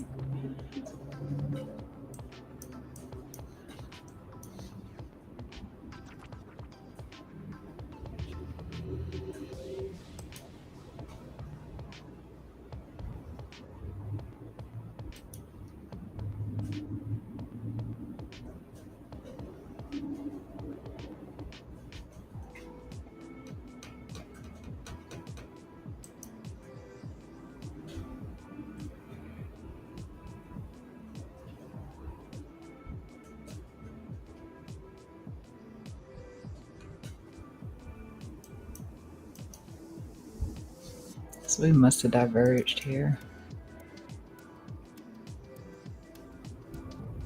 Nope, we're good.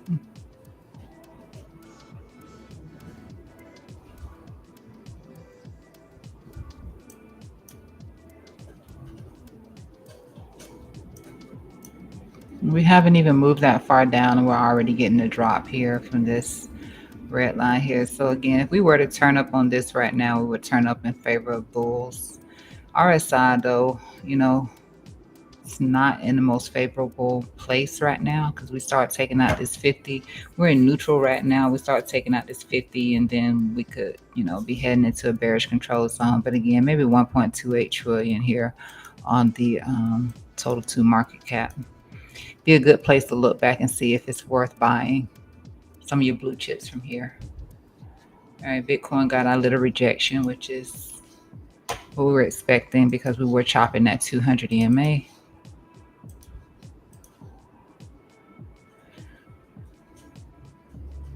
And like I said, we can break through this, but it didn't look like it was going to do too much. Look for that rejection here.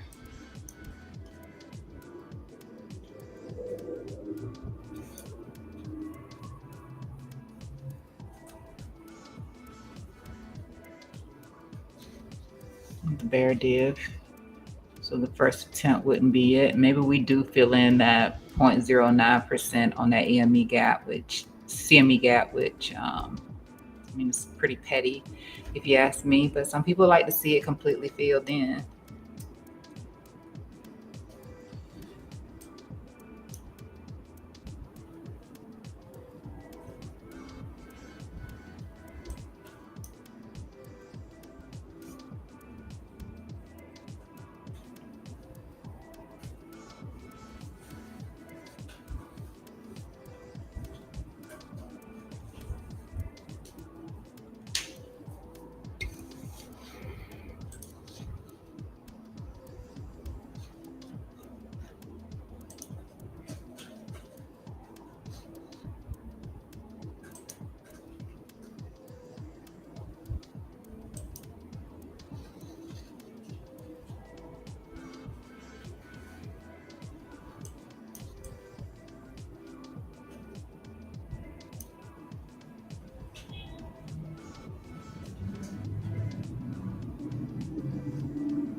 I was just over here looking at Nvidia, which at the moment is holding at 172.73, which was the low.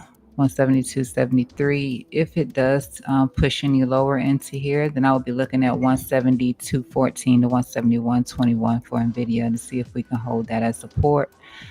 To the upside, Nvidia above 175.37 is a nice place for it to be. It is putting in a little bit of a momentum line here to the downside, but again, above 175.37, I say it's in the clear, and I'll be looking for it to get a bounce back up somewhere around that 180 to 183. But for now, holding 172.73, 172.14 to 171.21 to the low is a possible thing for it. I might actually look at trading this one. Let me see.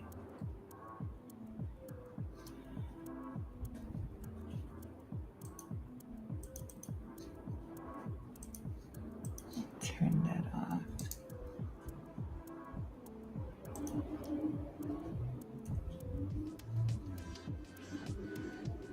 I'm probably going to take some trades today on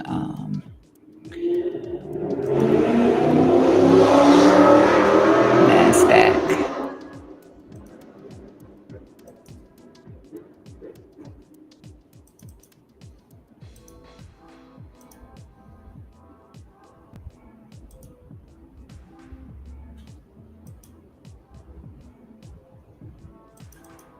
Come on. I need for you to do that for me. Okay. Just moving slow on me. Okay.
Let me say this too about NVIDIA.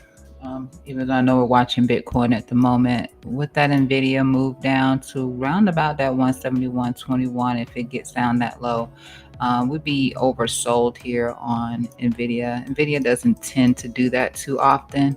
And when it does, it is a bounce away zone for it. So it just really doesn't get oversold very often.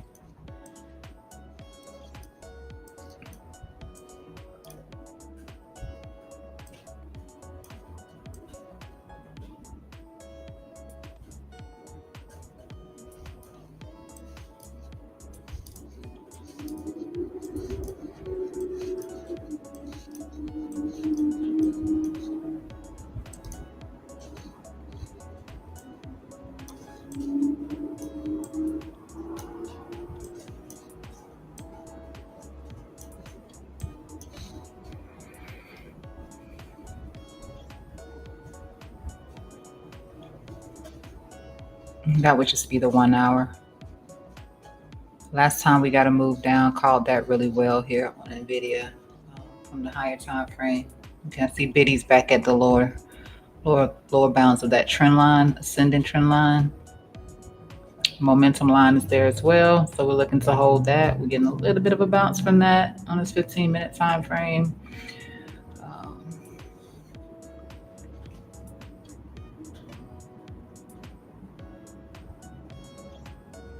But again, I'd be on the lookout for another potential sweep of that low, since it is like that 0.09% left on that gap to be filled.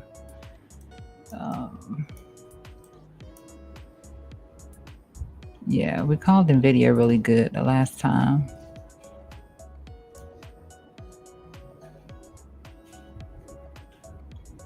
The weekly could be pending a bearish cross. So right now it's just looking at the 1 hour time frame, but the weekly could be pending a bearish cross here for NVIDIA. RSI still looks fine. I'm just looking at the delta, which means it can still diverge before that happens. Let me see on the monthly time frame.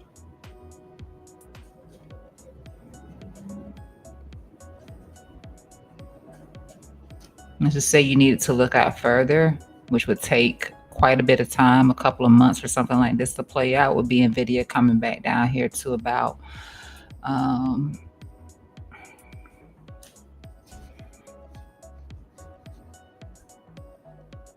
let's see what that is, 111. Take a long time to see something like that.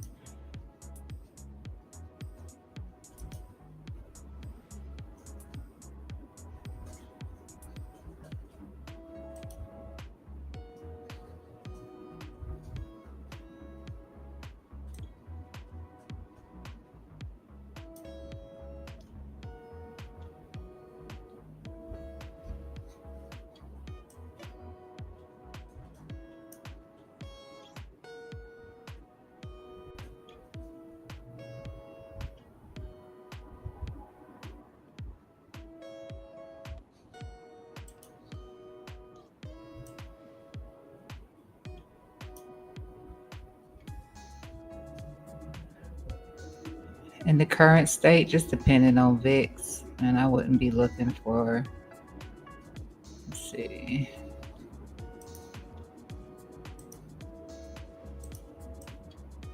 change the color on this, about 159 to 153.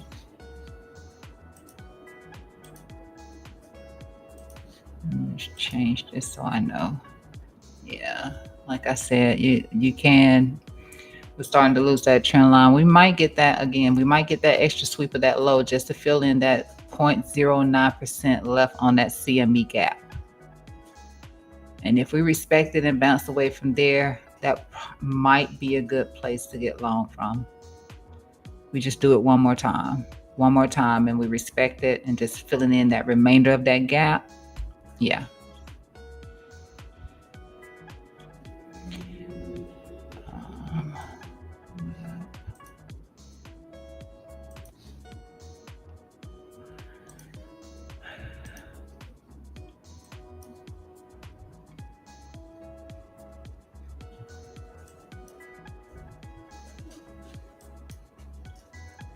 Okay, so we're coming into this zone on NVIDIA that I'm looking at for that 4 hour. Let me just, I mean, 1 hour. Then I'm just mapping out some extra zones in here. I'm gonna go back to the 1 just to pay attention to this.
We go back into another negative cross on the delta on the 1 hour,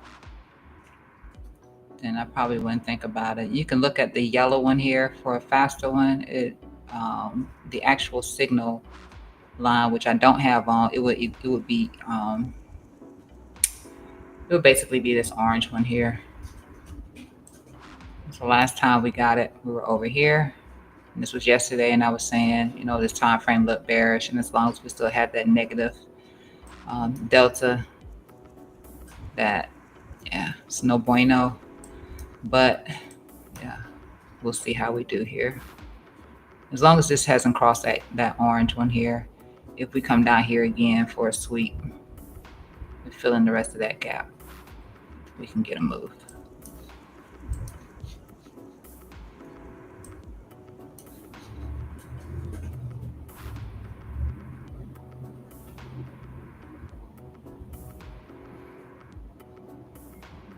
A little bit of a bullish divvy here with the move down, but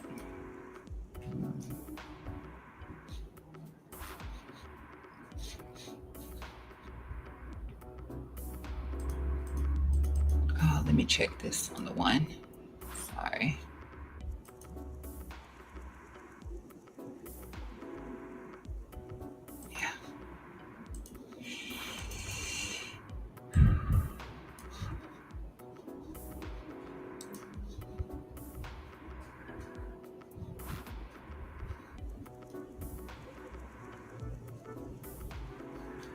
Alright, so what I was looking at for NVIDIA, I actually need to fill in this gap here. So I need to drop it down to 170.86. I had it at 171.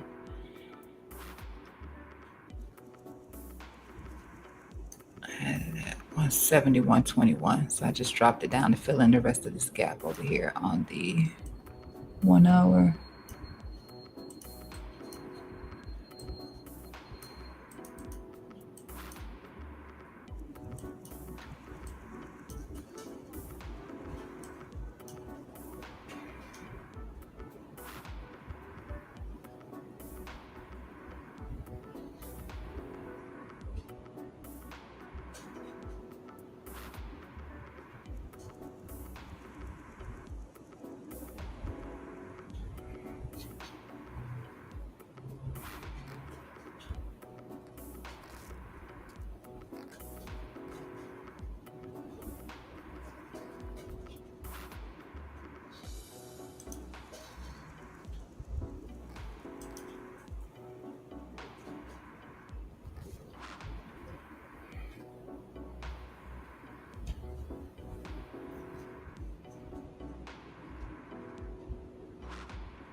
Prepare myself for this NVIDIA triggered on that tape.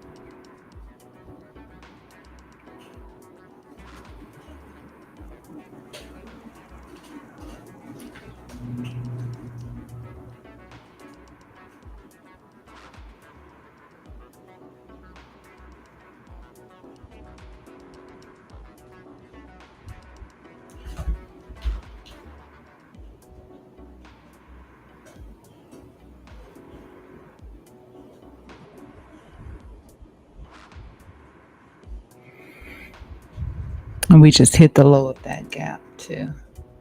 All right, here we go, Biddy. Here we go. And it was just a 0.09 left on that gap fill.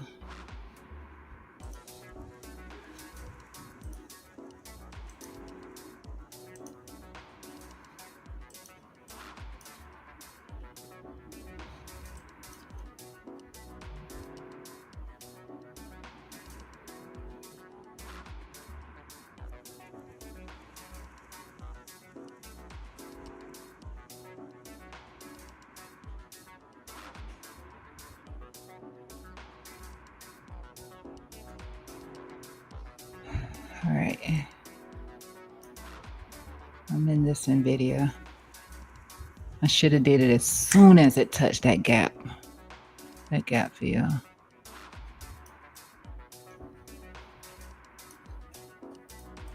Let's see what it does.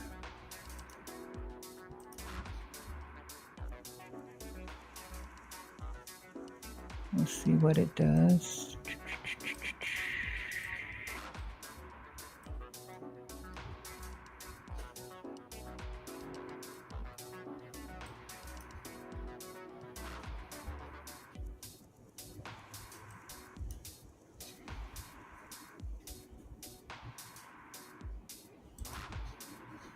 All right, Bitcoin.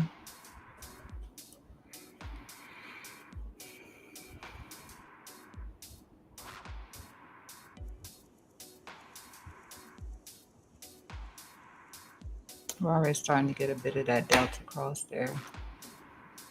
Shit.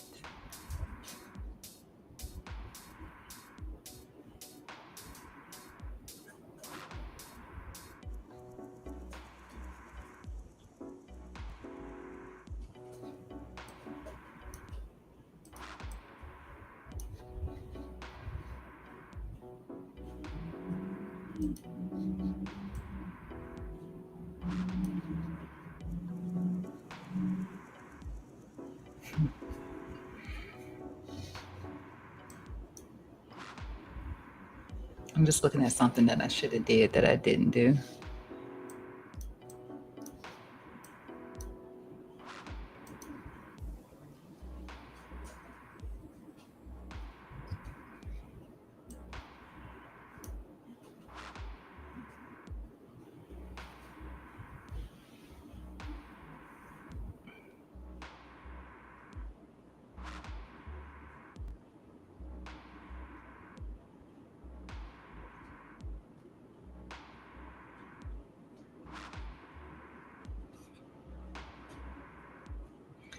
It's not really looking like it's going to bounce from there. Let me just say it. As we're watching it, it doesn't look like it will. If we start to chop in here, then it'll look different. But at the moment,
Somebody's probably looking at this and saying inverse head and shoulder, and I tell you right now,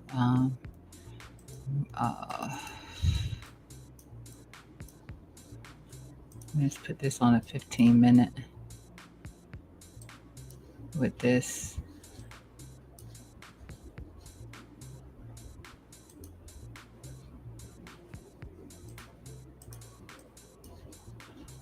Almost with volume, it is confirming, but I can't right now looking at some of the other indicators, but almost with volume, you know, high volume there. You got some decent volume in here at this point, and then you got the volume that's in here, with the exception of this candle right here. I'll probably take that one out, but you're getting some volume in here too. But aside from that,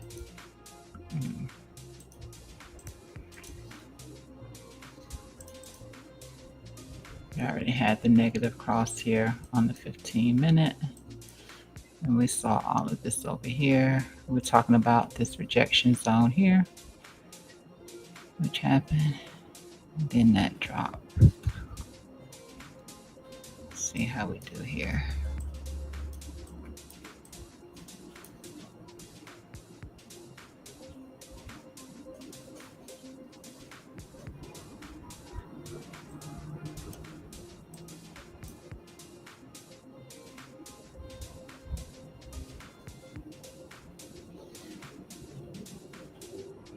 Trying to slow it down in here right now.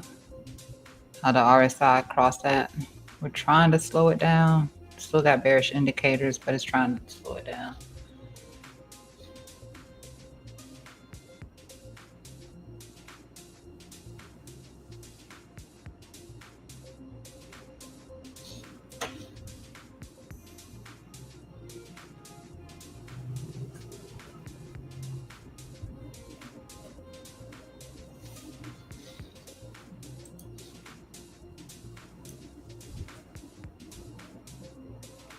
I am up on my NVIDIA.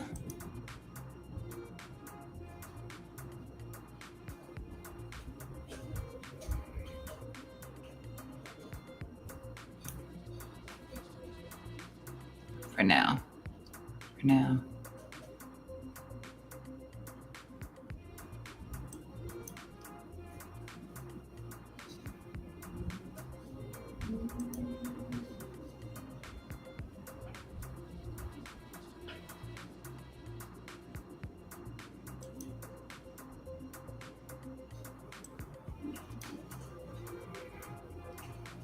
Coinbase is oversold on the 1 hour time frame.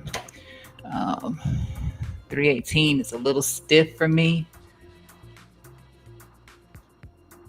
but it is oversold on the 1 hour.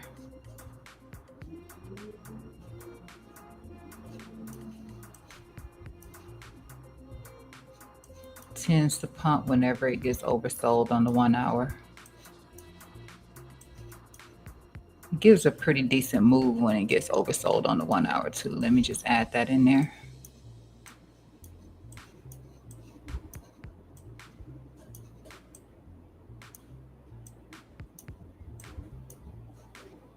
With that big gap down to 319 at the moment.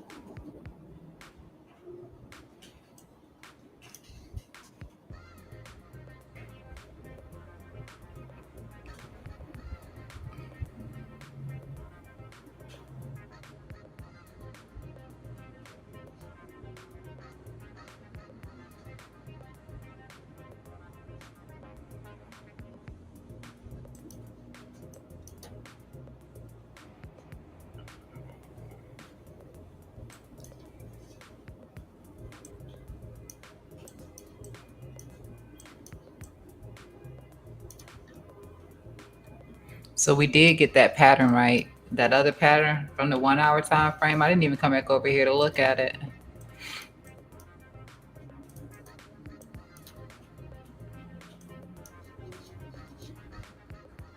The coin is very much related to Bitcoin.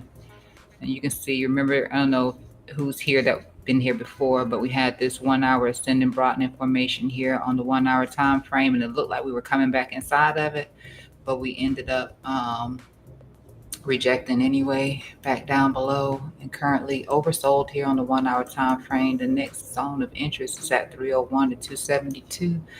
But again, it tends to perform somewhat when it gets into oversold conditions. Got a nice little bounce right here, but nonetheless, that happened with a bear div. That happened with bearish divergence there. So maybe we get in here. I'll look to take some sort of a quick position on coin. Yeah, we'll see how that goes. We'll do that.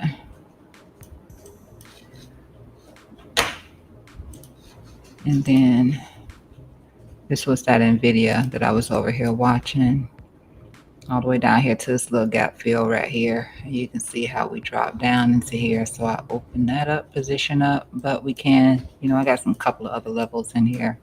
If it's not that, then it's either this top or this low in here. But somewhere in here, I'll be watching the indicator to see what we do here for coin. For NVIDIA. But I got my toes wet with NVIDIA here. I like it better if it gets oversold. All right, Bitcoin, we are approaching that level here on Bitcoin. And again, it doesn't look to me, unless we start to chop in here. Unless we start to chop.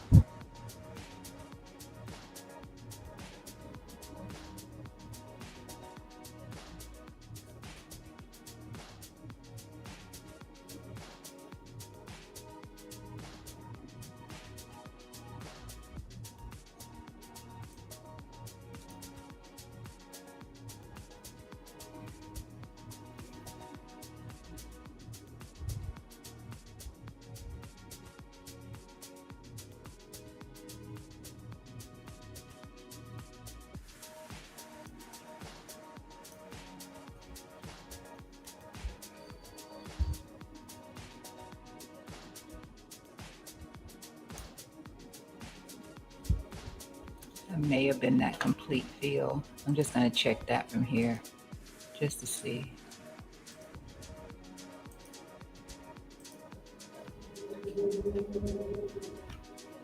Go back to a 4 hour. No, what is this one?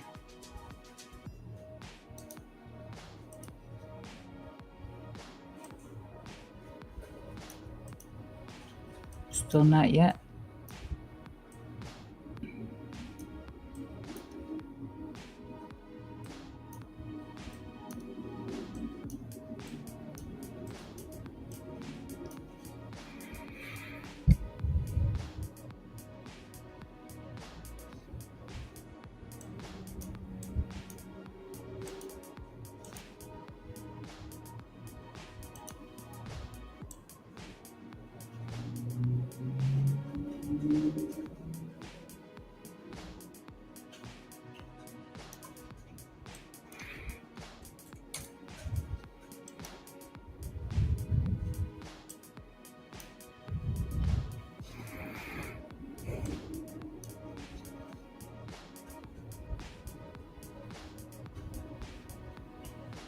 This is cooling.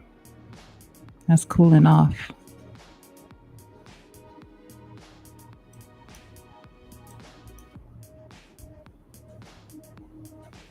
I'm just trying to see how petty we could get with one to feel that. It's a nice little SFP though.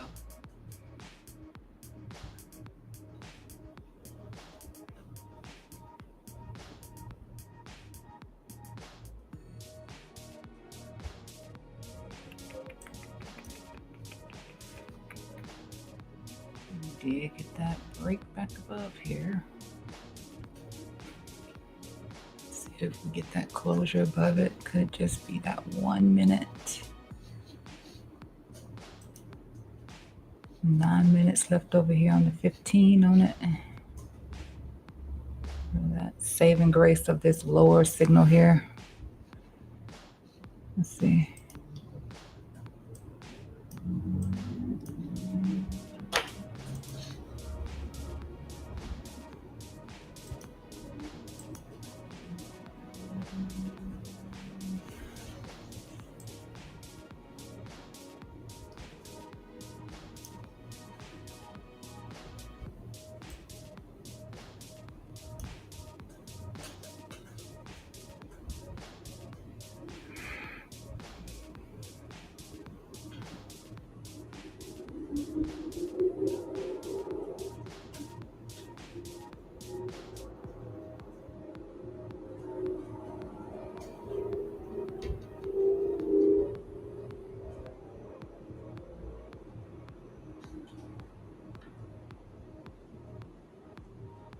I didn't take it. I wanted to be with the petty people.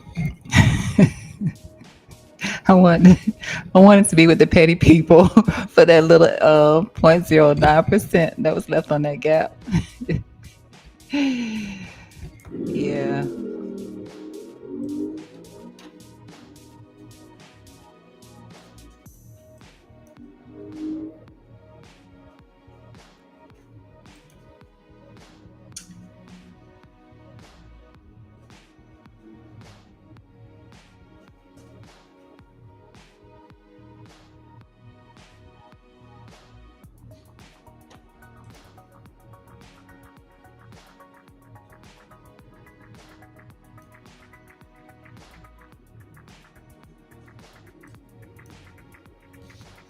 You know how long the space was burdened by this particular gap fill?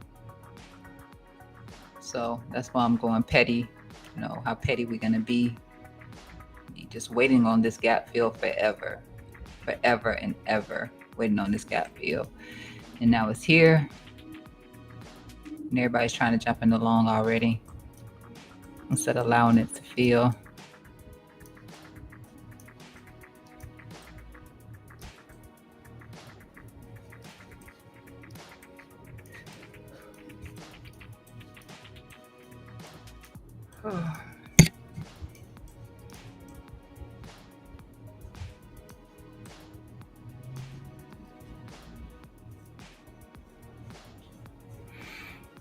All right, breaking back above the previous week low.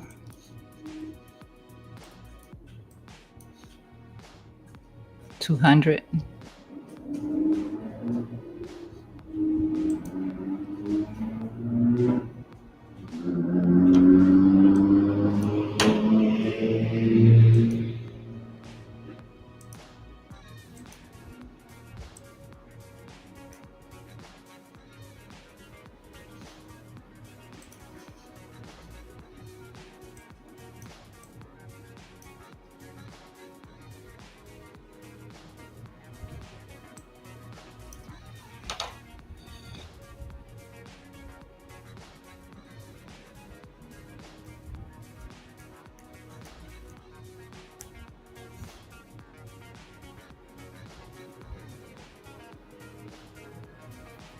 And that's the low of the pattern that we broke down from too. That's right here in accordance with that 200 EMA.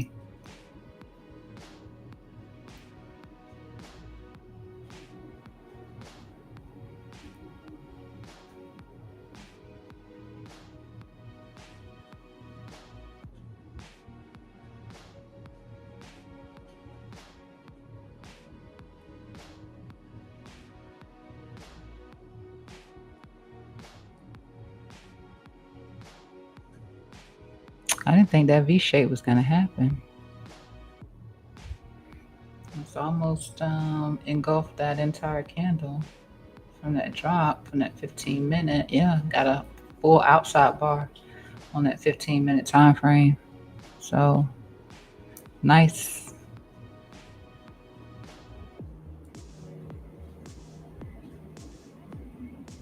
That's nice.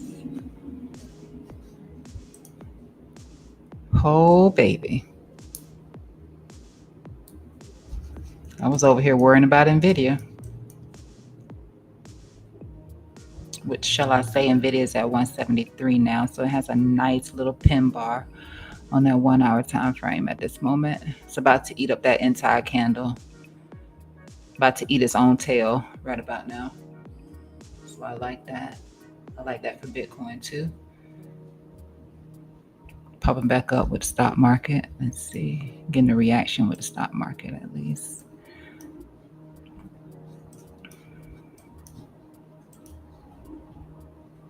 Palantir is doing the same thing where it's chewing up that candle from that dip. Look for another little dip back down. See if we get it. Otherwise, we fill the gap in here.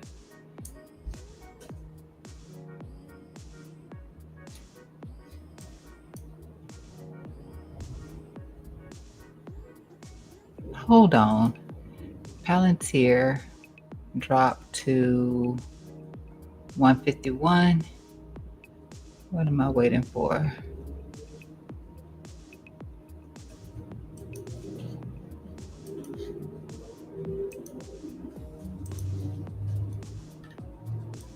I don't see my level in here. I was just talking about my level. For some reason, I don't see it. I may have it set to where I can't see it on another time frame. Oh, it's because we're not coming down there. That's why. We're nowhere near that. It's cool. Let's see. Sui's trying to get back above that monthly level. If you don't remember where that monthly level is, 350. So it's trying. It's still trading below the 5 EMA on the 1 hour time frame. Ethereum maintained that 786 so far. And XRP, the previous week low, it's back above that, and it's here at the previous day low, back around at 302, which is the top side of the range at the moment.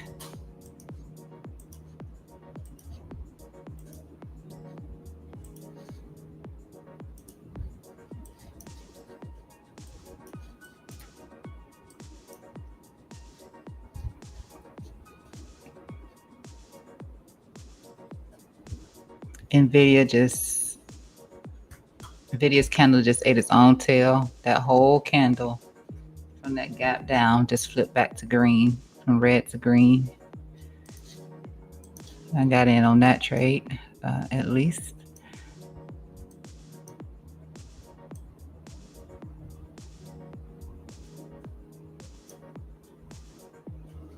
All right, this 200 EMA here with the bottom side of this pattern that we had the breakdown from. Let's see how we do here. I already have a little bit of a cloud cover here on this 1 minute time frame. It's the 1 minute. So if you're a scalper, you can take it as something. If you're not a scalper, just take it with a grain of salt.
Well, like that might have had a little slight bull divvy. Okay.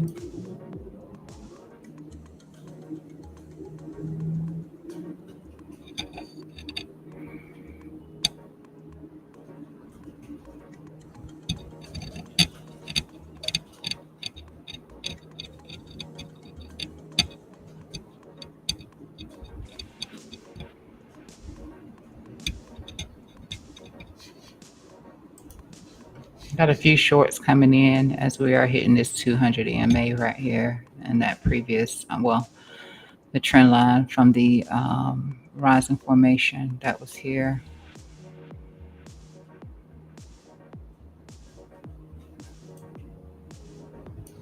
I don't mind if the shorts pile in, be incentive for market makers to push price higher.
Should have taken this trade on that BTCC, on that Nvidia, because that slapped.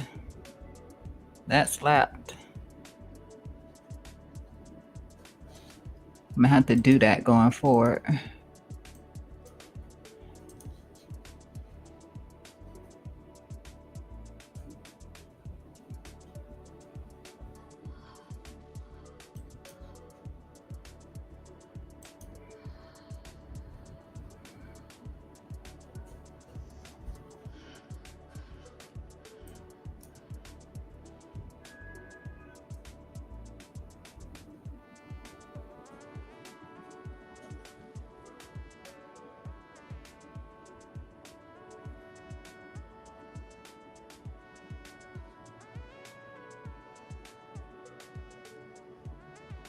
A little bit of bearish divergence, but again, this is the 1 minute time frame here. Take a look, see here on this 5.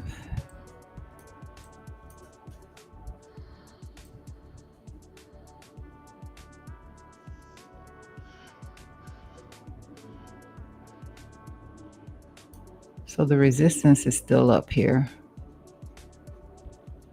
I'm not talking about the 200 EMA, but the reason that we flipped blue in here, that resistance is still up here somewhere. Yeah. So there we go. It's still up here somewhere.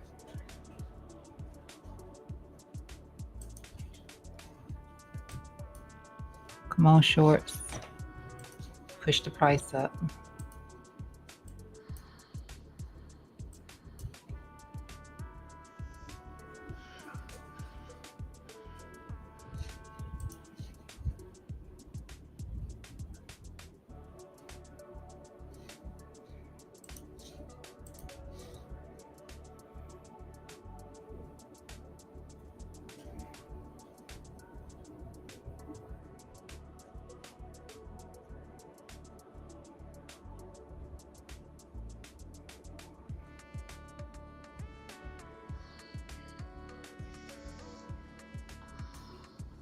I'm gonna drop this pattern. I've already broken that, so I'm just gonna drop it.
I could regret not taking that SFP there. I could regret that. Let's see. It's with the 15.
Right, this previous day low. I will tell you this here on this 5 minute time frame here. The first thing you're going to come back into touching here on the 5 minute time frame is a little bit concerning. Down here on the RSI, so you see how we're pushing up through this yellow line. The first thing we could react to, if this closes and pushes through here just a little bit more for some extra clarity, a push back down could send it back down as fast as it sent it up. And that's all I'm saying here with the 5 minute time frame, just looking at this RSI with this V shape, you know, here.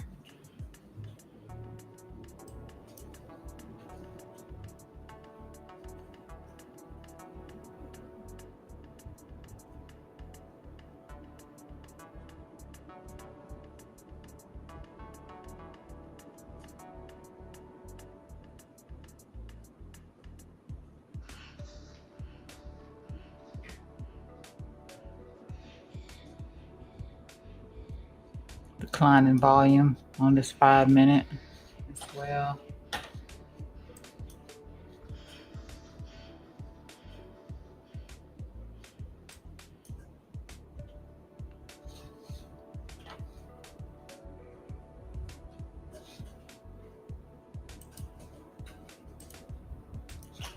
Yeah.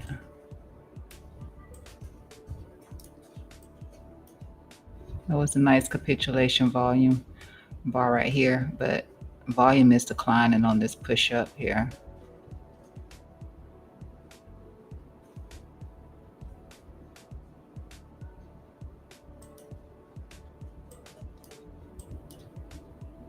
Let's see if it matters.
Hmm.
I'm supposed to be done at 10, but I see, a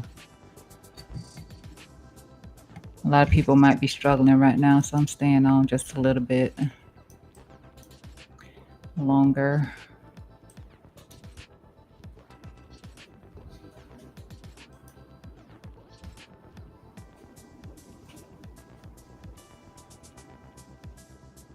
Same thing is going to go with this 1 hour too, because this blue signal line is all the way down here. The RSI is playing around with this yellow one. And like I said, when this yellow one is the first point of contact, when you cross down this, you tend to get candles like that. You cross up, you tend to get candles like that. So when it's the first thing you hit, like I said, you can reverse as fast as you come up. like over here. It's showing like it's trying to put in that pause over here on this 5-minute time frame. We did the same thing over here when we chopped the 200. It doesn't look like we would actually do anything different over here.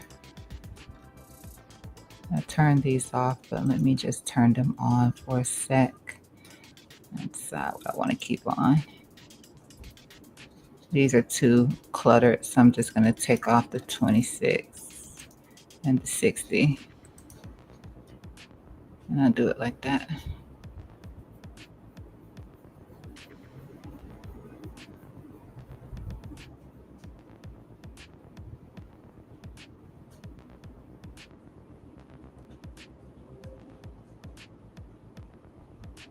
This is still straight in the air. So once we come back and start interacting with this previous day low, then maybe it'll start to curve a little bit. And if it's going to come back down, even just the slightest.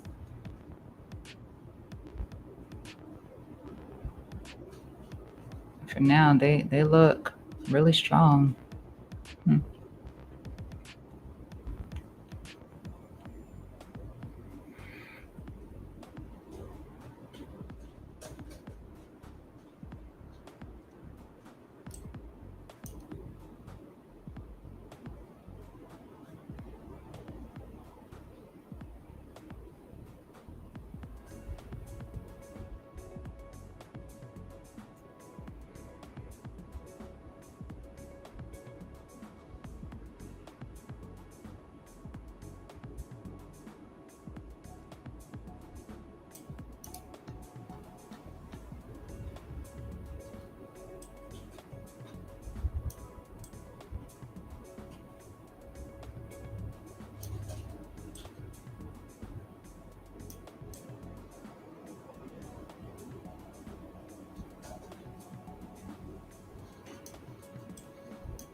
Yeah, that might change by the time that happens. I'm going to take that off. I'm amazed at how in sync it is with my indicator, just slightly.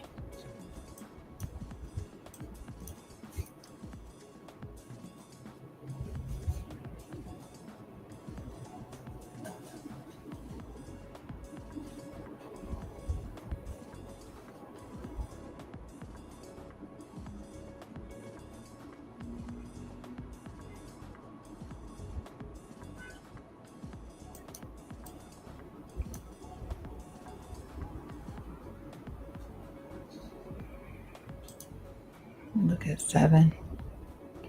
That was a cleaner tap to that 200 down to 7 again. It's showing that it's trying to put in some sort of a pause over here. This is a little better.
All right, I am starting to get really tired. But note that we are at resistance here at the 200 EMA. I would be looking for a rejection here. Maybe it does not go back down to retest that low again at this point. But if you do delta, then I'd be looking for across of that zero line. Since it's so close to it here on the 1 hour time frame, you could look for something like that. I mean, you can always put on your EMA here too. So until something from a higher time frame starts to reclaim that, then just continue to look from that downside. If we do get the bounce in here based on this, see a little shady in here, a little shady right there. But if we do manage to push up any higher, there's this 116, 178 that I'm looking at here, which is just the low of the dynamic cloud. And then, of course, here back to the zone that we were looking for.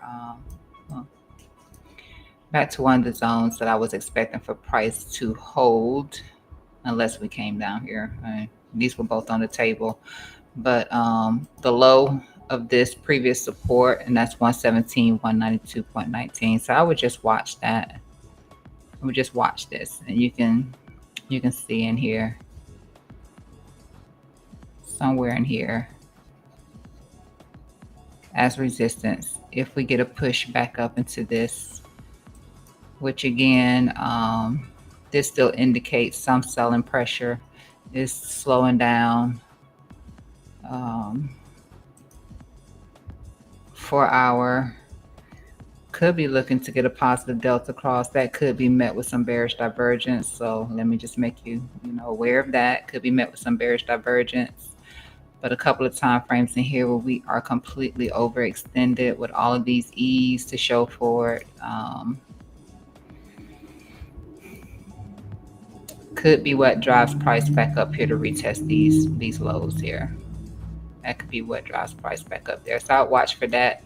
And in the event that we do come back down here and we're not able to hold the low down here, you already know what I'm looking at down here. Maybe this 111 could actually do something, but outside from that 111, I'm looking at about 110 to 108. Do have the golden pocket just a little bit lower with this daily level in here at 107, but for starters, that would be just a 50% retracement, I believe. That could be the case. And I can see we're already getting that here. Let me go back over here real quick. Look at this. We talked about it on the 5. Potentially, if it does that, how it would be fast move up, fast move down. I don't like that V-shaped recovery, but nonetheless, yeah. So we come back down and we lose this. I come back into this and lose it, then to be looking down here. Just start at 111 and then we'll be working our way down. So I will post this. I will post it.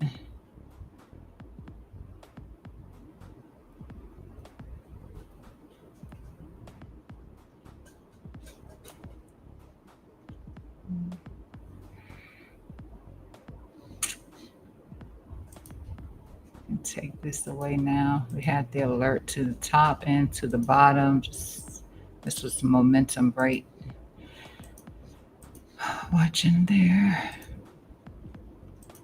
8 hour.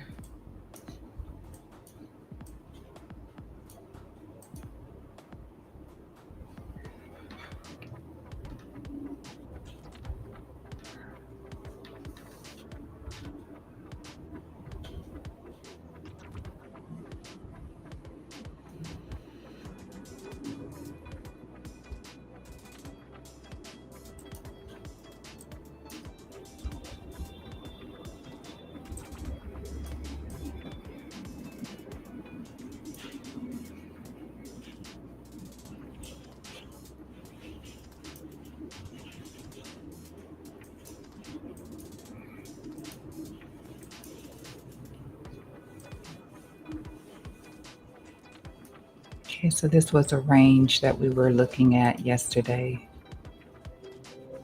We're just outside of the low of that range.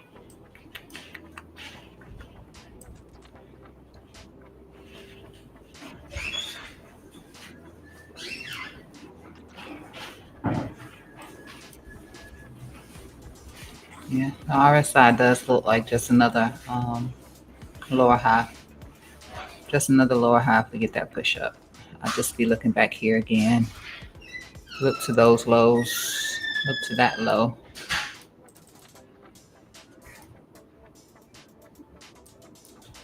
Just look to that low. So please mark it on your charts.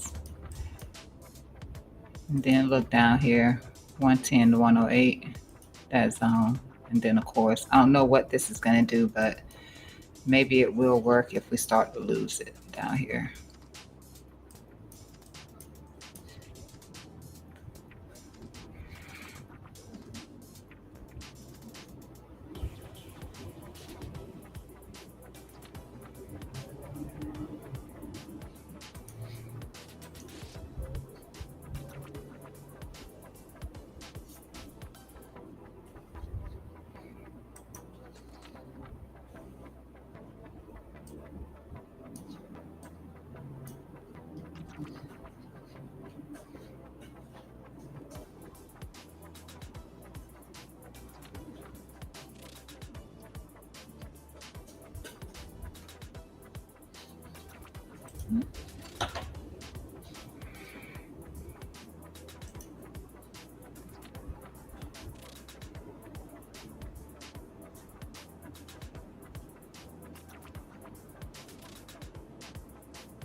I don't know that I would trust this. I'm just gonna say that again because I don't want anybody to get hurt. If you got in on that SFP, congratulations to you. I did not take that SFP.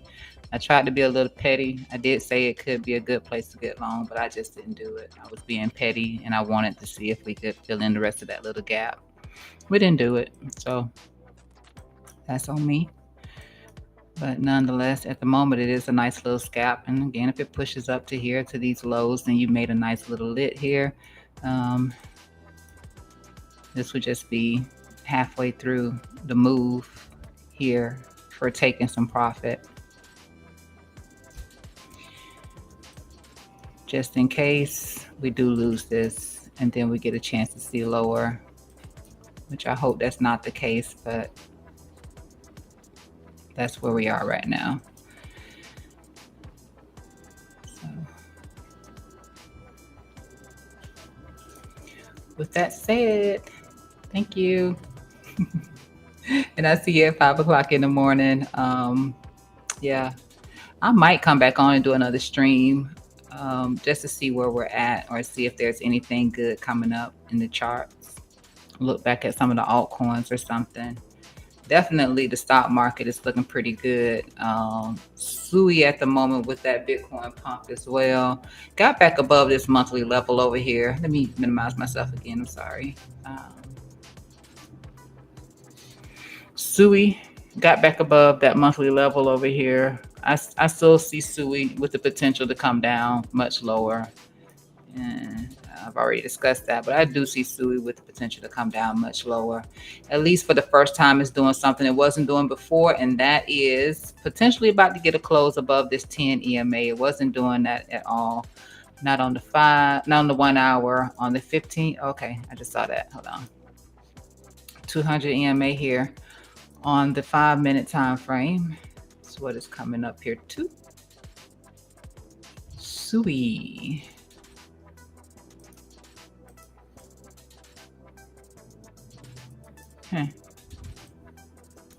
Volume's a little petty through here, so watch that. Very petty, but anybody who got short on SUI, congratulations to you. 15-minute 200 EMA is all the way up here.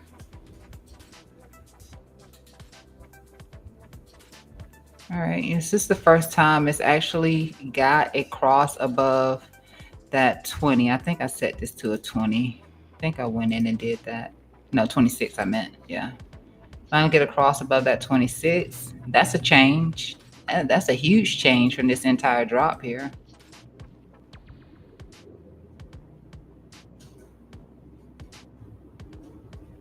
Yeah, that's a big difference. You got a cross down there, cross up here. Maybe it comes back up here to where I was looking for price to hold, where price needed to hold. And that was here at 365. So maybe it comes back up here and it does that. If it does, I mean, it could start to change some things on this 15-minute time frame. But nonetheless, I still think the chart looks terrible. And I like SUI a lot. At the moment, it just looks terrible. This is what we needed to flip price, and we didn't manage to get that flip. That's what I was looking at yesterday. And this was 16. What are we looking at? 12. Wasn't it 12? Wasn't it the 8? 200 bounce off of the 8. No, I was looking at something else here. But we didn't hold it anyway. We didn't hold it here.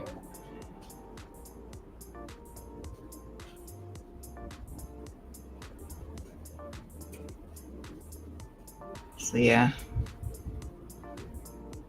Can look for price to come back up to this. At the moment on this 8 hour, that's where the 5 is sitting at. So unless it starts to reverse in here, if it does, I mean, I will happily jump into another long position. But that's a huge change for SUI, especially on that 15-minute time frame. See Ethereum at the moment. If I zoom out, it'll look much better with that bounce off of that 786, or reclaiming that 786 and put it like that here, because you know I'm looking here. 35.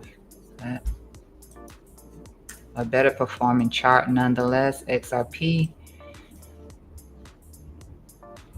Okay, push back above the weekly high here at 302. 1 hour has a cross, the 5 and the 10. Last time it got one was back here. So let's see, maybe it comes back up here. Maybe it does.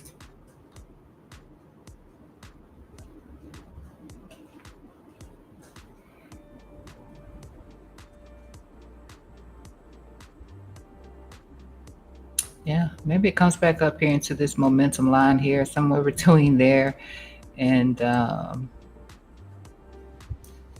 me see XRP again. Oh baby, they did that twice, but this time it just didn't do anything for it. Even tried over here with the RSI, got a rejection there. Up above it now. I mean, again, I don't like when it's really, this isn't moving along with price action, but you can't deny that it got the break back above the blue signal line in here and it's pushing. So for now, it looks fine. But again, I would still watch those levels in here around that 302, that 274 there for XRP. I'm sorry, that's NVIDIA getting that little bit of a rejection. I have in here. It's supposed to be Solana, I believe.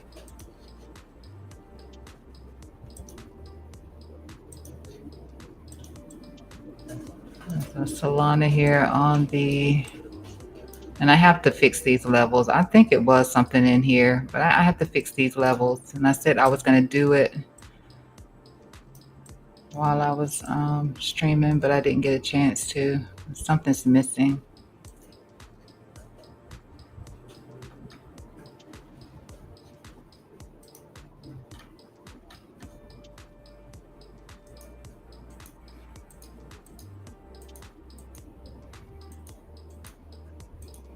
So I got some triangles in here, rectangles in here. I'm sorry, but why would they not be on? I can't tell what is what, but there are some zones in here that's missing. But right now, Solana,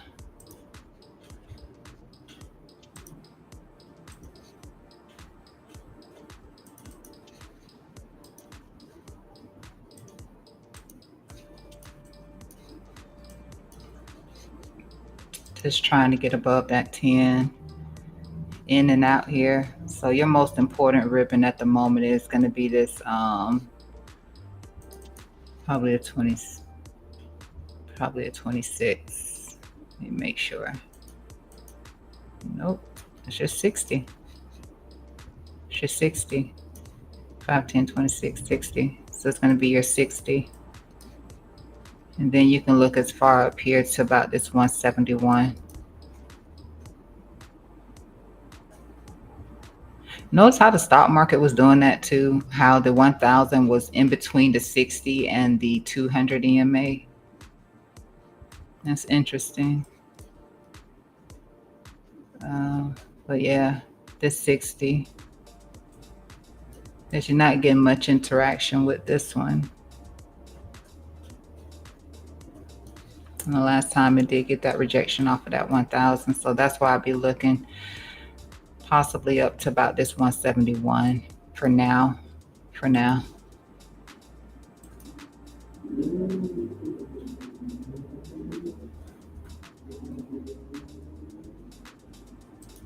Let's see, 200 EMA is at 170.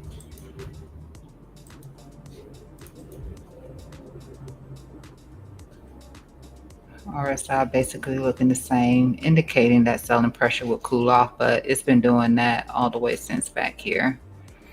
So until this starts to fully flip green, I'm not going to think too much about this 1 hour time frame. It was absolutely just temporary bounces through here with all this gray.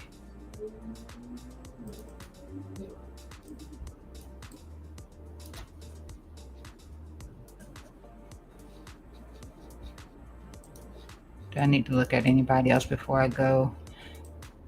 Let me look back at ADA. Everything basically looks like this.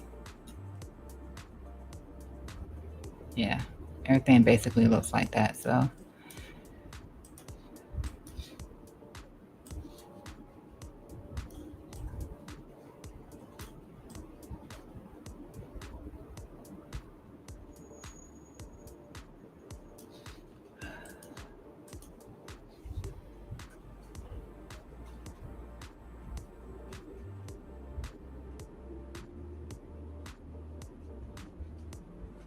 yeah, this light color in here, that's sellers. So again, just be careful there. All right, take some profit if you did do an SFP trade. Set a stop loss.